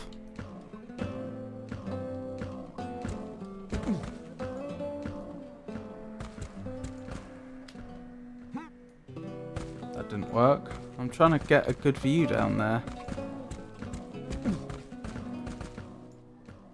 I don't really want... Connor can jump very high and I don't want him like jumping down there. That'll do.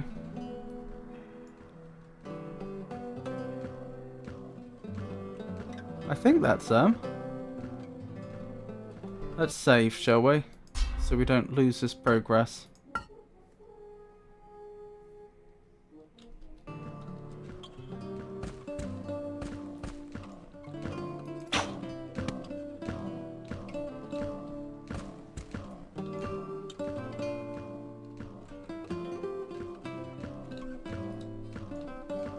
Would you like to take a break from this for about an hour and play Split Fiction?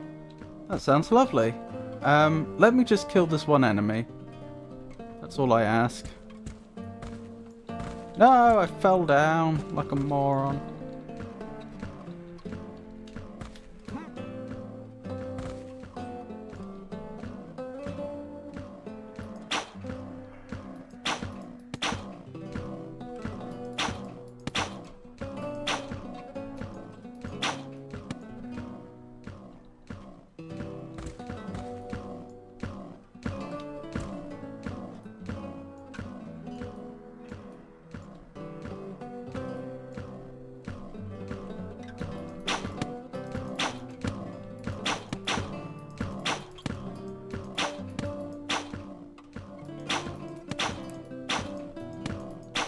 You'd think I'd have hit them once by now, even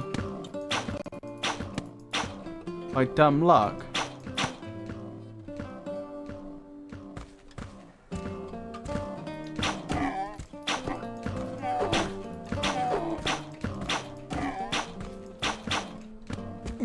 Oh, that's interesting. He de-aggroed when I left the fort. I think that might be some sort of hard and fast line the developers created.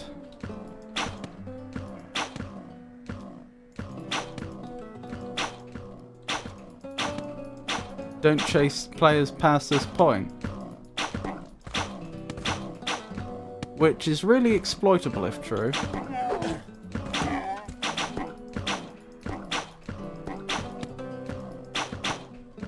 Might have to run suddenly, but since the game is on loan, I feel bad if I don't try to progress in just a little bit.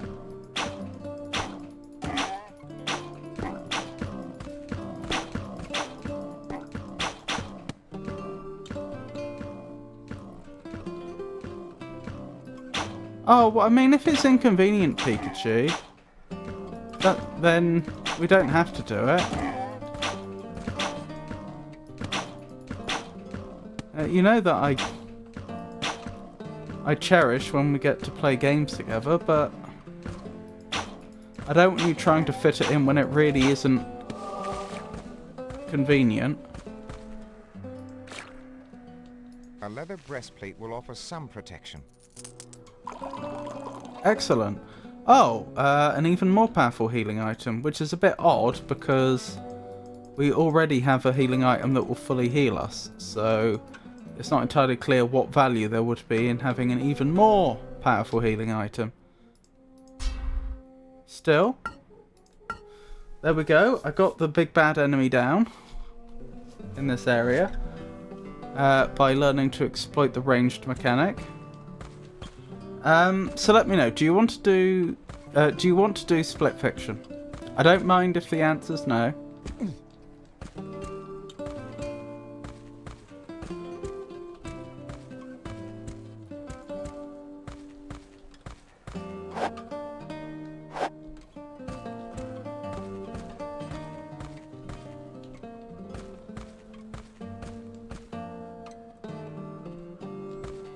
Nothing here, is there?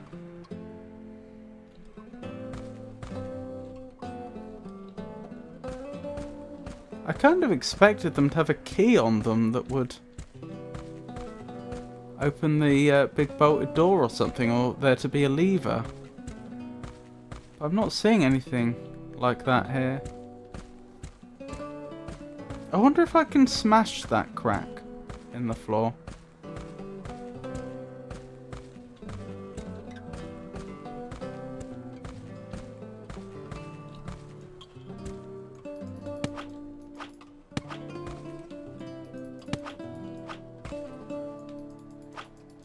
It does seem odd that there would be a crack in the floor, but like no way to capitalize on it.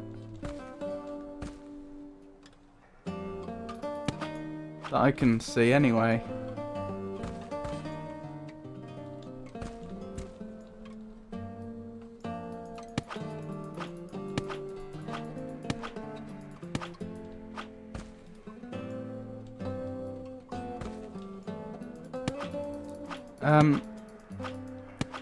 I don't know if you missed what I said, Pikachu. I'm still waiting on your final verdict. I don't want you to try and to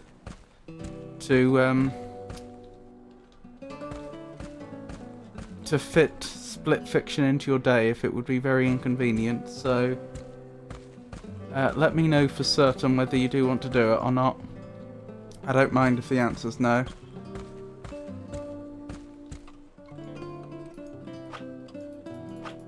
Crowbar in, that's the term, isn't it?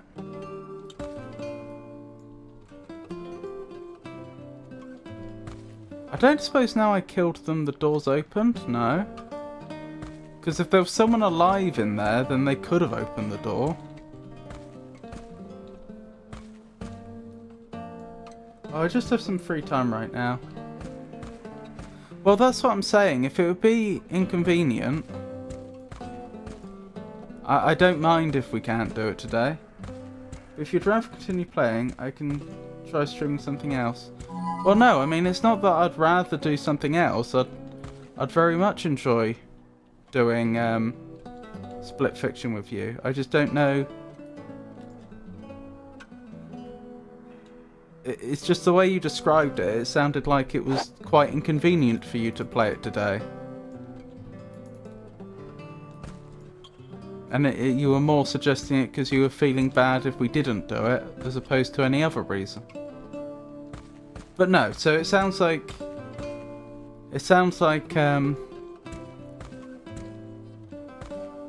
Your playing Split Fiction isn't going to be too much of a problem. If I've understood correctly. This door is well locked. Guess we come back here later. Okay. Right, I don't think we've done anything since I last saved, so I'll start up the PlayStation. And then I'll quit out of this. And I'm going to need to start up Steam, aren't I?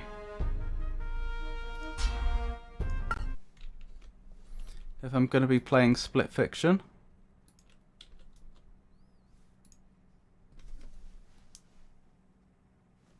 I'm also going to need to update the stream information, aren't I? Hopefully I'll remember to put it back afterwards.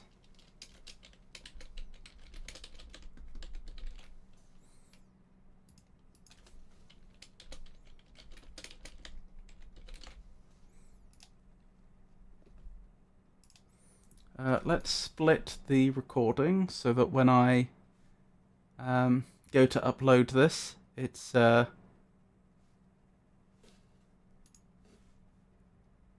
Split Fiction and King's Quest 8 are separate.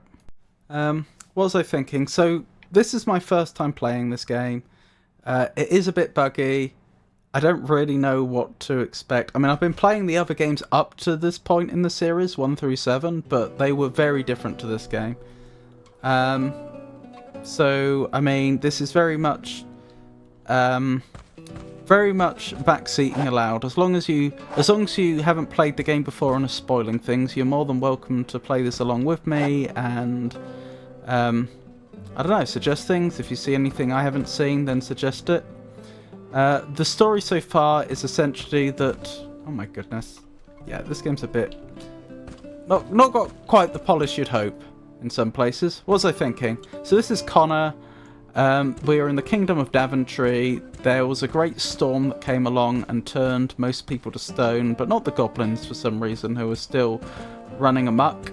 And we're trying to, well, basically figure out what's going on and help people. We've got a piece of the Mask of Eternity, which I don't think we'd heard about until today. But apparently the Mask of Eternity is some sort of magical artifact which is important for the prosperity of the land. Some evil force touched it. It then suddenly broke into 5 pieces that got scattered all over the land. We need to reassemble it, and then we need to fight the big bad, whose name I do have written down in my notes. I have written notes here, handwritten notes on a notepad. What was their name, the big bad? They were Locrito. If you want a hindrance, I will join you, Pikachu. Hey, oh, already read that. I ain't buying it on PlayStation. Then a long extra bit I was saying. Bye. Now you can't remember how to play this one after Split Fiction. Yeah, and I've just remembered I still have all those facts to read out, because we had all those readme some fax redeems from Georgius. Not sure the best way to handle that, to be honest. Hold on, I'm just going to close the PlayStation down and then we'll get into this. Because obviously we were using that for the voice chat and it's still running in the background. I don't know. What I might do is read out a set of facts now and then just try and remember need to do that twice more before the stream's over. Same plot as Disenchanted. I don't know. I'm not familiar with Disenchanted. Is that from a movie? Is what I said from a movie or what he said? I think Disenchanted. I could be wrong. Welcome, Pikachu. It's most agreeable to have you join our exploration of King's Quest VIII. I trust the transition from split fiction was not too disorienting, as this is a space for clarity. Please do not hesitate to ask if anything seems unclear. You don't have to do it. I was doing it to make myself laugh. Oh my goodness, thank you so much for the bits. That's very kind. Well, I'd feel I can reimburse you if you like. I'd feel bad even not reimbursing you or reading out the facts. If you really don't want me to read them out, I'll reimburse you then. Manage requests. Where are the most recent requests? Here they are. Right, so reject, reject, reject. You should have got all your points back. If I did that correctly, Georgius? Right, where were we? In it, someone turns everyone in town to stone several times. Oh my goodness, you keep cheering. Thank you. That is very kind of you. Not necessary, but very much appreciated. So yeah, just for a bit more context. Thank you so much. You're being very generous. I'm not sure why, but it's very kind of you. What was I thinking? Thank you. Thank you again, Georgius. And again. Reversible primes. Oh, what makes a prime reversible? I noticed the amounts you were donating were unusual numbers, like unusually specific, and you're right, they are primes. 17 is a prime and so is 71. Ah, I see. Can't be many of them. Well, I mean, obviously there's an infinite number, but I mean those must be relatively rare, I would assume. In the set of all numbers. Thank you, Georgius. This is very kind of you. What was I thinking? Thank you again. There's still Optimus Prime.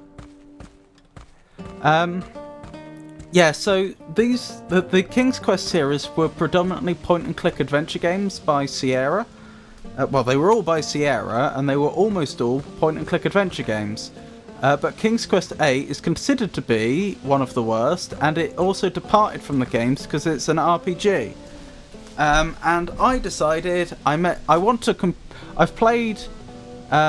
intending to play all the games in the series, so that should include King's Quest VIII, so that's what we're doing. And I'm a bit stuck, if I'm honest with you. I'm not actually sure what I should be doing now. There's the map.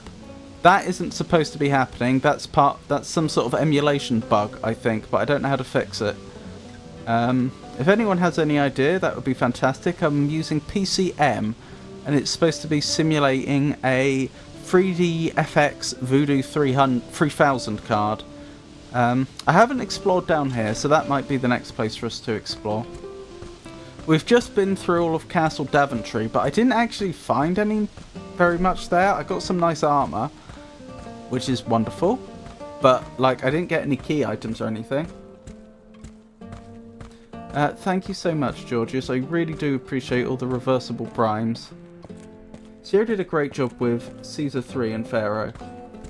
Oh, I'm actually not familiar with those games. Tell me more. I owned that graphics card and gave it to a friend. Oh, is that one of those things where now you wish you'd kept it? Yeah, so PCM is supposed to emulate old hardware, and this is supposed to be emulating right now a Gigabyte GA686BX Pentium 2 at 450 megahertz with the 3DX Voodoo 3000 card. Oh my goodness, thank you for the follow, John Botjovi. I do appreciate it. No, it really helped him out. Okay, we can't take both of them at the same time. I wonder if they'll chase me forever, or if they will actually give up. That was actually something I was thinking about when I started playing this game earlier. Like, this is their first full 3D game, right? So they're going to have to, for the first time, worry about things like pathfinding. which presumably they've never had to think about before. Right, since these enemies are a little too hard for us, I think the way we're going to try and do it... Oh, if I'd hit them just then, I might have been able to aggro just one, which would have been fantastic. I think the way we're going to do it is by just firing arrows at them and running away until they're dead. Because, seriously, they're no joke. Wonder if I should have gone with the easy combat in retrospect.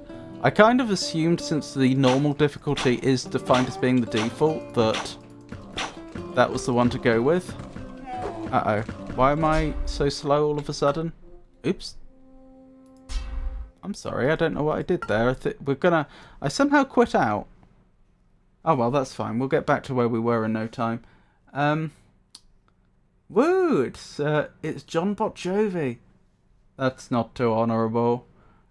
Genuinely, they will destroy us. One-on-one, I would stand a chance, but I would have to use healing items to survive. With two of them, it won't even be close. We'll just die. Parry, dodge, thrust. Is that from Monkey Island, or have I made that up? That sounds very familiar. Yeah, the combat is a weak point in this game. I was talking about this earlier, and the fact that, honestly, the game's not been that brilliant so far, and I think a big part of it just feels really slow. Like, I've been playing this game for,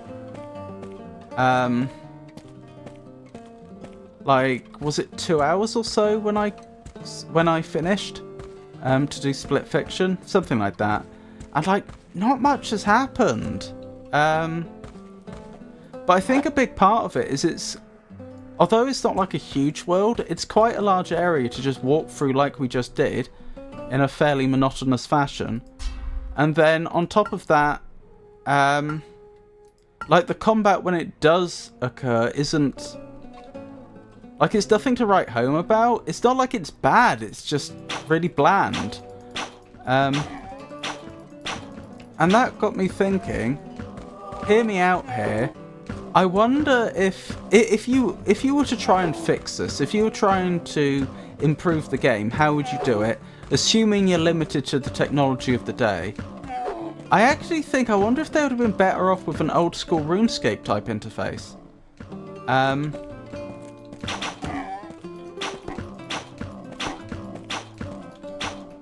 Again, I'm abusing the fact they don't want to walk past a certain boundary.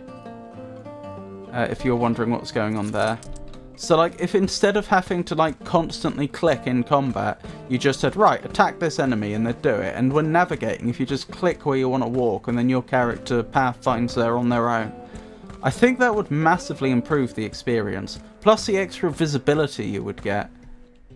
Hang on, this isn't good.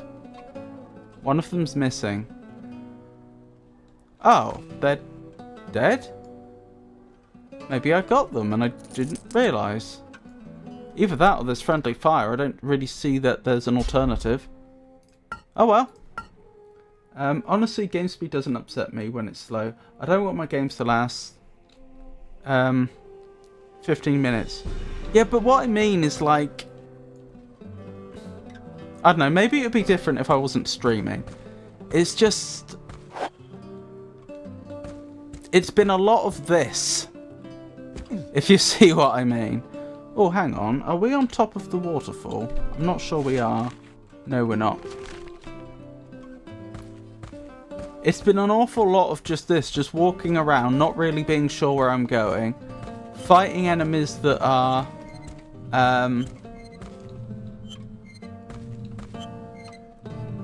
Now that's interesting. Fighting enemies that are... Or doing a lot of that, as I say, bland combat. It's not like it's bad, it's just like... When you make a game, you want it to be compelling. And naturally, it's not going to excel in every department. So you try to make certain parts of the game... Uh-oh.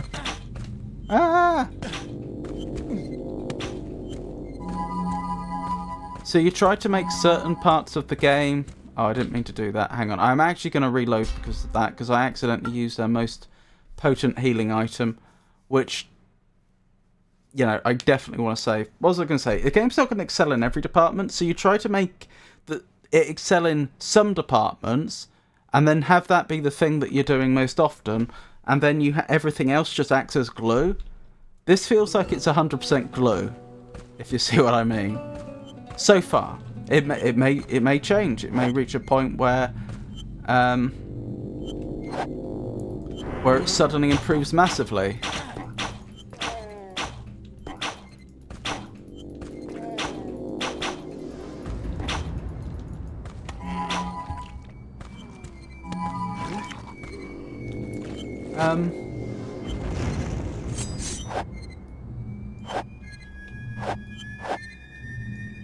I wouldn't make this isometric instead or anything. Do you not think? Based on what I've said, because I realise you only have like my word for this, what would you do? Because I think part of the problem is a big part of the problem with the combat is it is very clunky. And I don't think they had the technology at the time to make the combat smooth.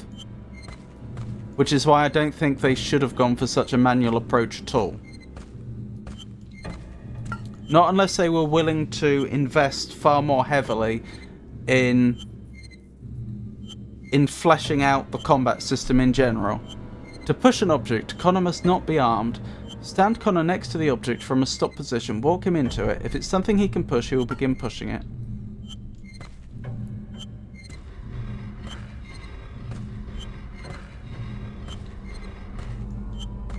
Alright, what was the point in that then? Is this just... Oh. There's a thing... No, that's a shadow. That's a shadow we're looking at there. At the end, the game is a business. After a while, you have to do what the public asks of you and release something. I played games like this and enjoyed them, so I'd leave it like it is. Fair enough. I still feel like it could be improved. What I was saying earlier is I feel like the actual real core of the game, so far, bearing in mind I'm right at the beginning, the actual core of the game seems good, and it feels like it's in the implementation that it's that's a bit lacking, if you see what I mean. I was saying this earlier, it's not, the writing is on par for the series. I wouldn't say that it's bad, but you know, it's about what we've come to expect up to this point in the series. And there's nothing wrong with the art, and there's nothing wrong with the music, and there's nothing wrong with the sound design.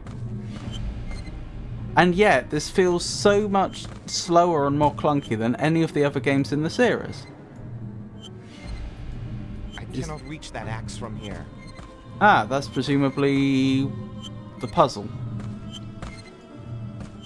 I'm guessing that's a big weapon upgrade?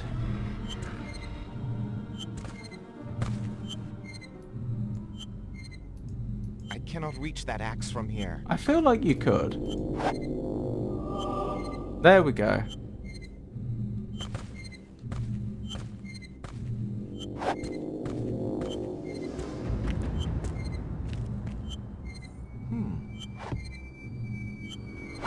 What's this?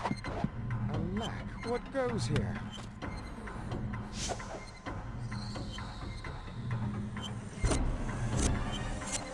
Well, that's unusual.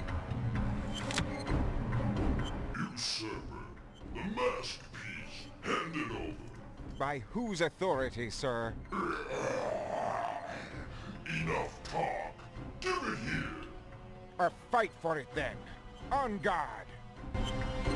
There's more to this than Tomb Raider 1 on PlayStation. Fair enough. I mean, as I say, the game might just turn itself around and I may end up thinking that it's great. It's just...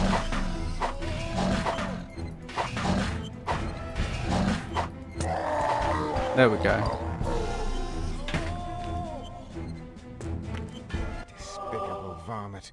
Whence came he to Daventry? Ah, a shield potion. Wonderful.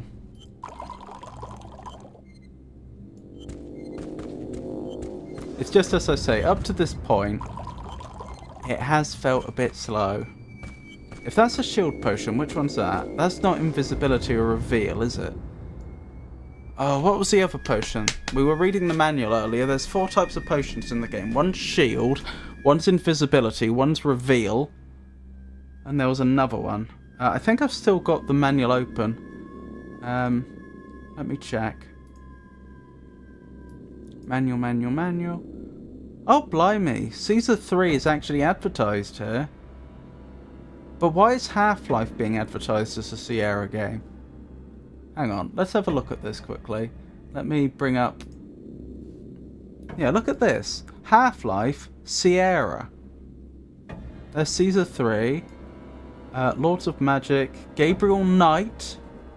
Which we were discussing earlier that it seemed like it'd be a very good game. Return... What does that say? I can't read that word. Return something Krondor. Anyway, I was checking out the potions, wasn't I? Where was it? Where's the potion description? Potion of Strength. That was it. Rightio. Let's hide that again and get back to the game. Music was great. Half-Life was published by Sierra. I did not know that. That's very interesting. Did I get any items for defeating that foe? Not that I can see.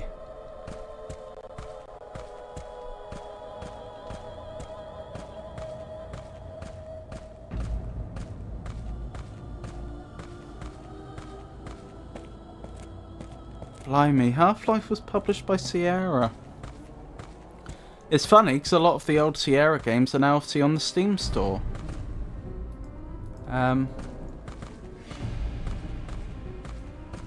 Sierra as a company, does it even still exist? I'm pretty sure they got bought out, didn't they? I suppose the brand probably still exists. It has been indicated to us that we need to... A puzzle I haven't solved, it has been indicated to us that I need to stop hang on, I'm trying to show you. I need to stop the wheel here so that I can climb up and grab... There's a rope and a hook at the top. But I haven't figured out how to do that yet. This is very dumb. I don't just hit it, do I? No. Zero went bankrupt as far as I know. Yeah. Which is a shame. It is a shame. I was thinking about that the other day, more in connection to the adventure game, the point-and-click adventure game disappearing for a long time, for about 10 years. And yeah, I wonder what the causes were. And I think part of the problem was probably that the cost of developing the games was going up and up, partly because I think it was probably a mix of the expectations of people going up, that is, of consumers, but also probably, I could be wrong, I suspect the devs were overestimating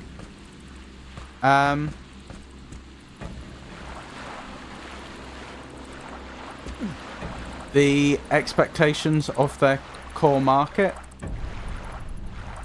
thinking, oh, if we don't go to 3D, then there is no chance anyone will buy our game. It probably just led to a situation where they weren't, you know, they were spending so much on developing the games that they didn't stand much chance of making enough of a return. I could be wrong. All the 3D point and clicks were a flop, and all at the same time too. I'm not that surprised, except Grim Fandango. Grim Fandango is an absolute classic. I'm surprised that one was a flop.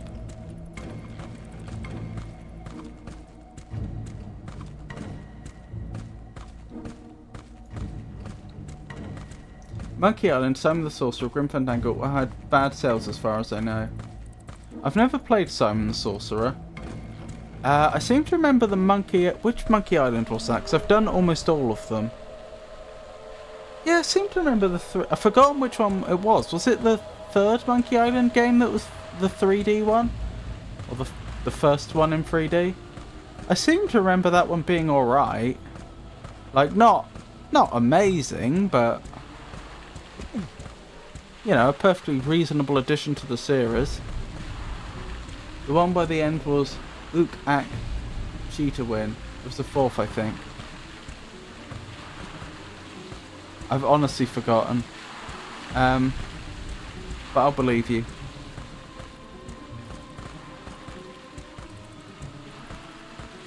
How do I make this water wheel stop?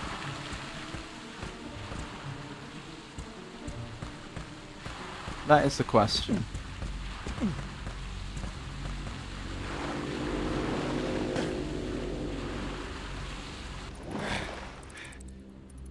I didn't expect that to actually happen. Oh dear, poor Connor.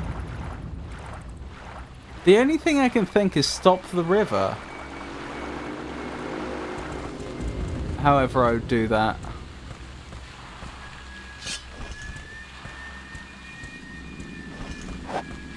One was very pixely, 2 was advanced pixels, 3 was the last 2D and had some fantastic art. Oh yeah, I think I do remember now.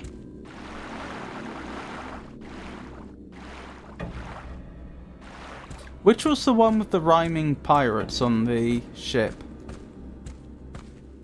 And Guybrush Threepwood ends that whole interaction by deliberately ending his sentence in orange. We won't get scurvy if we eat some oranges, or something to that effect. The force of the water is too great. I cannot get through it. So that's where I'm stuck. There's this place which I'm pretty sure I'm supposed to be able to go into at some point. And there's also that water wheel. But I haven't as yet figured any of the rest of it out. We won't get scurvy if we all eat an orange. I think it's the third game. Okay.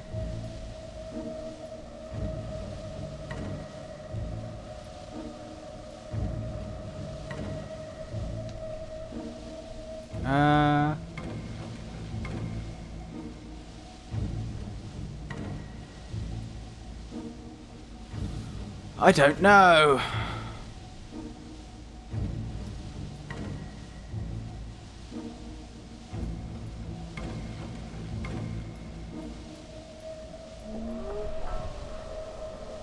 I could explore in that direction, actually.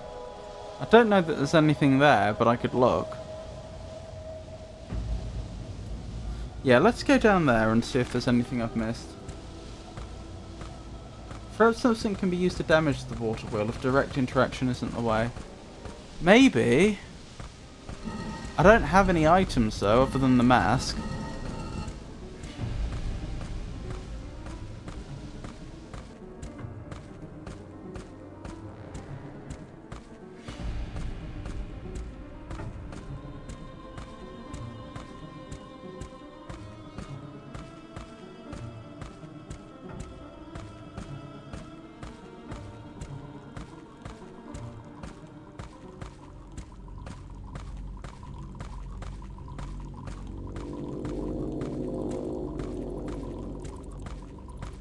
The game was like dropping some pretty big hints the moment I stepped into that room though, that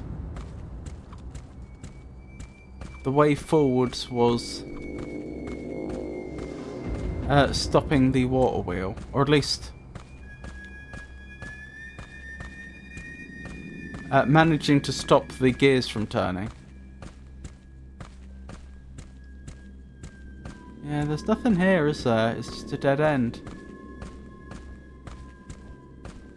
Where did the wizard go?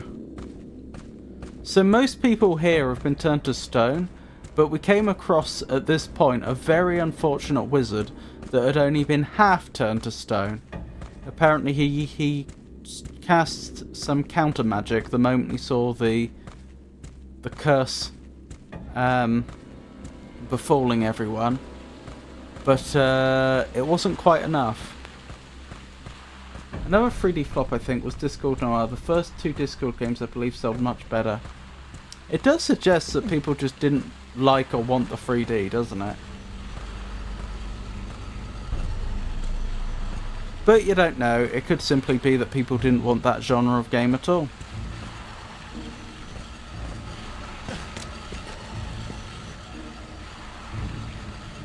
Yeah, the game's pretty clear. I'm not allowed up there.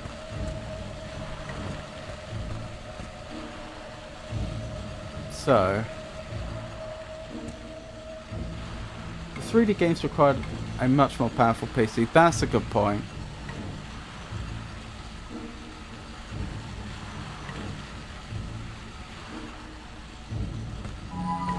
Oops. Oh, sorry, I'm going to need to reload because I used another really essential item. Which is fine, because I mean I have a save which is after we've done everything, so it's not like we're losing any progress.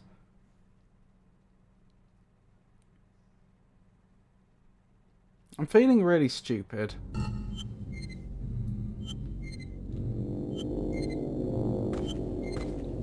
This was before, so that wasn't my most recent save. Yeah, another minor gripe. I don't like the fact that it doesn't order the saves in the in date order when they were last modified. A lot of old PC upgrades were only done when the PC was broke, I feel, rather than the quick boost people do these days. Yeah, that makes sense.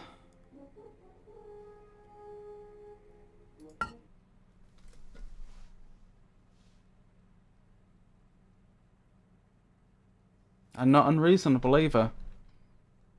Kind of a shame that people can't do that now. Because software companies keep deliberately pushing the specs. Wait, hang on. Did I honestly not have a save after that?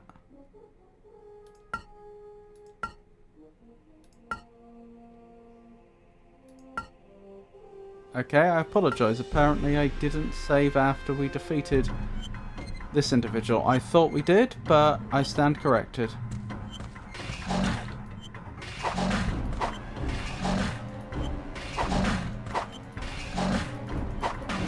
Oh, and it was an easy win last time, and now we've lost. Huh. Look out. I don't know how the saves are ordered. I think they must be doing them in alphabetical order or something.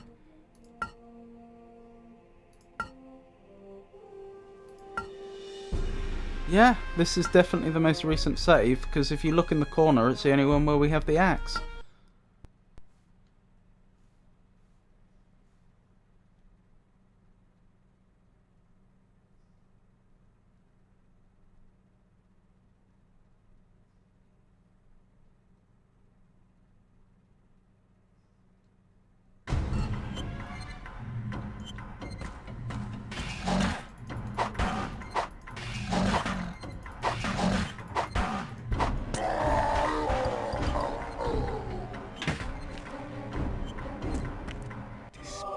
Varmint. Whence came he to Daventry? Okay, we did slightly worse that time, but in terms of losing more health. But let's make sure we get a save in now.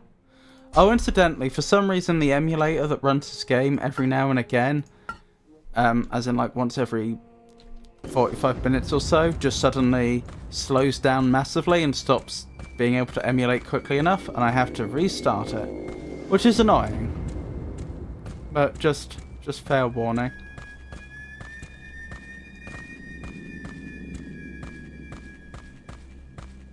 I don't feel too bad about upgrading my PC. It's my only joy in my life. Oh, that's... I'm sorry to hear that.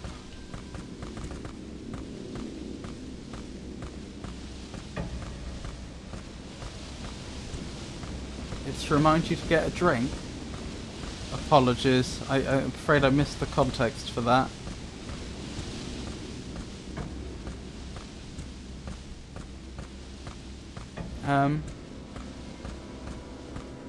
Oh, the 45-minute slowdown, yeah.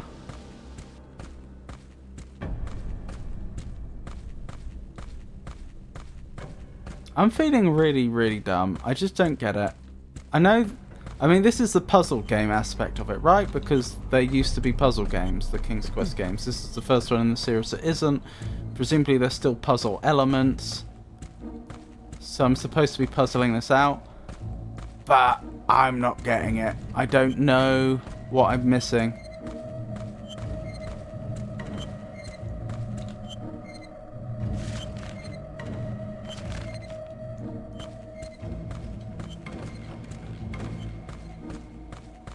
Oh dear. Dead. Well, I did save after the fight definitely this time, so that's not such a big deal.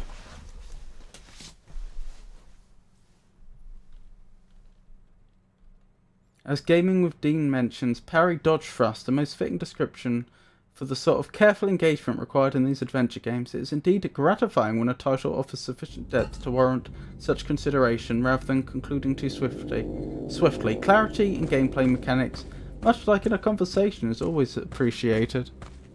Yes, thank you, Frosty. Perhaps you can focus on the path to and from the water wheel, and something can be spotted. Okay. So where are we now? Obviously we're here, and the water wheel is there?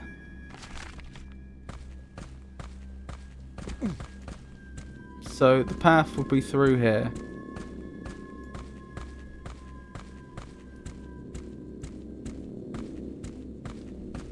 This is the way.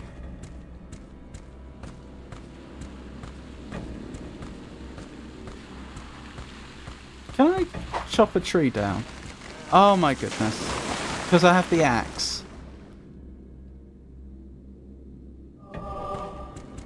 Very good thinking, Dean. Thank you for that. I would point out, though, that wood chopping axes and battle axes are quite different things. But hey ho.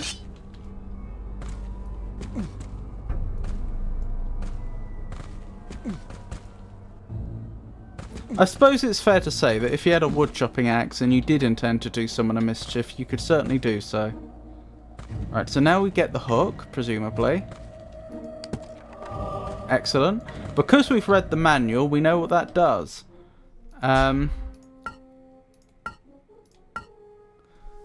This is going to let us climb, but it will only let us climb in like predefined places. Like we can't just use it whenever we feel like. There's going to be specific places in the world where the game says you are allowed to climb here. Rope and hook. When you're near a climbable place, a rope and hook icon will appear in the lower right corner. An arrow behind this icon indicates up and down. Select the rope and hook from the bottom bar and use it on the place you want to climb. Yep, that's generally the idea.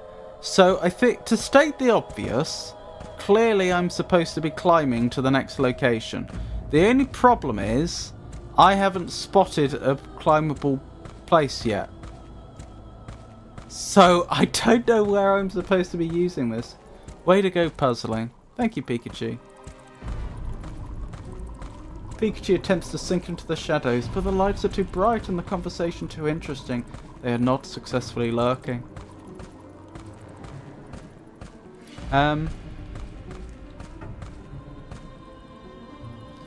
Map. Where conceivably might I be able to climb? Again, sorry about this graphical glitch. Down here maybe, because that is like a big chunk of the map that we can't see.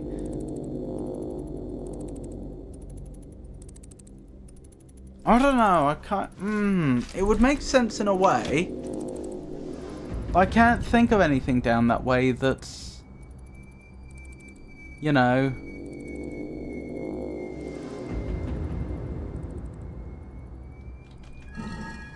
notable. Let me put the map away. There we go. I'm going to go back over to where the water is too forceful for us to go through.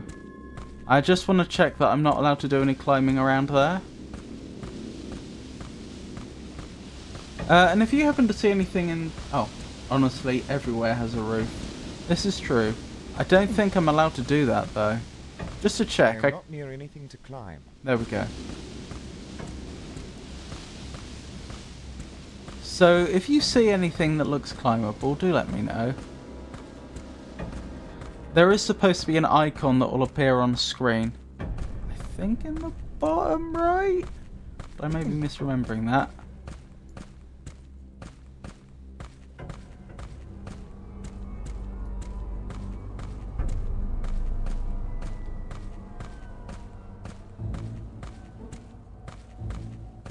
I mean, I wouldn't rule out any location. It's a location to go and try now that you have this. I know! Which is kind of frustrating. The door is bolted shut. Incidentally, there is actually another location I know about but can't get to yet. Let me show you. We cleared this place out earlier, fortunately. As far as I can tell, enemies never respawn. If I go this way, there's going to be some arrow traps, but I think we can largely avoid them.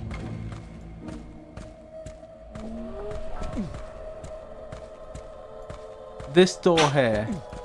This door is well locked.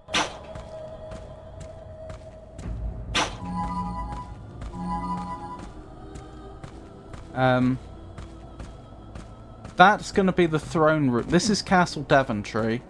And that's going to be the throne room that's in there. And the other thing I noticed that was very, very interesting is there's a crack in the floor. And you can see into what I think is the throne room. But I can't seem to do anything with it. Okay, that's the other side of the same door.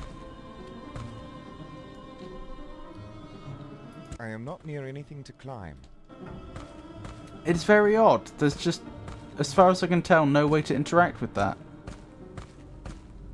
And if I go up any further, there's nothing there. So I'm not sure what to make of that. The art of the backtrack is lost these days. It's wrong, but the old games love it. That's fair. Maybe that is part of the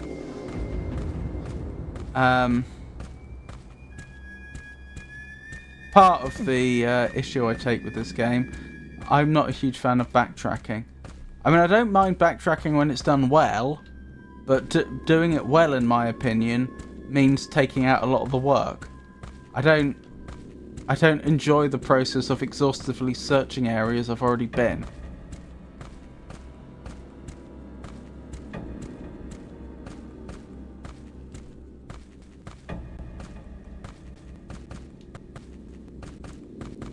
Oh, look what's happened. The game's slowing down. I'm going to have to restart it.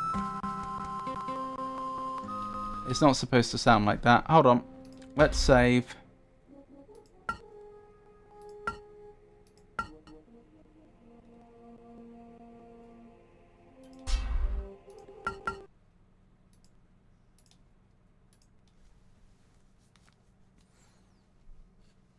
We'll be back in a second.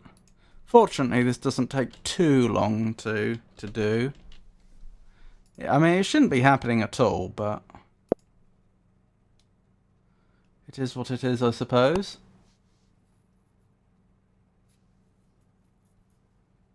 We're waiting for the pickaxe to be found, mark my words. I will actually do that. I will write it down.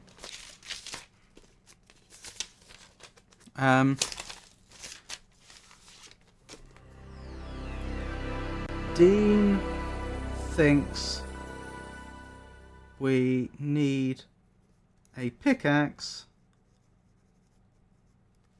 for Castle Daventry. Windows 98, great OS. I unironically think so as well. I think it was definitely technically limited in ways that meant they couldn't really go any further, but I also think that in many ways the design of it was superior to Windows to come. You know, in terms of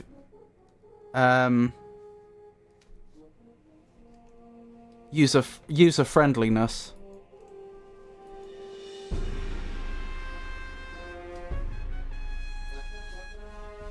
One of the prime examples being the fact that settings were generally in text files, which you could alter yourself and not hidden away from you. Although they did have the registry by that point, didn't they?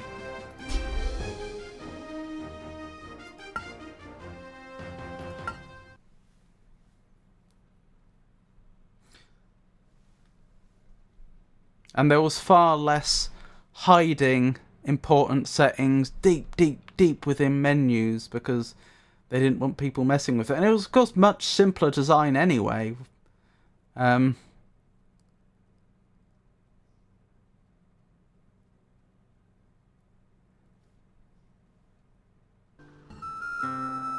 Such that you could actually, realistically understand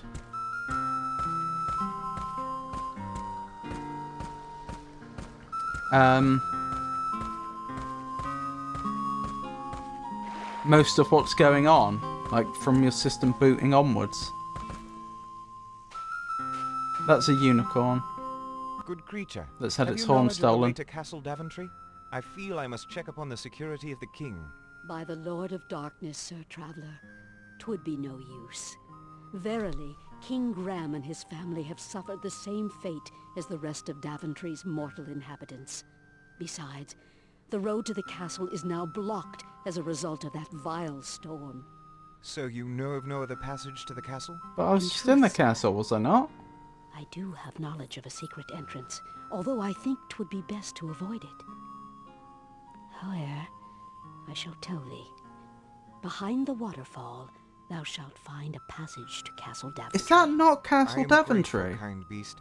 I shall be cautious. I think they called it like Fort Daventry or something earlier. Maybe that really is a separate building entirely. Excuse me, beast, but what else can you tell me about the entrance to Castle Daventry behind the waterfall? I know not else. Just be careful, good sir. Well, that was good information. Doesn't really help me progress, since I still don't know how to get behind the waterfall, but I feel like I had a lot less crashes on it over Windows 95. Quite lightweight too.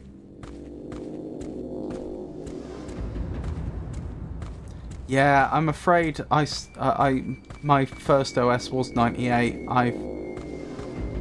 I wasn't about for the 95 days. Interestingly, you can have fort and castle with the same namesake that are two different locations, so usually near. Oh, you mean in real life? That must be exactly what happened here then. I assumed that when they described this as Fort Daventry or Old Fort Daventry or something like that, I'm pretty sure they said, I assumed that this was the same place as Castle Daventry, but apparently not.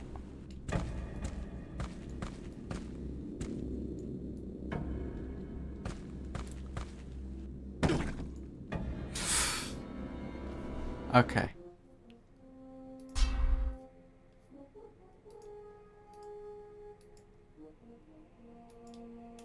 Hello game.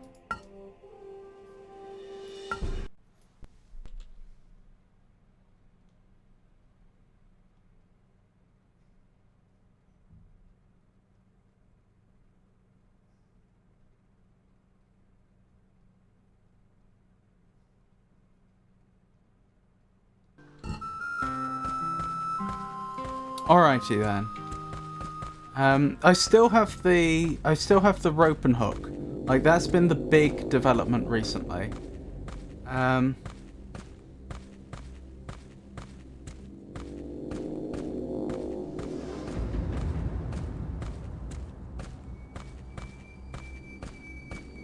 feel like, for clarity, most games will just have the forts named separately. Yeah.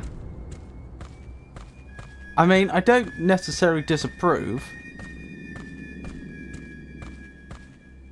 Daventry. Daventry that way, so that must be the way to the castle then. It's just I was I wasn't expecting it, and so it confused me.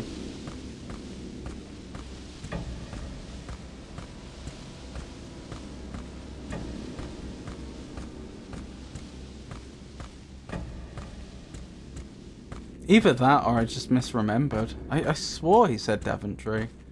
But maybe I'm wrong.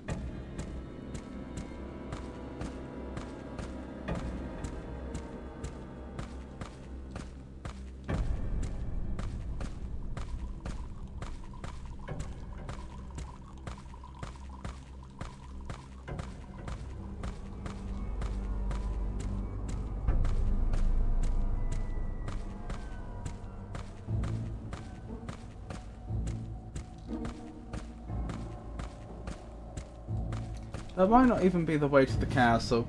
You could have a town, a fort, and a castle named the same. A king can make his name claim on as many things as he likes. Well, he's not actually... He's the king of Daventry, but he is... His name is actually King Graham. Apparently we have some ads coming up in a minute.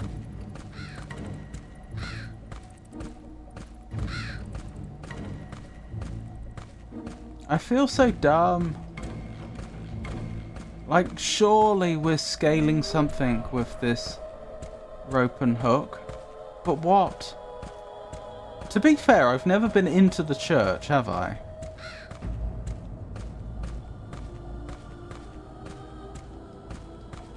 Which is this way, I think.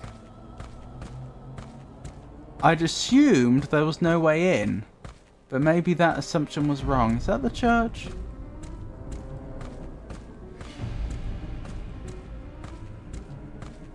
Yeah, there's a few buildings around here I've never been inside of.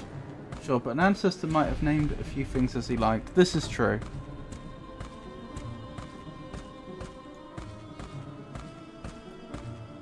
Yes, you can see what's happened here. Alack! The evil tempest has damaged the church. Now the door is blocked. Personally, I'm enjoying the music. It is good. Rope and hook. There are places where you can use your rope. Select the rope and then click on the wall. Once in climbing position, use the forwards-backwards keys to climb up down. Well, that seems like quite the clue. I am not near anything to climb. That's what I thought. I didn't see any icon on screen like I was told there would be.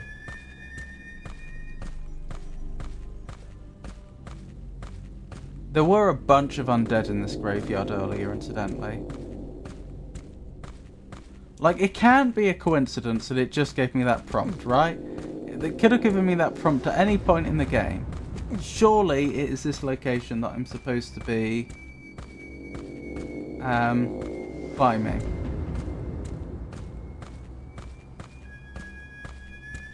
I think move away from the wall a little for the correct angle. We can try that. A young man reflects. I laughed at all of your jokes. My love, you didn't need to coax. Which Rod Stewart classic features these lyrics? Find out when the ads end in about 3 minutes. Oops, have an advert a sec.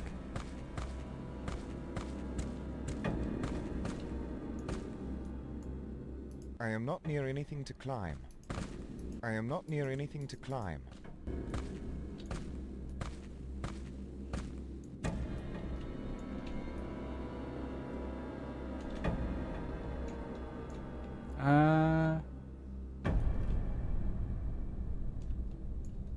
Well, if there were a way up, it'd have to be here, wouldn't it? I am not near anything to climb. I mean, this could be a wild goose chase. It could be that actually I'm genuinely not supposed to go in here.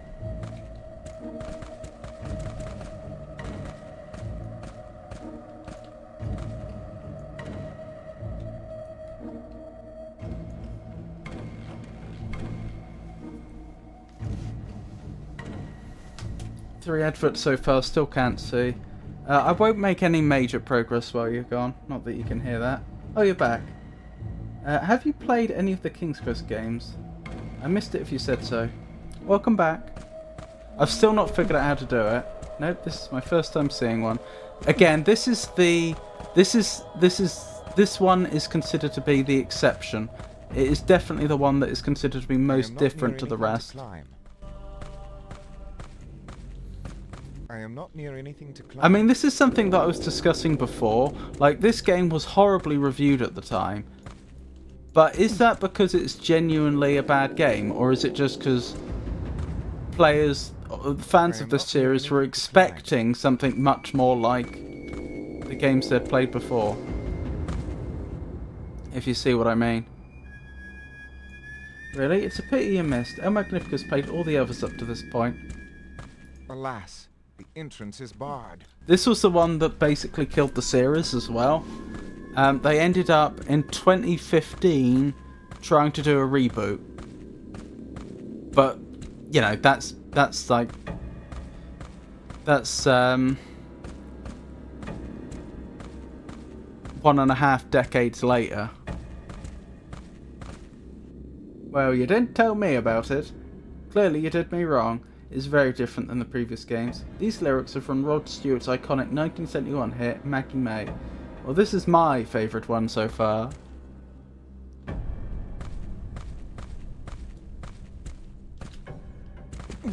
I wonder, can I just climb up this way?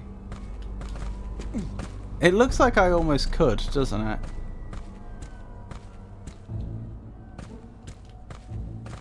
And if I remember correctly, can't he... Whoop, blimey. Can't he clear more distance if he's doing a backflip? As ridiculous as that sounds.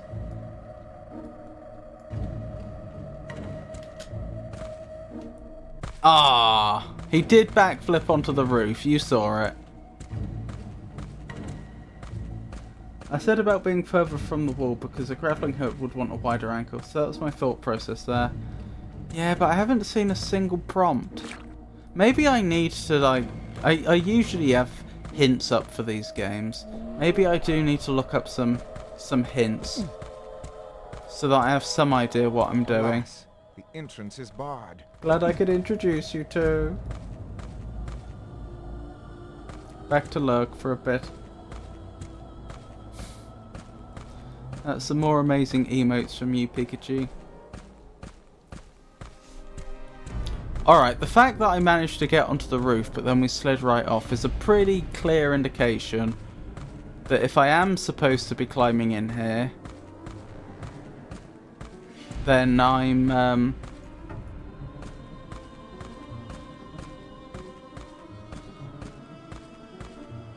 there has to be some sort of window or something at the top that I'm going into. Wait, what was that? There! Grappling hook! Okay. Where do I use it?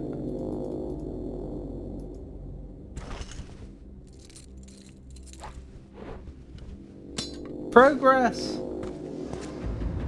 I think you might have to take a wide berth from the building. Then first person. Here we go. Right, I'm definitely saving this.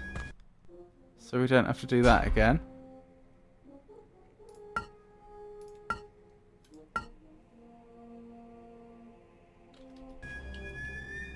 Wonderful, wonderful. Do I just drop down?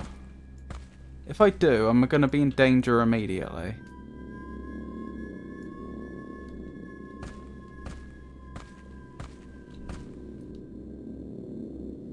Not that I can see. Oh, can you imagine playing this in VR?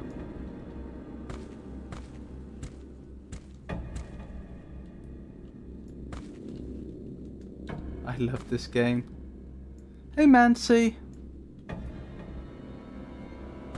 Lovely to meet you. How are you today? Do I drop down or do I hook down?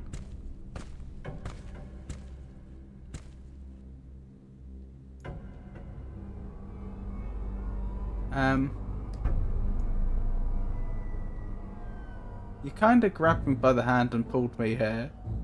I've spoken to you about El Magnifico before. First person is the VR of the mind. Nah. Sounds like a cover story. This game is too early for VR.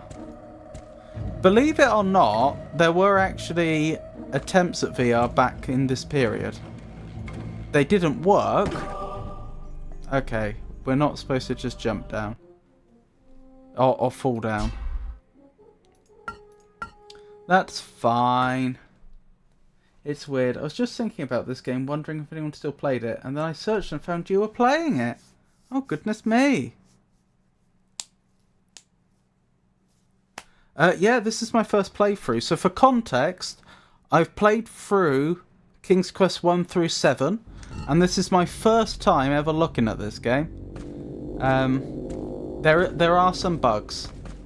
Like, for example, look what's happening with the map. That's not supposed to be happening. But more or less it's working.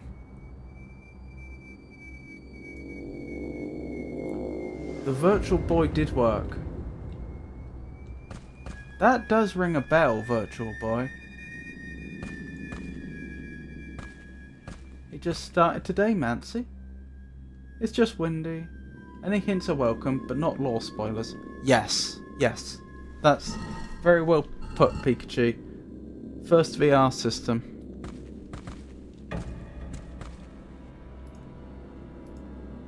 No, I don't want to. No, how'd I cancel? How'd I cancel? How'd I cancel? That? Yeah, that's done it. Okay, I'm feeling really stupid. I'm obviously supposed to go down there, but I cannot for the life of me figure out how I do it. Because if I fall down there, I die. Ah, here? Is this it? Because the symbol's there again. Yes! Got it.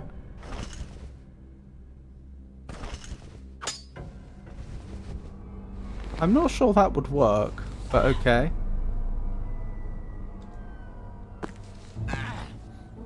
Yeah, I can't say I'm very familiar with the Virtual Boy, but I think you're right. Because I remember Daggerfall, the Elder Scrolls 2 Daggerfall, when that came out. Obviously, that game famously, they had really big ambitions for it, but then weren't able to deliver on them.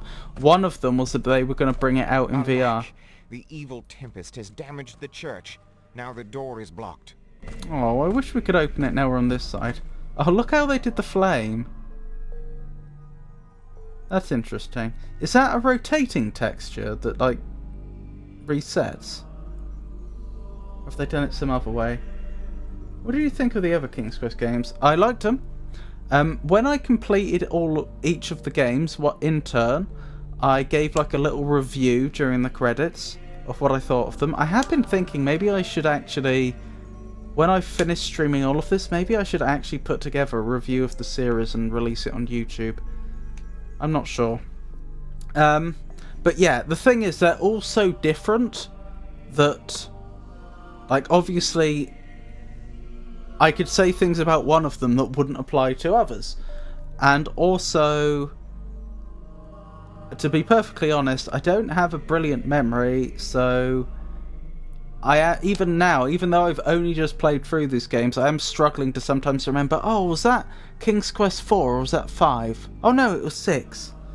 But yeah, I think King's Quest 1 and 2 I really enjoyed. They were very primitive, but it gave them a sort of simplicity that I really liked. Like, they weren't very, well, they may have been ambitious for the time. By modern standards, they weren't very ambitious games, but they were very focused. And I liked that. King's Quest 3 I hated.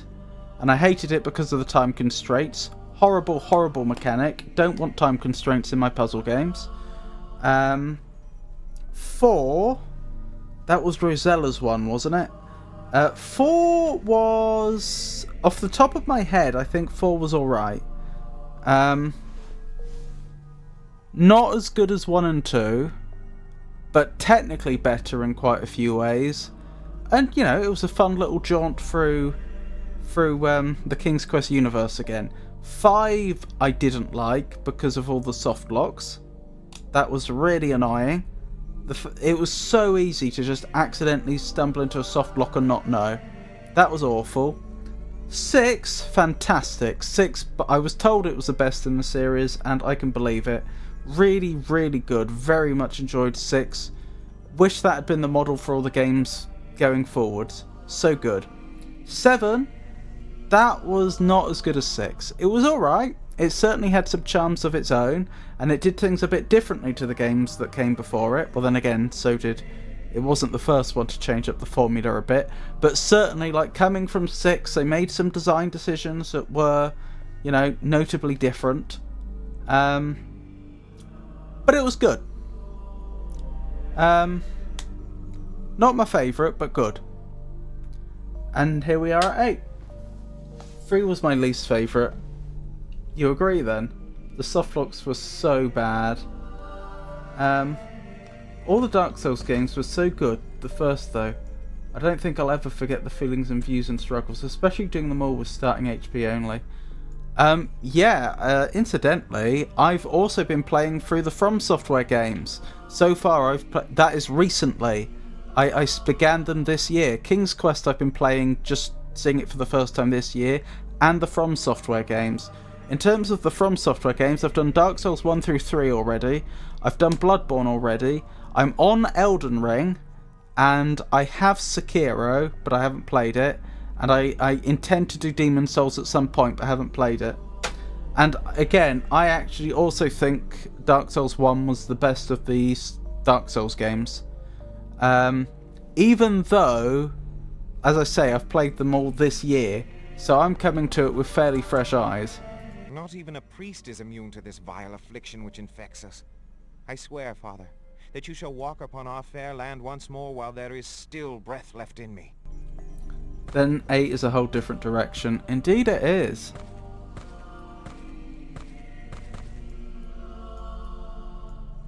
I will be honest with you. I have been talking a fair bit today about how there are aspects of this game that I don't really like and how I would try to fix them. So far, but I also accept that this is very early days and the game has time to change my opinion. This seems kind of... oh, what's the term?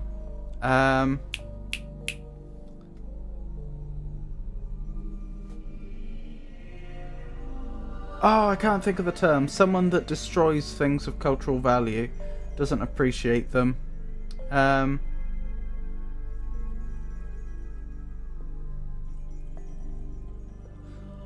Oh, my brain. Come on. Come on, what is the term? Someone that destroys something of cultural value.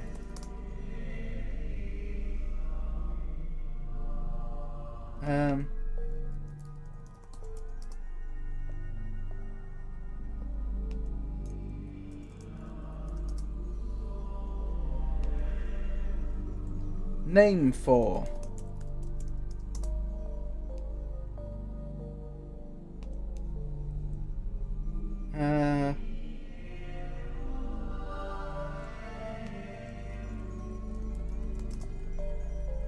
My brain's just being slow. I'm sorry to say. Not Iconoclast, not Desecrator, not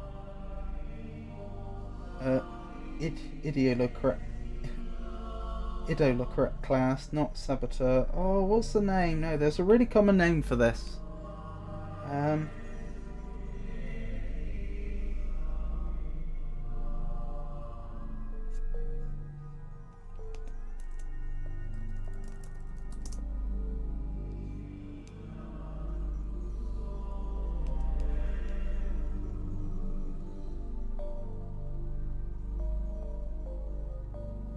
I can't find it, and I'm not going to spend any more time looking for it now. But anyway, I'm going to destroy this vase. Or not. Apparently I'm not. Okay, so all that was kind of anticlimactic, wasn't it?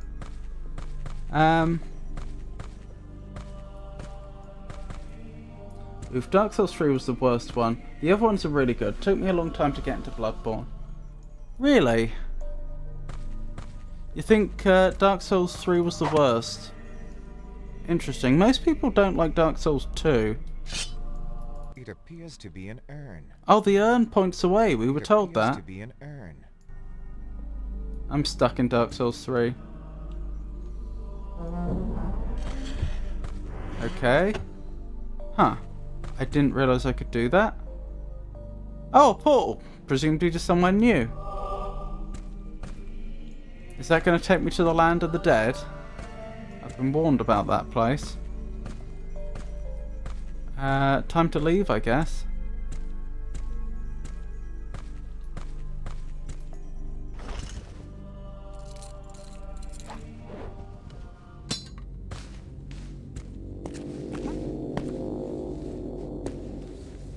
It's bothering me now. I'm trying to remember that word. Yeah, it's a real problem with minimum health. The fights aren't particularly fair, and a lot of the locations aren't so memorable.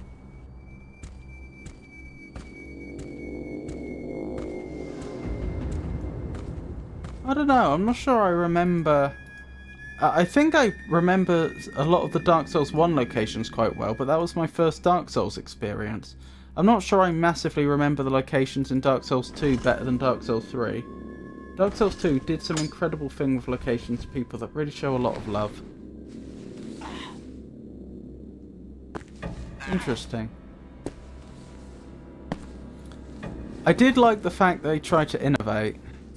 And then a lot of those, some of the innovations were successful, some of them weren't. But then they just, like, got rid of them all. They just abandoned it all when they got to Dark Souls,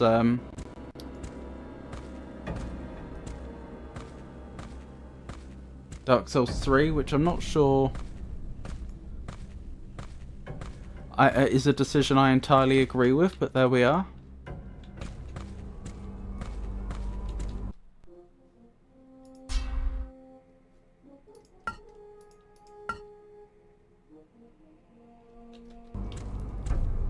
Dark Souls 3 has a different director, which is why that happened. Well, Dark Souls 2 had a different team behind them, didn't they? I thought Dark Souls 2 was the one that's supposed to be so very different because they had a different team at From Software running it. Oh, is this some sort of morgue? Well, it would certainly fit with this being a portal to the land of the dead.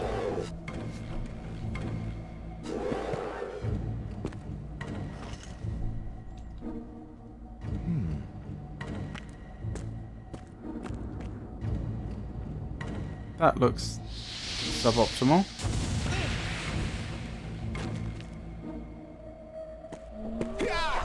My weapon. It passed right through it.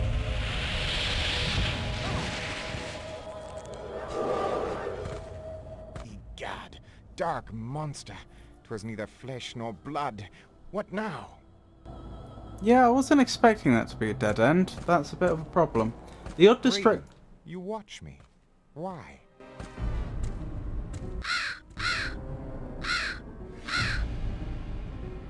Talking to the ravens now. The odd director was Dark Souls 2 and Elden Ring is the same guy working on it. So DS2 and Elden Ring are the different games. Well, he's co-director on Elden Ring. Yeah, and I did like some of the changes they made in Dark Souls 2 as well and wish they'd kept them. Like enemies being permanently destroyed after they've been killed a certain number of times. Good job it wasn't Resident Evil, Crow. I haven't played the Resident Evil series.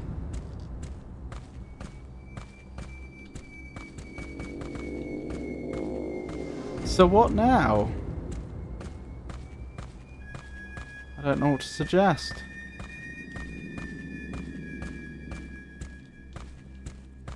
Oh, there's the wizard. We could have another word with him. Good wizard, I beseech you, give me guidance. I have discovered the portal to the dimension of death, but upon entering it, have encountered a foul beast of darkness. Aye, the dimension of death. It is said a monstrous shadow bane guards the threshold, and that it cannot be slain by any weapon. It can only be dispelled through the means of magical illumination. But where can such be found? I can concoct a magical illumination spell, lad.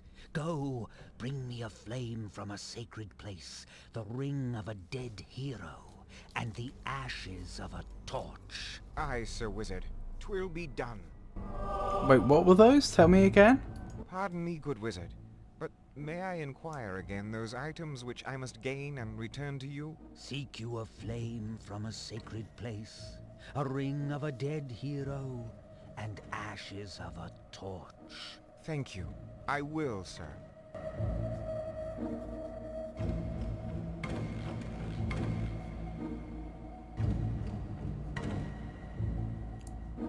Okay, we can certainly look.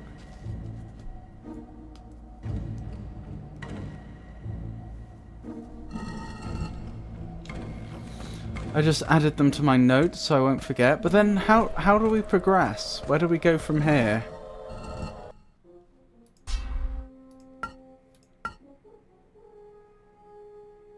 I'm not really into horror anymore, but there's bad crows in it.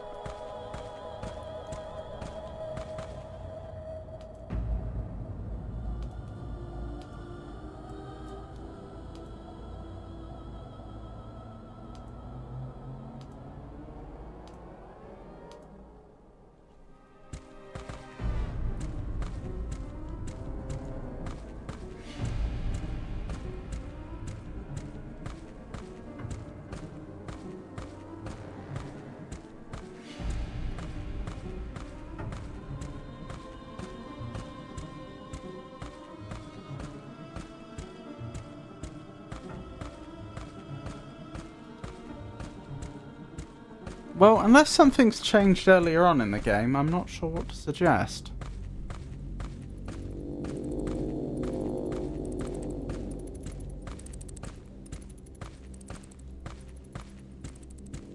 I'm tempted to go back to the fort and see if anything's changed there, because we know about the crack in the floor.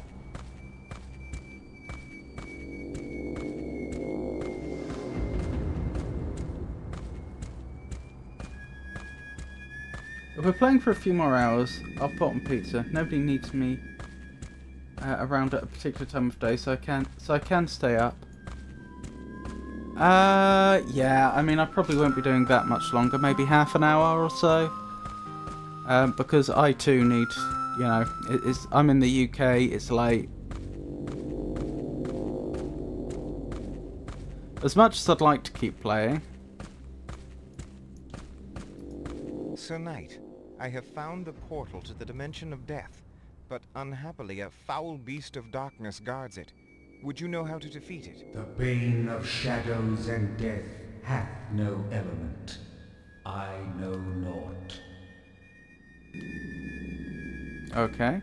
The door is bolted shut. The tomb of Sir James of Daventry. The famous knight of many years agone. Well, presumably I need to get in there then in order to get the ring. Sir Knight, I have found the portal to the Dimension of Death, but unhappily a foul beast of darkness guards it. Would you know how to defeat it? The bane of shadows and death hath no element. I know naught. Okay. Where would I get a flame from a sacred place? That's a question, isn't it?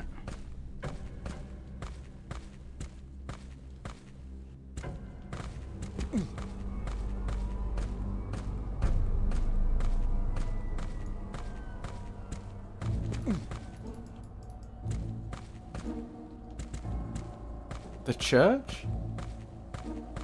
That's going to be the church in my mind. Yeah. Okay, still no obvious way through there, which is fine.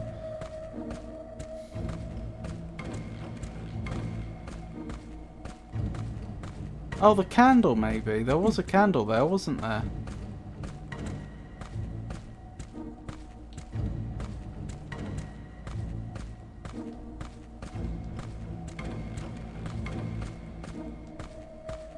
Not obvious how we get in here.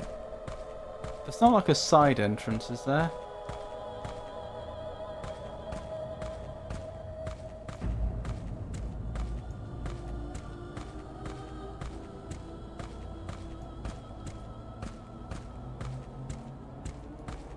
There sure was. A side entrance? Oh, the candle, yes. In the church. Okay, let's go look for that then. What was it? Ashes from a torch? Guess I need to just look around for a torch in town. And presumably I need to get into that tomb to get the ring. That's going to be the hardest one, I suspect.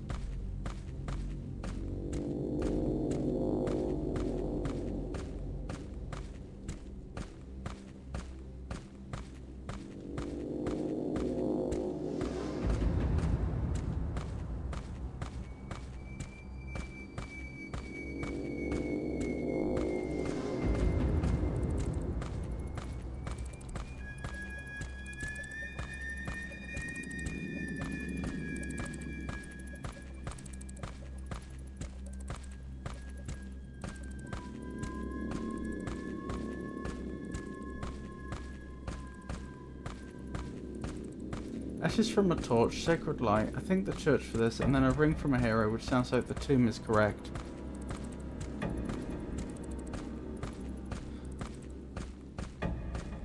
Well, I wouldn't assume I'm supposed to get the ashes of the torch and the flame from a sacred place from the same location necessarily.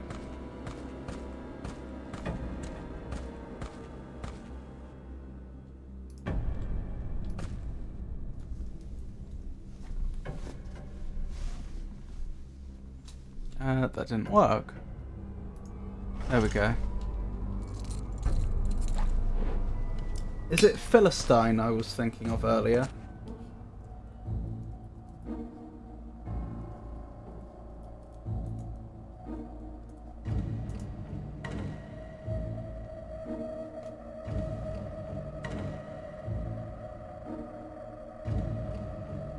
Yes, I think it was.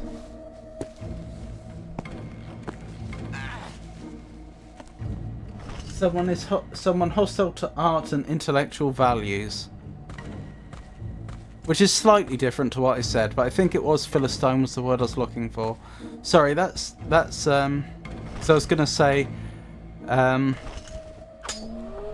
may make me seem like a Philistine, but I'm gonna try and break this vase. Sorry, that's just how my brain works. If I forget a word, it bothers me. It bothers me until I find it. No, it seems like they would just make it 2 clues if it was that simple. Okay, we've got one of them. I'm in 2 minds about the fact that the game... Is that going to stop you? You've robbed everyone else, Connor. Is that going to stop you? It is. What was I thinking? I'm not sure I'm a huge fan of the fact that items you can pick up aren't really signposted in any way. You just have to think of clicking on them.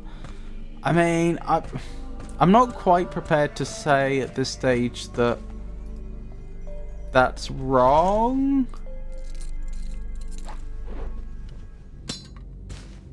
I guess it depends how good a job the developers actually do of making it clear what you need to find. I'm just worried you're going to end up with a 3D equivalent of a pixel hunt at some point, that there's going to be some item that we just keep missing. A voxel hunt, if you will.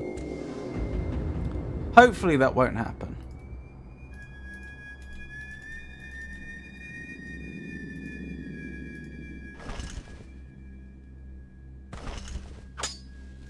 Right, the annoying thing about the torch is it could be anywhere, right?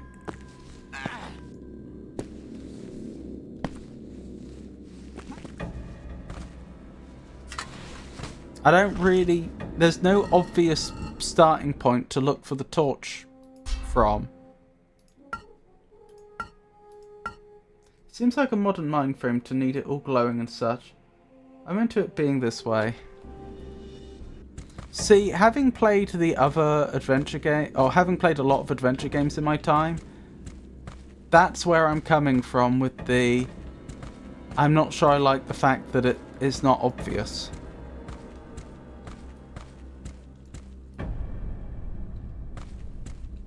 Because it is so frustrating to be stuck on a puzzle for an hour or more, just because you didn't know there was an item in the environment you could pick up.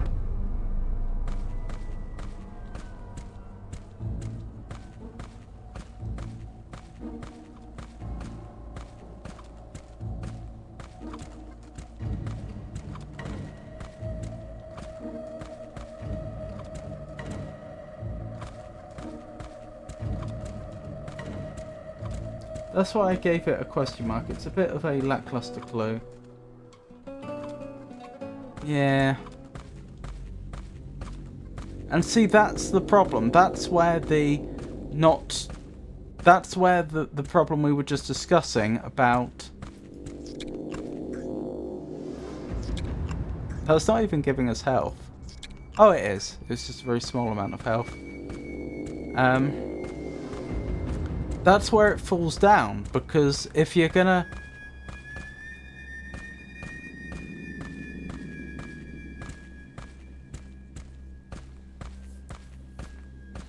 If you're going to not make objects in the world obvious, then you should at least be giving people very good hints. I thought you were making that sound at first. I'm afraid not.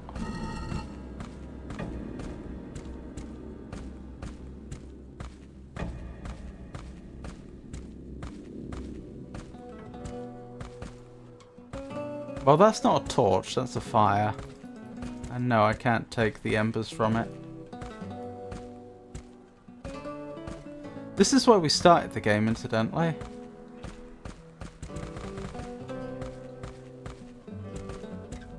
It's clearly lava. It does look a lot like lava, doesn't it? Oh, this is our house.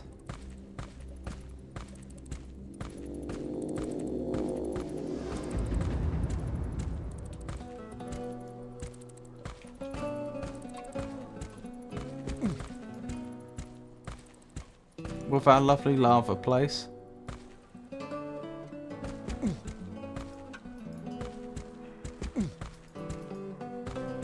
wonder if it was because you collided with the tree. Oh, that was so cool with the falling leaves. The game is incredible, I'm sold. The falling leaves is a nice touch. They definitely put a lot of, you know, work into this. One of the things that you can't really see this, I can feel it. It's how clunky the interface is. It just feels... ugh.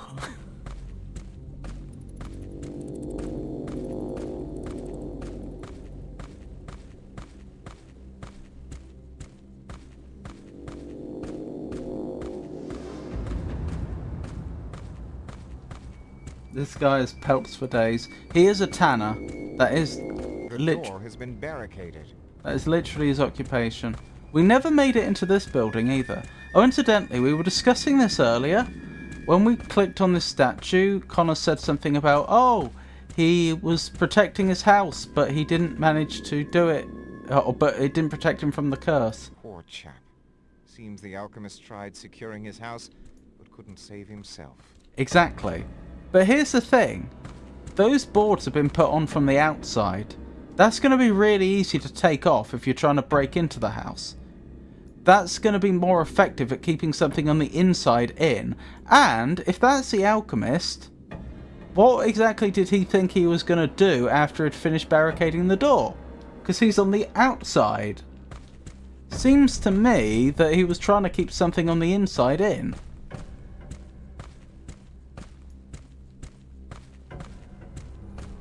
Now I have the axe, do you think I can just smash through those boards? As you do. Yes. Ah. I'm going to play games clunkier than this.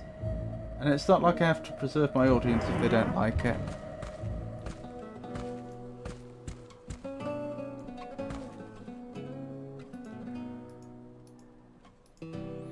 I'm just trying to give it a fair review. It's not like I'm not willing to give the game a full and proper go and credit it for all its merits. As well as what I see as its shortcomings. A scroll of magical instruction for a spell of might. A spell of might, goodness. Oh, is that another shield potion? It is. I have quite a few of those now. I mean, not enough that I wouldn't exhaust them quite quickly if I had to start using them. Oh, that's the highest level of healing potion in the game. Or healing item. Which is funny, because I'm pretty sure the second highest will fully heal us at this point. So what we're supposed to do with 2 levels of healing potion above that, I'm not sure. Or healing item. It starts with mushrooms, then crystals. Then you get to the 2 different levels of potion. It seems like a sound logic about The Alchemist. The only game I don't think I'll even try is called Life is Strange. A friend made me watch most of it and I thought it was dreadful. Oh, I've heard of that game. Isn't that the one where there's like time travel or something? Like the main character has control of time to a limited degree. Or is it Groundhog Day type situation? Something along those lines.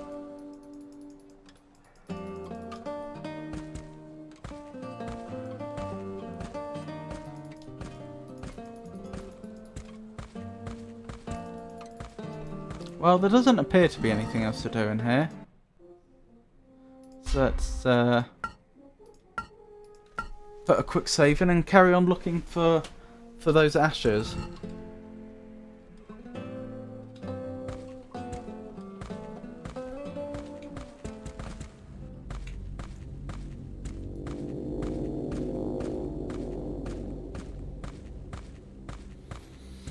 Yeah, that came out a few years ago now, didn't it? But I think it was like a bit of a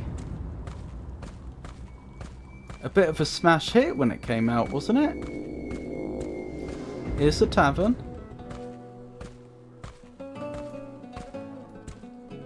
Oh, I could get some XP here because I actually have a ranged weapon now.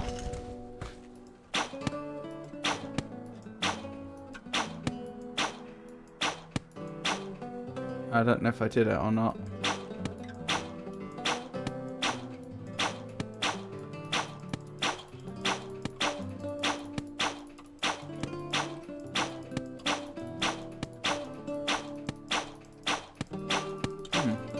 Usually you get experience off these things, but maybe those ones you don't.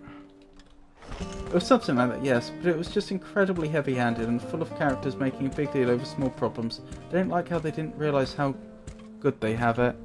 Oh, I see.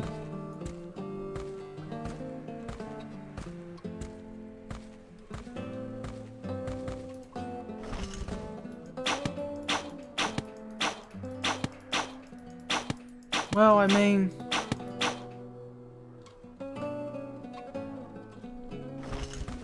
that tends to be the way of mental health, though, doesn't it? Like, it may not seem like a big problem to you, but it may be a very big problem to somebody else.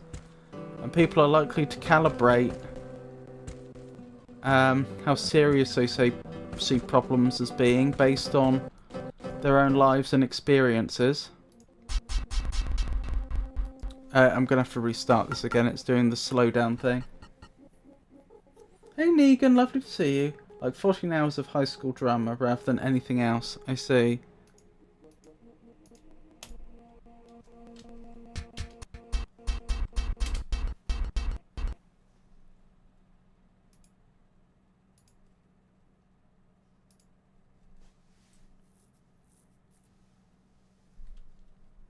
Just restarting the game again because of that annoying bug.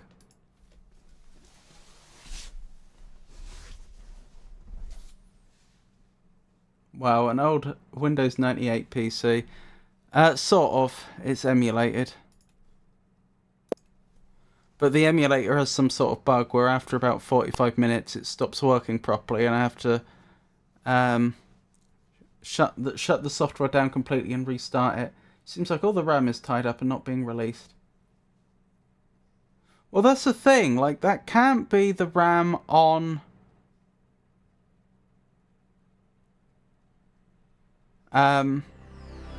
my computer that's running this, because I checked and I have a lot of RAM anyway. I suppose it could be the... No, because if it was the game, don't forget, there was that one occasion I closed down the VM, but I left the VM software running and I restarted the VM and it was still, even doing a fresh boot of Windows 98, we were still seeing the same problem. So yeah, having a memory leak was exactly where my mind went as well, but we checked that and it can't be that. Did you know that it was today, years back, when Windows 98 actually crashed?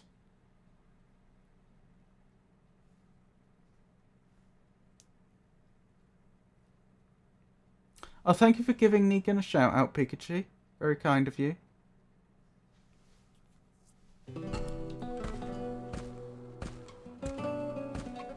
There we go. That wasn't too bad, was it? It appears... Oh, hang on. That's just Frosty. So, still no sign of those...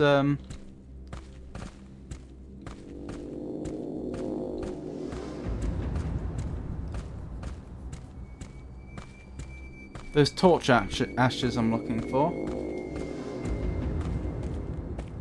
Anyway, how are you, Negan?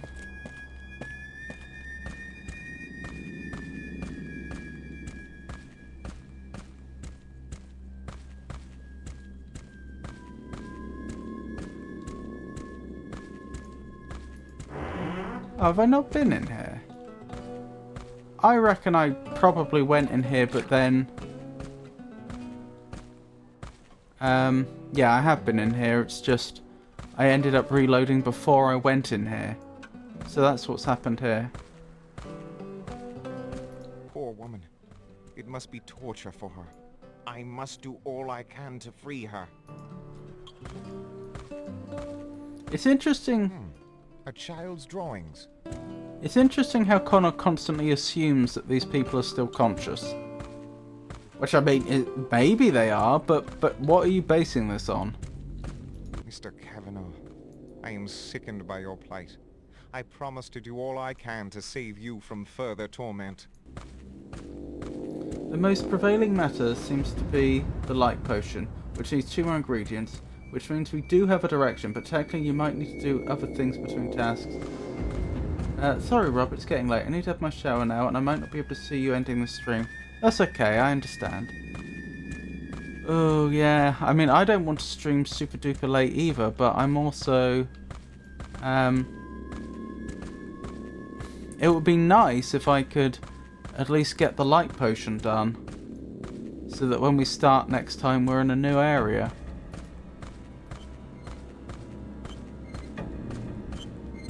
I like how the wizard's organs still work even though he's stonified in part.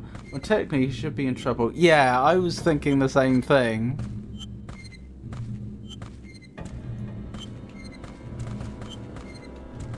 I was actually looking at where the split was and I was thinking, which organs has he lost? Like, is there any chance he actually does have everything essential? Because I think his heart looked like it was okay.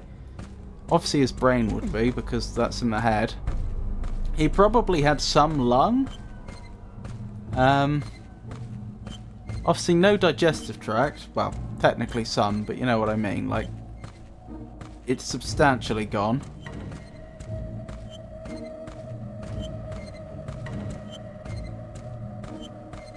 I should have put on that pizza if we're making the light potion before we stop. Yeah, I don't know. I was planning to stop in about 15 minutes, but it doesn't look like I'm... I don't know. I'm not sure I'm going to get the light potion done in time.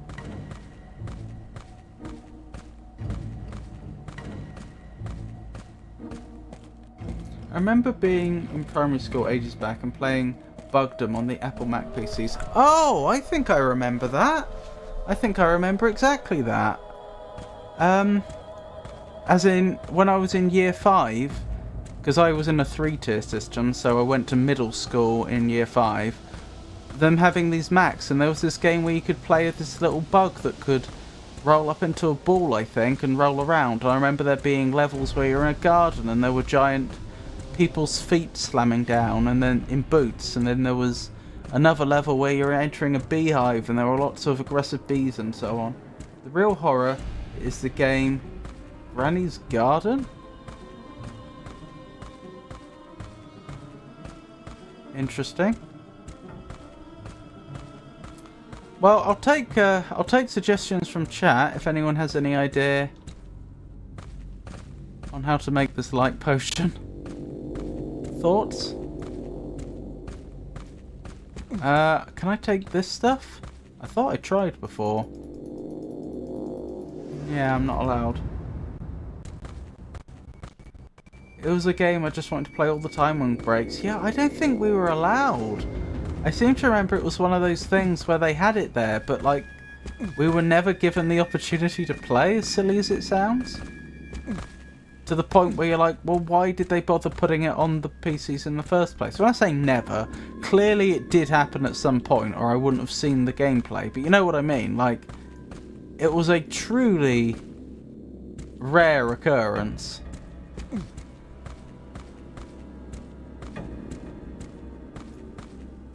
If it is at all within my power, I shall liberate you from this vile condition, good man. Well, we've been pretty much everywhere, I think. We went around the church. I think we checked those buildings and those buildings.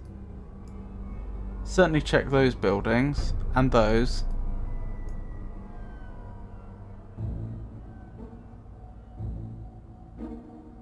Yeah, that's the tavern, isn't it? That's the house with the water wheel. To be fair, we didn't go back in there, did we? So that's probably... That's our house. That's Widow Burke's house. That was her name, wasn't it?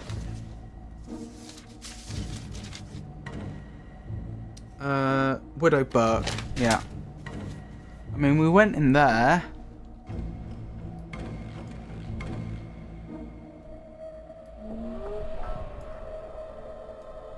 What do we think? Should I look up some hints online?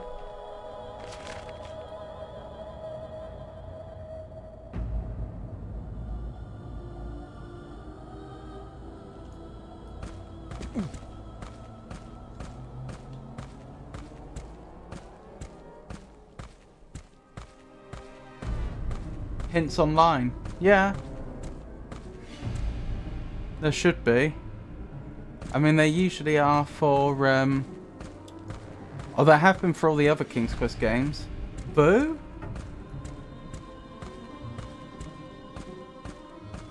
Well, the thing is, viewers don't usually like it when I get stuck for too long. So one of the things I've had to learn to do, it's in my nature to just stubbornly keep pushing. That's what I'm usually like, but since becoming a streamer, I have had to learn that sometimes I do just need to give up and look up hints. It's just me. I'd rather be stuck to the end of time. If I was playing off stream, I would be the same. Sir Knight, I have found the portal to the dimension of death. That didn't work. But unhappily, a foul beast of darkness guards it.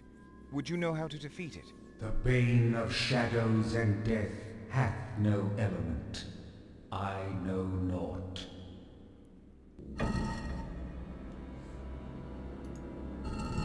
I know naught of that. Okay. Permanent spell of might. Hang on, what was that? Permanent spell of might. Permanent. Need. Permanent spell of might. Need. A morsel of giant golden mushroom. A blue adamant. The tongue of a basilisk. Combine these under the blast of a lightning bolt. That sounds pretty good. A permanent potion of might. Okay, I think I'm gonna look up some hints so we're not here forever.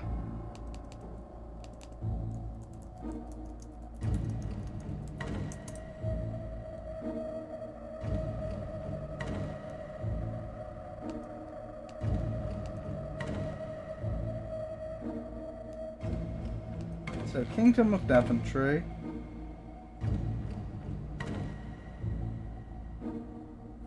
How can I climb up this cliff? I don't think I've found a cliff yet, so that could be what we're missing. We need to find a tool for climbing. Alright. I'll take that as my hint. So there's a climbable cliff. Where is there a climbable cliff?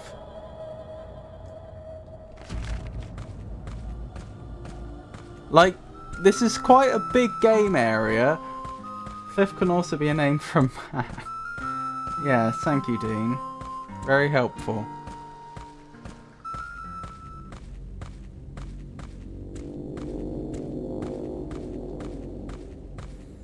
Literally, I don't know what to do other than skirt the outside of the map and just hope that that symbol appears on screen.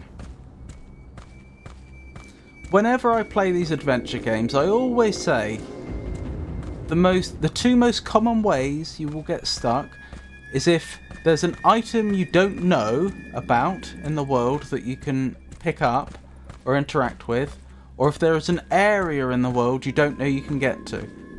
It's not the only way you can get stuck in these adventure games, but 90% of the time that's it. And that appears to be exactly what's happened here. There's an area I can get to, but I don't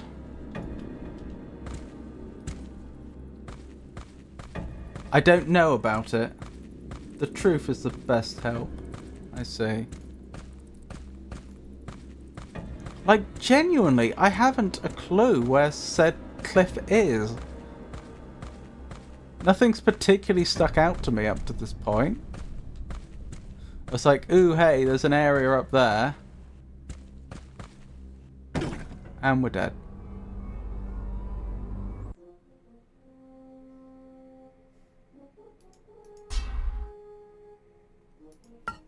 I feel like you didn't give it enough of a chance. You can give yourself more time to find all these things. I can if I'm streaming.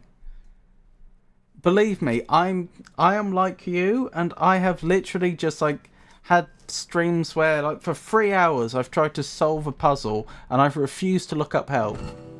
And the viewership just disappears. And that's fair enough. Like, you can't blame them. Why should they stick around for 3 hours while I bang my head against a proverbial wall? So, unfortunately, it's just about striking a balance. You don't want to give up so soon that it seems like you're not even really trying. People obviously don't want to watch you just follow a walkthrough, I assume. I've never actually tried that. I assume they don't. But equally, if you're really stuck, you do need to look for help. I let my audience watch me get stuck for 2 months on Dark Souls 2. It was legendary, not one left. Yeah. Unfortunately, I'm not in a position where I can...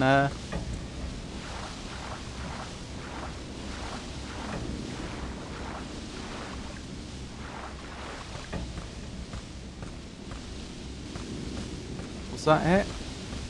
There it is. Unfortunately, I'm not in a position where I can realistically afford to do that.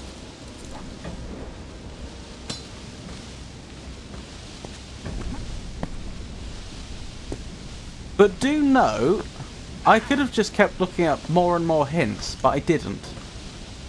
I got just enough information that I had a direction I could explore. I could some direction for where I should try going to next, and then I carried on. Missing bricks before the tempest struck. If it is at all within my power, I shall liberate you from this vile condition, good man. That's not to say if I don't immediately get stuck again, I won't immediately look up more hints. I am not near anything to climb. I am not near anything to climb.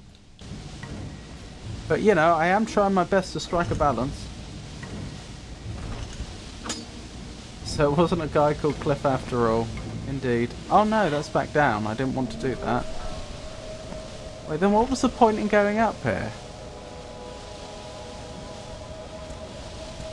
It seems the mason had been replacing missing bricks before the tempest struck. I assumed I could climb higher. No?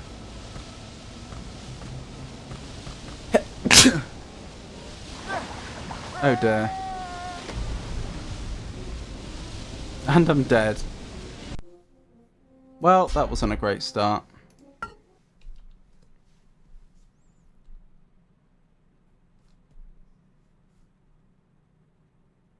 I think you'll be able to dam the area. That's not a bad idea. If I could, like, use those bricks... Oh, but then the water would just... If I put bricks in the way, then the water would just flow over them, wouldn't they? You know what would be a good game to emulate? Bugdom. Can you even do that? Are there good emulators for older Apple machines? I mean, this would have been before they went onto the Intel instruction set, wouldn't it? I don't know. Maybe. Oh, we've got more ads incoming, I'm afraid.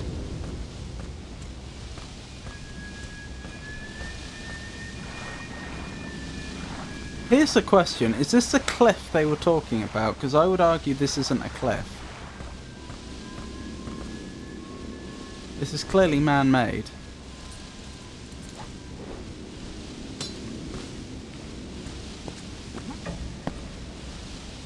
I call that Cliff Richard.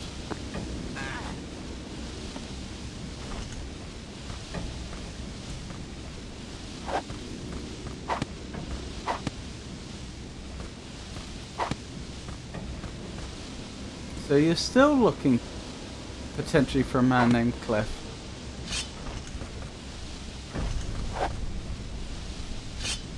It seems the mason had been replacing missing bricks before the tempest struck.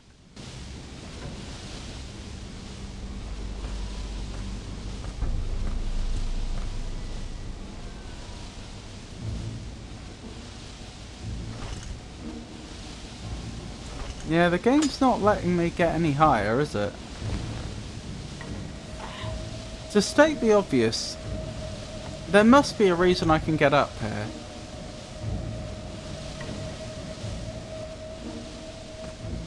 Maybe it is the case that I'm supposed to come here later with some item to dam it up. Okay, so we are going to go back to some more hints. Tell me more about this cliff.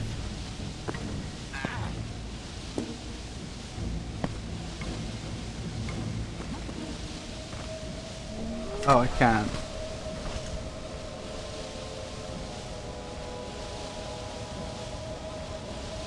What have we got? Where can I find something to defend myself? Where can I find something to protect myself? How do I get the rope and hook? How do I get the axe? How can I get into the alchemist's house? How can I climb up the cliff? The wizard's house, which we haven't seen yet, I don't think. Unless they mean the alchemist. No, because the alchemist's house is a different place. How can I help the unicorn? How can I get through this waterfall? The Keep of Daventry. How can I get in the church? How can I exit Daventry? How can I get past the Shadow Bane? Where can I find a sacred light? Where can I find the ashes of a torch? Yes, tell me that. Where can I find the ashes of a torch? Do you know of anywhere where there are torches? No. I mean, I'm sure I've been past one, but no. Torches can be found in the castle.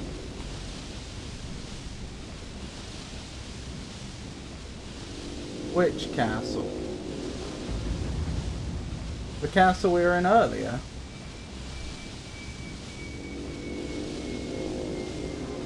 Oh, do I need to get into the room that I've never been in before? Search the passageways in the castle thoroughly for torch ashes. Okay, okay. I mean, that's... They have basically given it away now, but that's fair enough, because I have already searched that location and I found nothing. If we're talking about the same location. So... fair enough to have it spelt out for me. That sure was a lot of horror adverts. Scaru? Scary?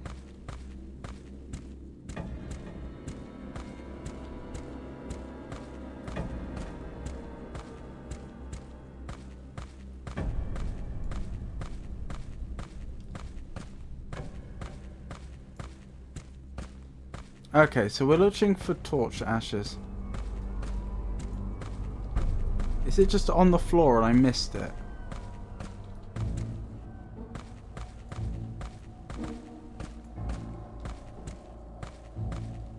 Unless this isn't the castle.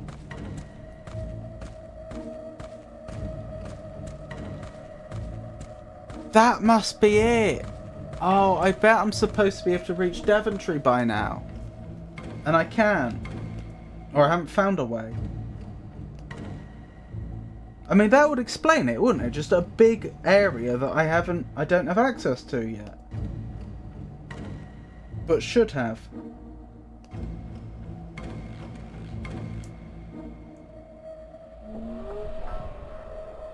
Oh, the Keep of Daventry. How can I stop the arrow firing traps? How can I get in this locked door? So this is the Keep of Daventry. I'm not mad. They did call it the Keep of Daventry, but this isn't the Castle of Daventry. Alright. The trailers weren't all that scary. I think kids can be kind of terrifying. Sure, my neighbour's kids are. Oh, horror monster children sounds like normal children. Something about hunting a man down. Something about someone with horror monster children. Huh. Alright, let's focus on the keep a bit more.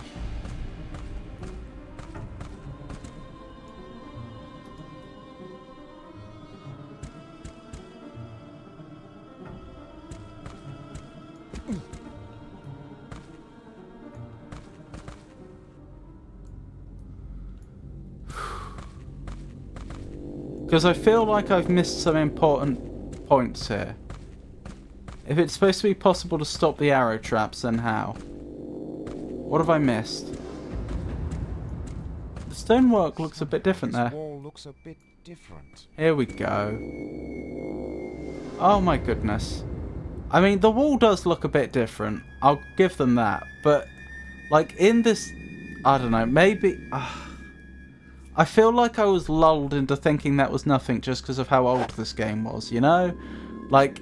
in the context of the graphics of this game, as it were, it didn't really stand out that much to me. Oops. Didn't mean to do that, but no harm done. Somehow this wall looks a bit different.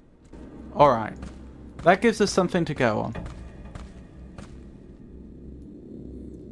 I said castle and keep can have the same namesake. You were right. Seems like the castle and keep are all named after a knight stroke hero.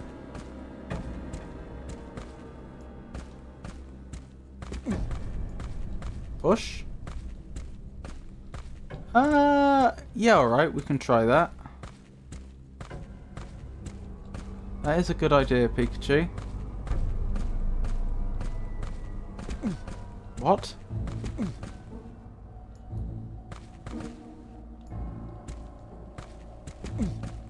I can't tell if this is bugged out or not.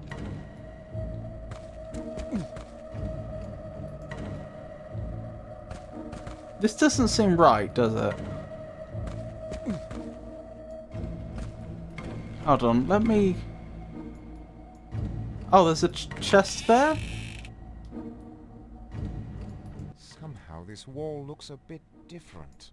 Oh my goodness. First person mode, please. Money. Oh, you're empty. Kidding. I just got a bunch of money. Which, I mean, I know. That's fantastic in its own way. But, like, really? That doesn't help me achieve any of our goals. I think the pushing mechanic is a good idea. I have the best ideas. You always say Pikachu instead of Pikachu. Do I? I genuinely didn't think I did. Pikachu. Are you hearing that as Pikachu? Every time.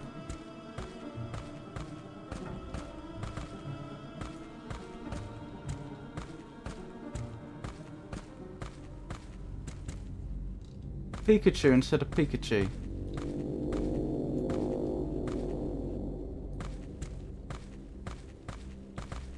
Maybe it's just the way you say it. Yeah, that's what I'm thinking.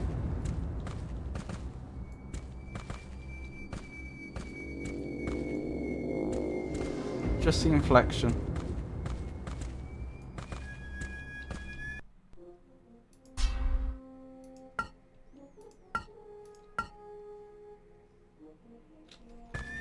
You could just say Piku, and that's solved.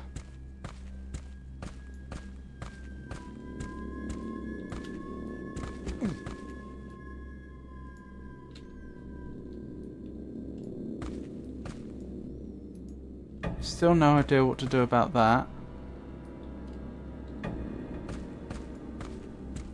Alright, how long do I give myself before I look up a hint? 3 minutes? 5 minutes?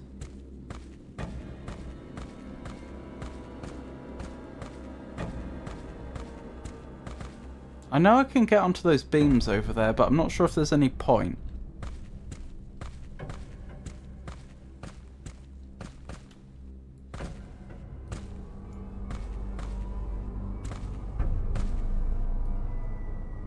Maybe I do it too heavy-handed. Pikachu.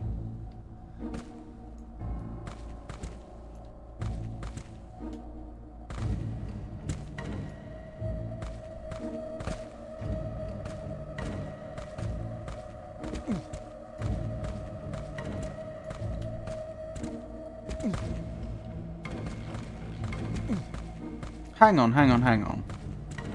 I can drop down there, can't I? Does this actually go somewhere I've never been before? Is this a secret room? No, I've been here before. Well, I thought that was a good idea. Even if it didn't work out. At this stage, just call me P.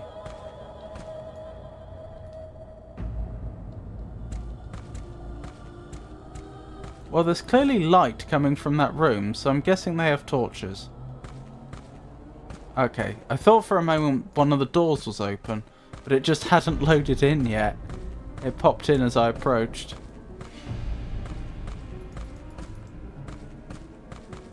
Makes you think of the pizza I didn't make. Oh no. It's never too late. You could always make pizza now. Listen to that piano. It's wild. Make pizza!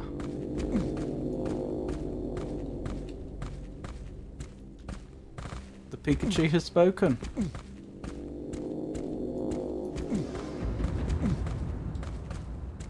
Okay, I think it's fair to say... Hang on, can I pull on these chains to achieve something? Oh my goodness. I feel like a moron. I saw those shackles hanging down, what I thought were shackles, hanging down for ages. And I kind of just assumed, oh, they've got shackles in this dungeon. No, of course they don't. I mean, this isn't a dungeon, it's a fort.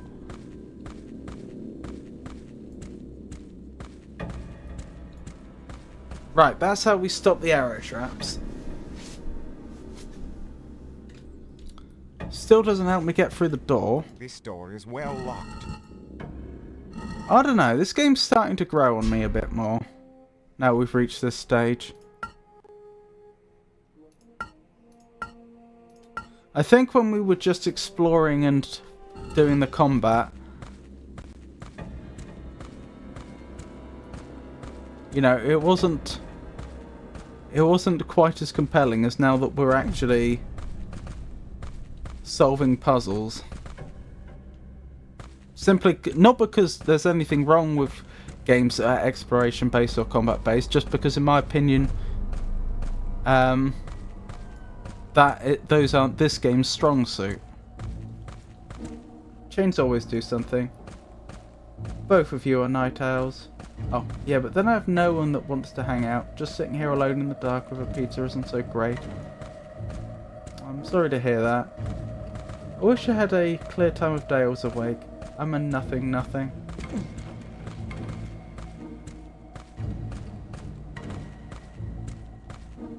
So I still don't know what to do about the door. Like, I refuse to believe this isn't something. They've let me see in here for a reason.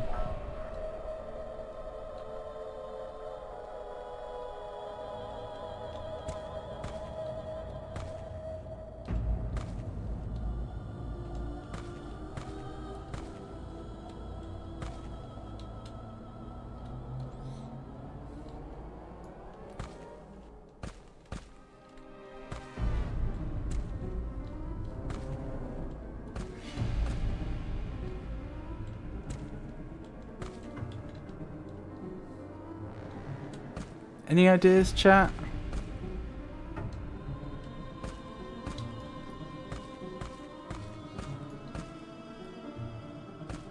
I don't know, I could use my guessing power, but probably better the internet just solves it. I'm nearly at the point of looking it up, but not quite.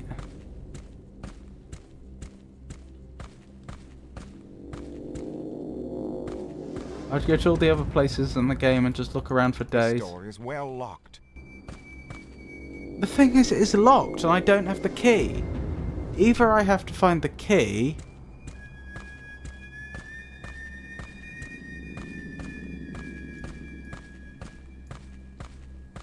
or I have to open it from the other side somehow. It does say it's locked, not bolted or anything.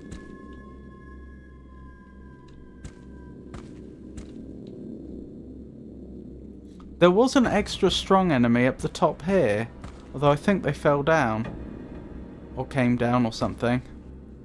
I was surprised that they apparently didn't drop any key. Because I was somewhat expecting them to. I mean, that was only my own prediction. I had no in-game reason to expect them to.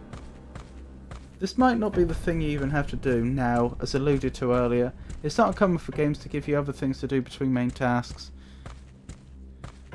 Yeah. I don't know, looking down that hint list, it felt like this part of the game isn't supposed to be that huge.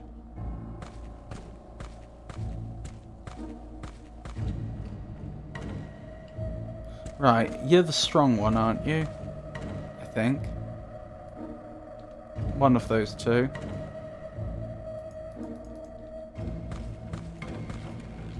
Blimey.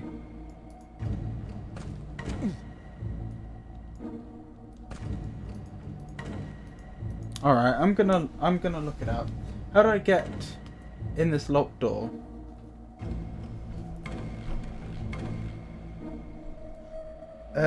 You will need to get through it. You'll need to obtain a key to unlock it. This is the Royal Keep of Daventry. Know any other places that's royal? Fair enough. Enough said. I don't get the key here.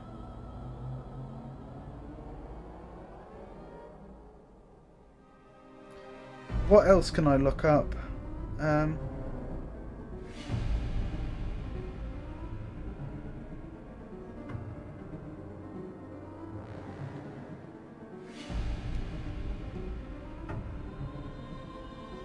So, where can I find something to defend myself? Where can I find something to protect myself?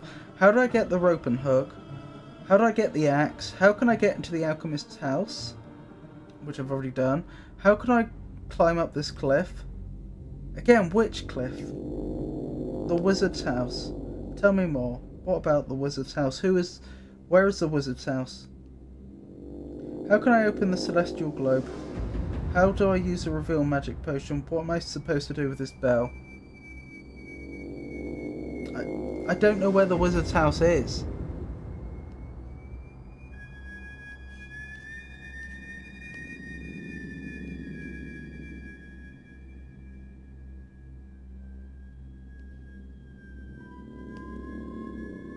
As for the ashes of the torch, torches can be found in the castle. Search the passageway in the castle thoroughly for torch ashes. See, is this what they mean by the castle? Because this is a keep. But I haven't seen any... I'm not aware of any other castle we can visit. I thought you said earlier you did come across the wizard's house. I came across the alchemist's house. I don't think I've come across a wizard's house. Correct me if I'm wrong.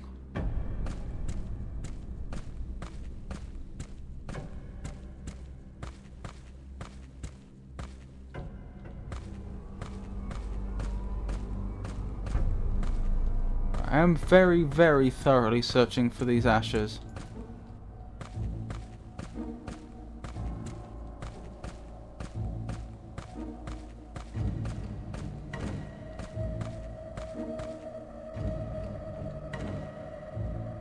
I remember the alchemist's house.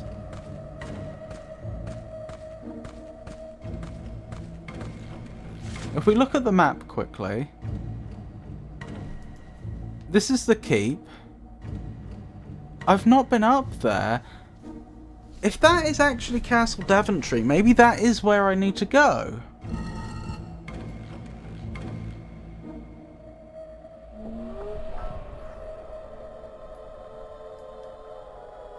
But why is it marked off as if I've been there? No, that's the tomb. That's the tomb with the night guard, the ghost knight guarding it. Okay, yeah, that does suggest I'm not supposed to go to any other location. Right. So this is the fort that we're in, which I think that guide is calling a castle. I mean, it sort of is, but it's not Castle Daventry. It's Keep Daventry. Very different. Right, which building's that? That's the... Is that the alchemist's house? That's the tavern. That's Connor's house. That's Sarah's house. That's the church.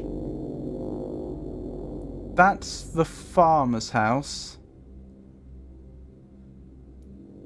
That's the mill.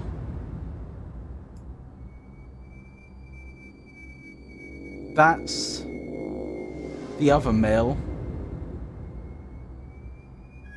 That's the property where they say, oh, there were children here. So another farmer's house. I'm not seeing a wizard's house, although there is a big area over here that's unexplored.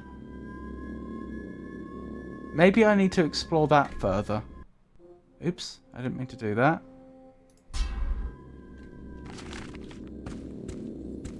We were talking about the wizard. I thought you explained that he was at his house at the start before he went away. Oh, no, sorry. I was talking about Connor then. When I was saying about, Oh, no. I'm with you. I just simply didn't find him. I remember exactly what you're talking about. Yeah, I lost track of him somehow.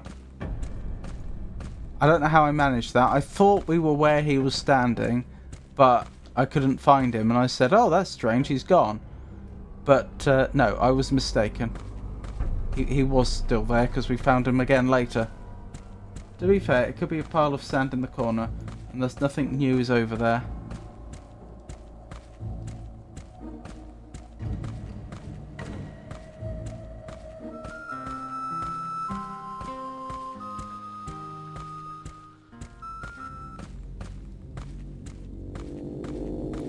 I mean, we did search pretty thoroughly. I am concerned by the fact that I didn't find anything.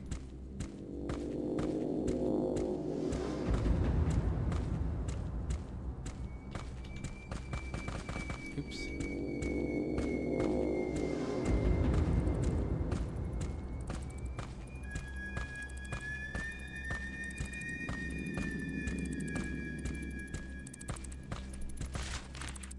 Oh, the corner of the map certainly looks like sand to me. Oh, I see what you mean.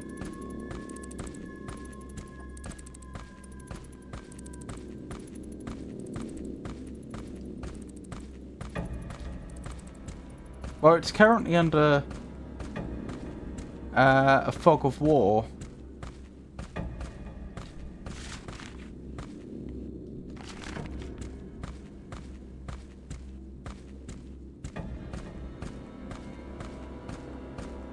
So yeah, I think we were standing around here and I was saying, oh, I can't find the wizard. Where have they gone?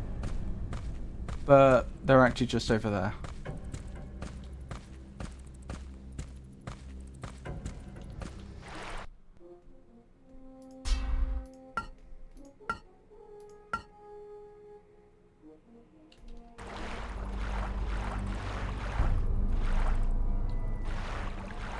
Oh, a living enemy. We haven't seen one of those in a while.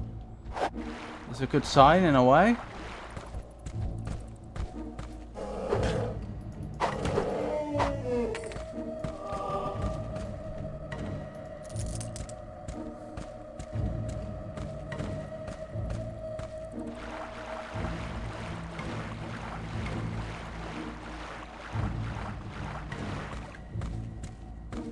This isn't the cliff we need to climb, is it? No, I don't see any evidence for that. Seems like a bit of a dead end.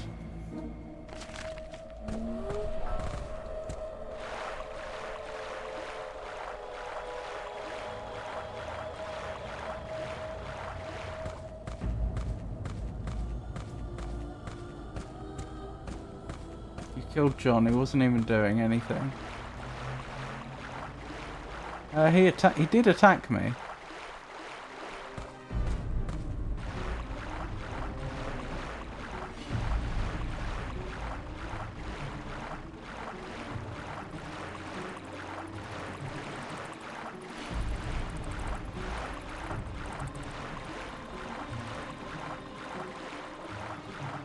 Okay, that's explored. Hang on. There's something in the middle there.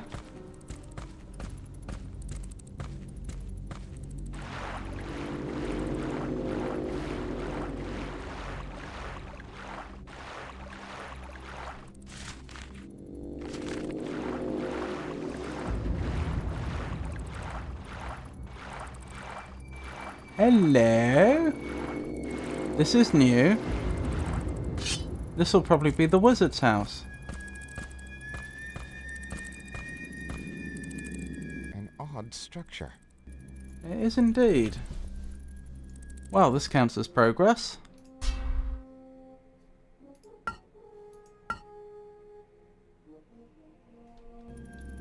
He was just ambling along the wall trying to find his way in the dark, or cliff.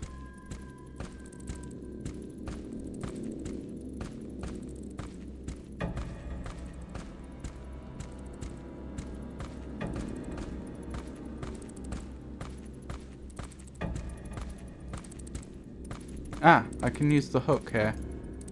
This is probably the cliff.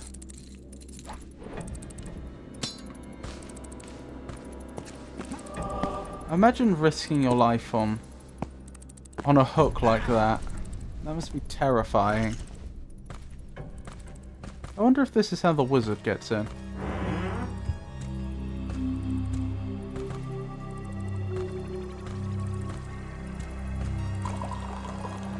Oh, that is a potion of revealing. Which would be great if I knew... Lo, a magical quill.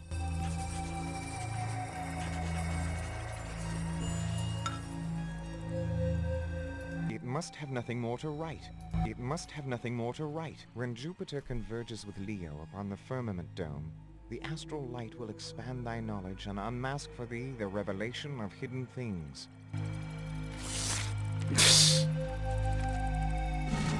Just taking that straight out of the wizard's journal. Here a parchment inscribed with the symbol of the planet Jupiter. Oh yeah, that is actually the symbol of the planet Jupiter. It looks a lot like a 4, but that is actually correct, I believe.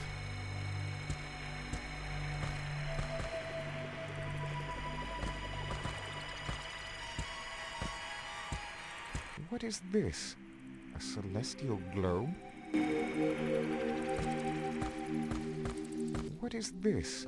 A celestial globe? So what do we do with this information?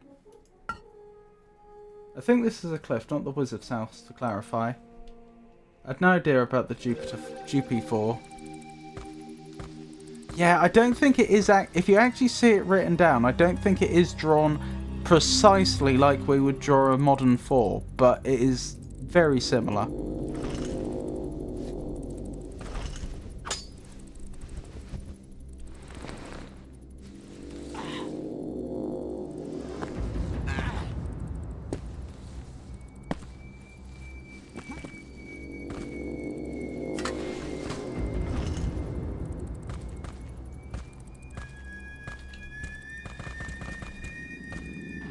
What's something that ever came up in school? Obviously school failed me. Your school failed you? That's most unfortunate. But no, you're right, that's not the sort of thing they would teach you at school.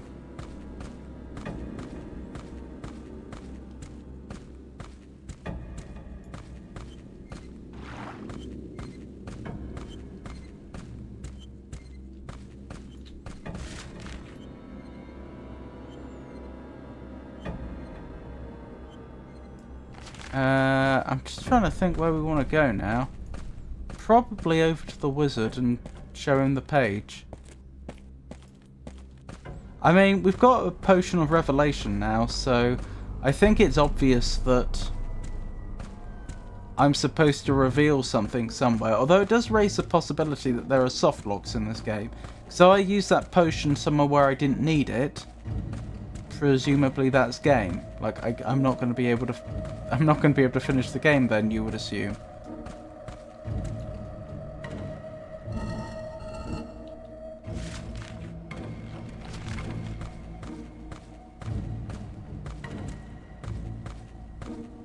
It was on TV as the worst school in England, and then they closed it down not long afterwards, after a failed name change to change their image. Oh dear. That's not good at all. Explain this, wizard. You have visited my house, I see.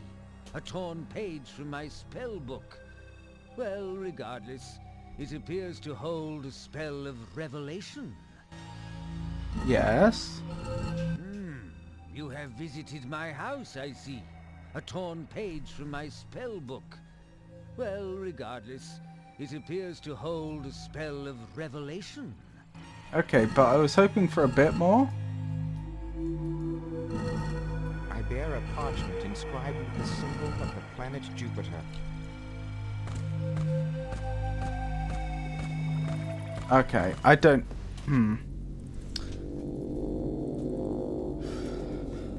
What else can we look up?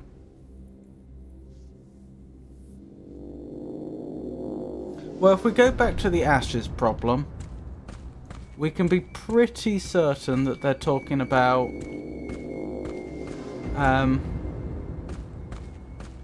where they say about search the passageways of the castle. We can be pretty sure they're talking about Fort Daventry now, because we've seen enough of the map to be confident we can't go anywhere else.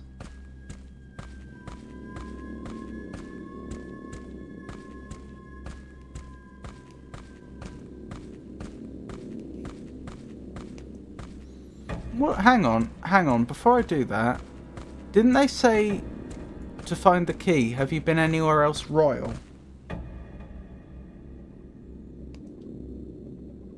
I'm not sure I have, so I am going to look that up.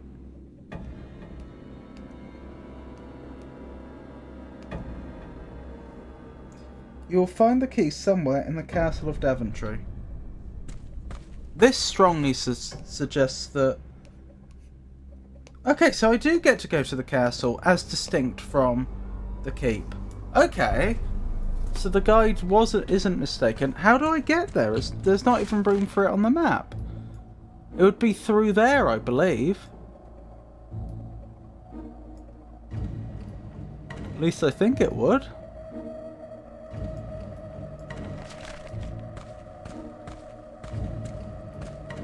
This seems like a pretty big important location. I don't know how to get to. You've just hit 8 hours. So I have. I wish I had a timestamp on when I first said pizza time. Unless it's a space-time castle in a pocket dimension. Have one now. With my layout, I don't have time shown. Another map to be discovered? Maybe, but that would be a vast area.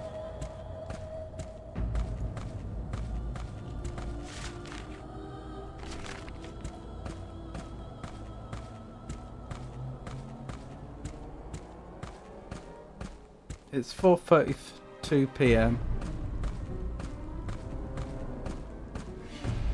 So add 7 hours, then it's going to be 11:32. So it was an hour, just under an hour ago. How long ago was the pizza message? Yeah, I think that was about 55 minutes.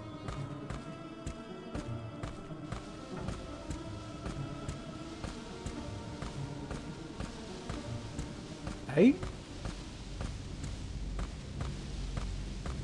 So that's saying this way to Daventry.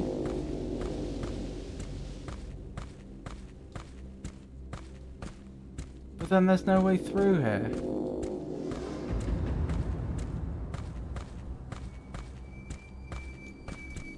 And there's no room on the map either.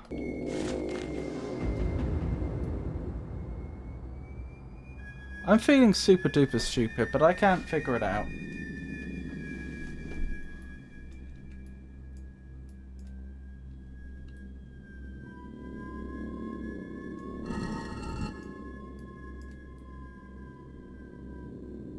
Unless that's the castle.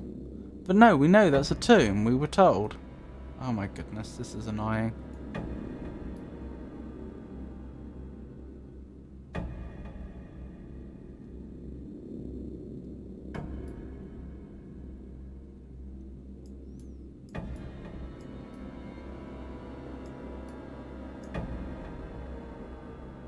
That's the church.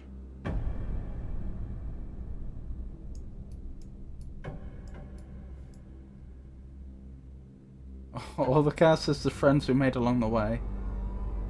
I think it's further in the corner than you've explored. Over here?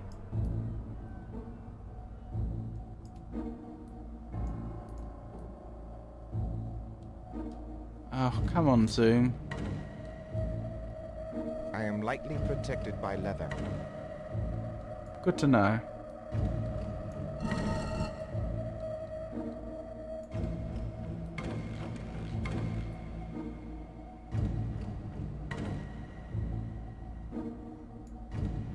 Oh my goodness. I carry a sacred flame. I doubt it's over here because there's no paths that lead from there. Why would you bother putting a castle right next to a fort there anyway? And the sign points that way. I know, just an idea that it's one on the map somewhere. The map is the boss.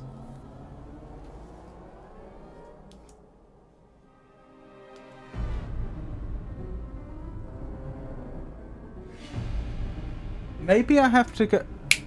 The unicorn told me to get to Castle Daventry there's a secret entrance through the waterfall. Sorry, they told me that ages ago. The road to Castle Daventry is blocked. How can I travel there? I should have remembered that. Okay, so it is the waterfall I'm dealing with.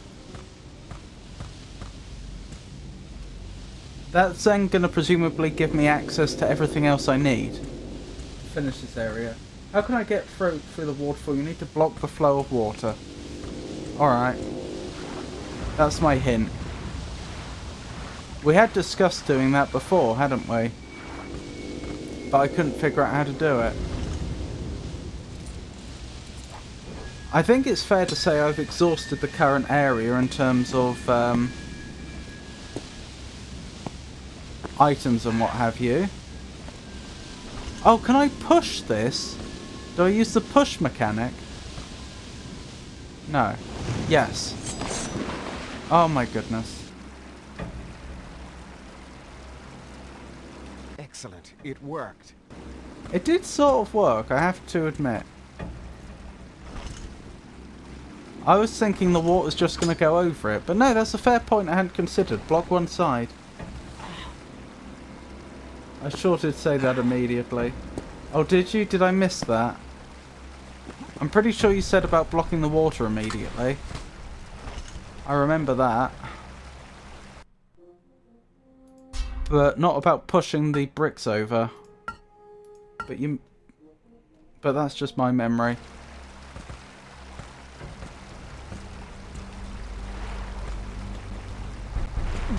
Let me up! Yeah, that's what I was referring to. Blocking the water was all. And the emulator's doing it again, so we need to restart. But that's fine. We're going to get very acquainted with that particular desktop, aren't we? As I play this game.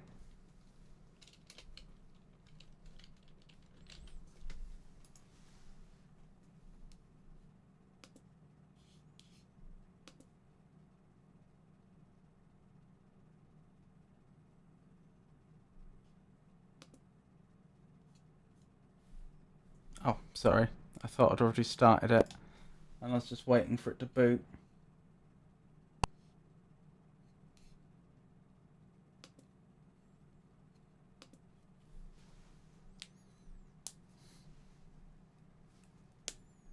Slow motion. Yep.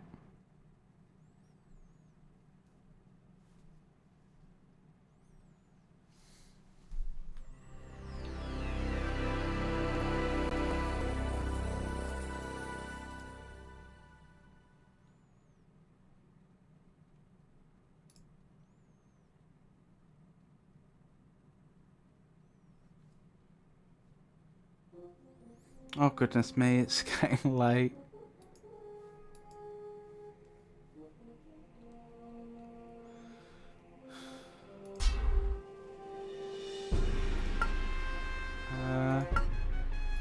It was that save, wasn't it? What are all these emotes, Pikachu?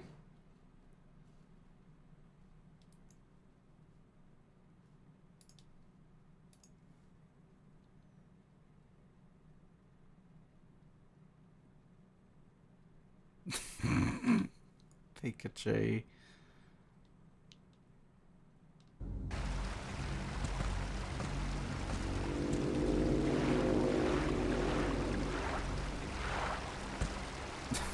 What is that?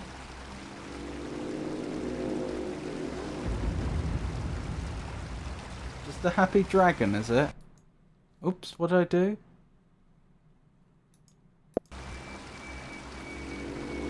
Nearly closed the game. Oh my goodness, Pikachu.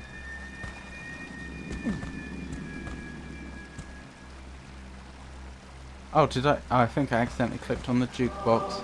You're about to load a new region. Are you sure you want to do that? Yes. So, this is an entire new region we've unlocked.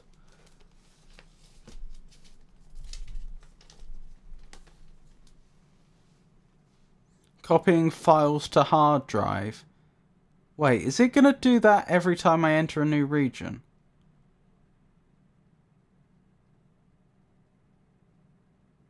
Because it thinks it's got a CD, when actually it's got an ISO file that's been mounted. So does it install the game piecemeal? Castle Daventry. Now to find the king.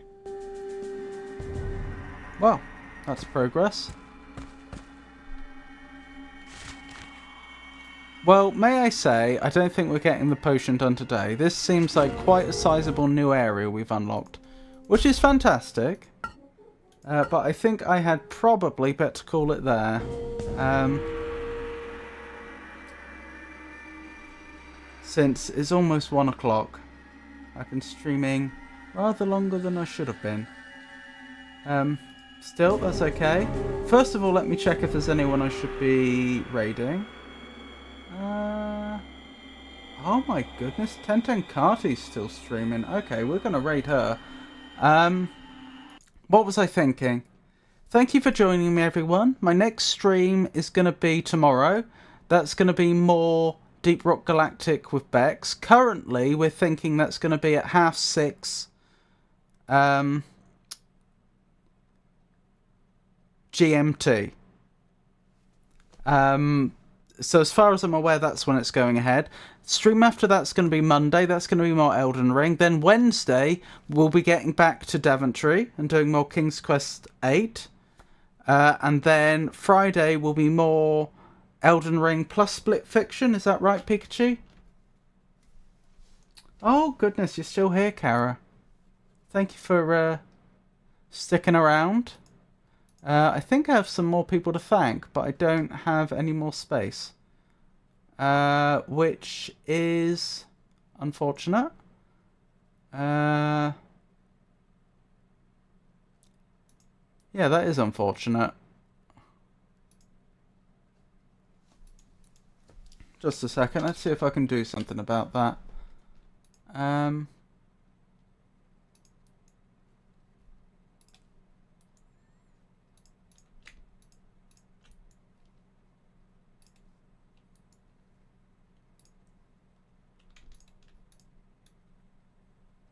What is going on with this music? Right, delete those. How do I delete? Remove. Yes, please remove those. Sorry, I'm just quickly trying to sort this out so we can thank everyone before I go. Good. That's done what I expected it to, sort of. It seems to have reordered them.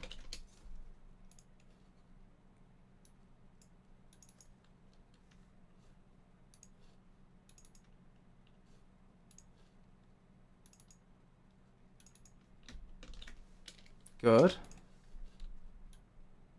Right, new people to thank. Thank you to...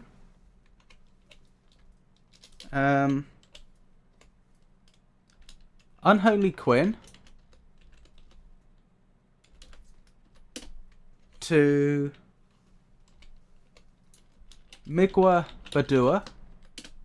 Thank you to... Grimspace 8. And finally, thank you to John Botjovi. Thank you so much for the follows. I do appreciate it. I'd like to thank myself for all of my hard puzzle work. Yes, thank you, Dean. I recognise a lot of names here. Deleted! It's the post-movie credits. Post-movie credits? What was I thinking? So thank you for keeping me company, everyone that kept me company in chat, and thank you to everybody that lurked. I appreciate each and every one of you. I'm going to set up that raid now of 1010 Carty, who's playing Silent Hill 2, it would seem. And I hope you all have a wonderful night. Just a few more seconds. There we go.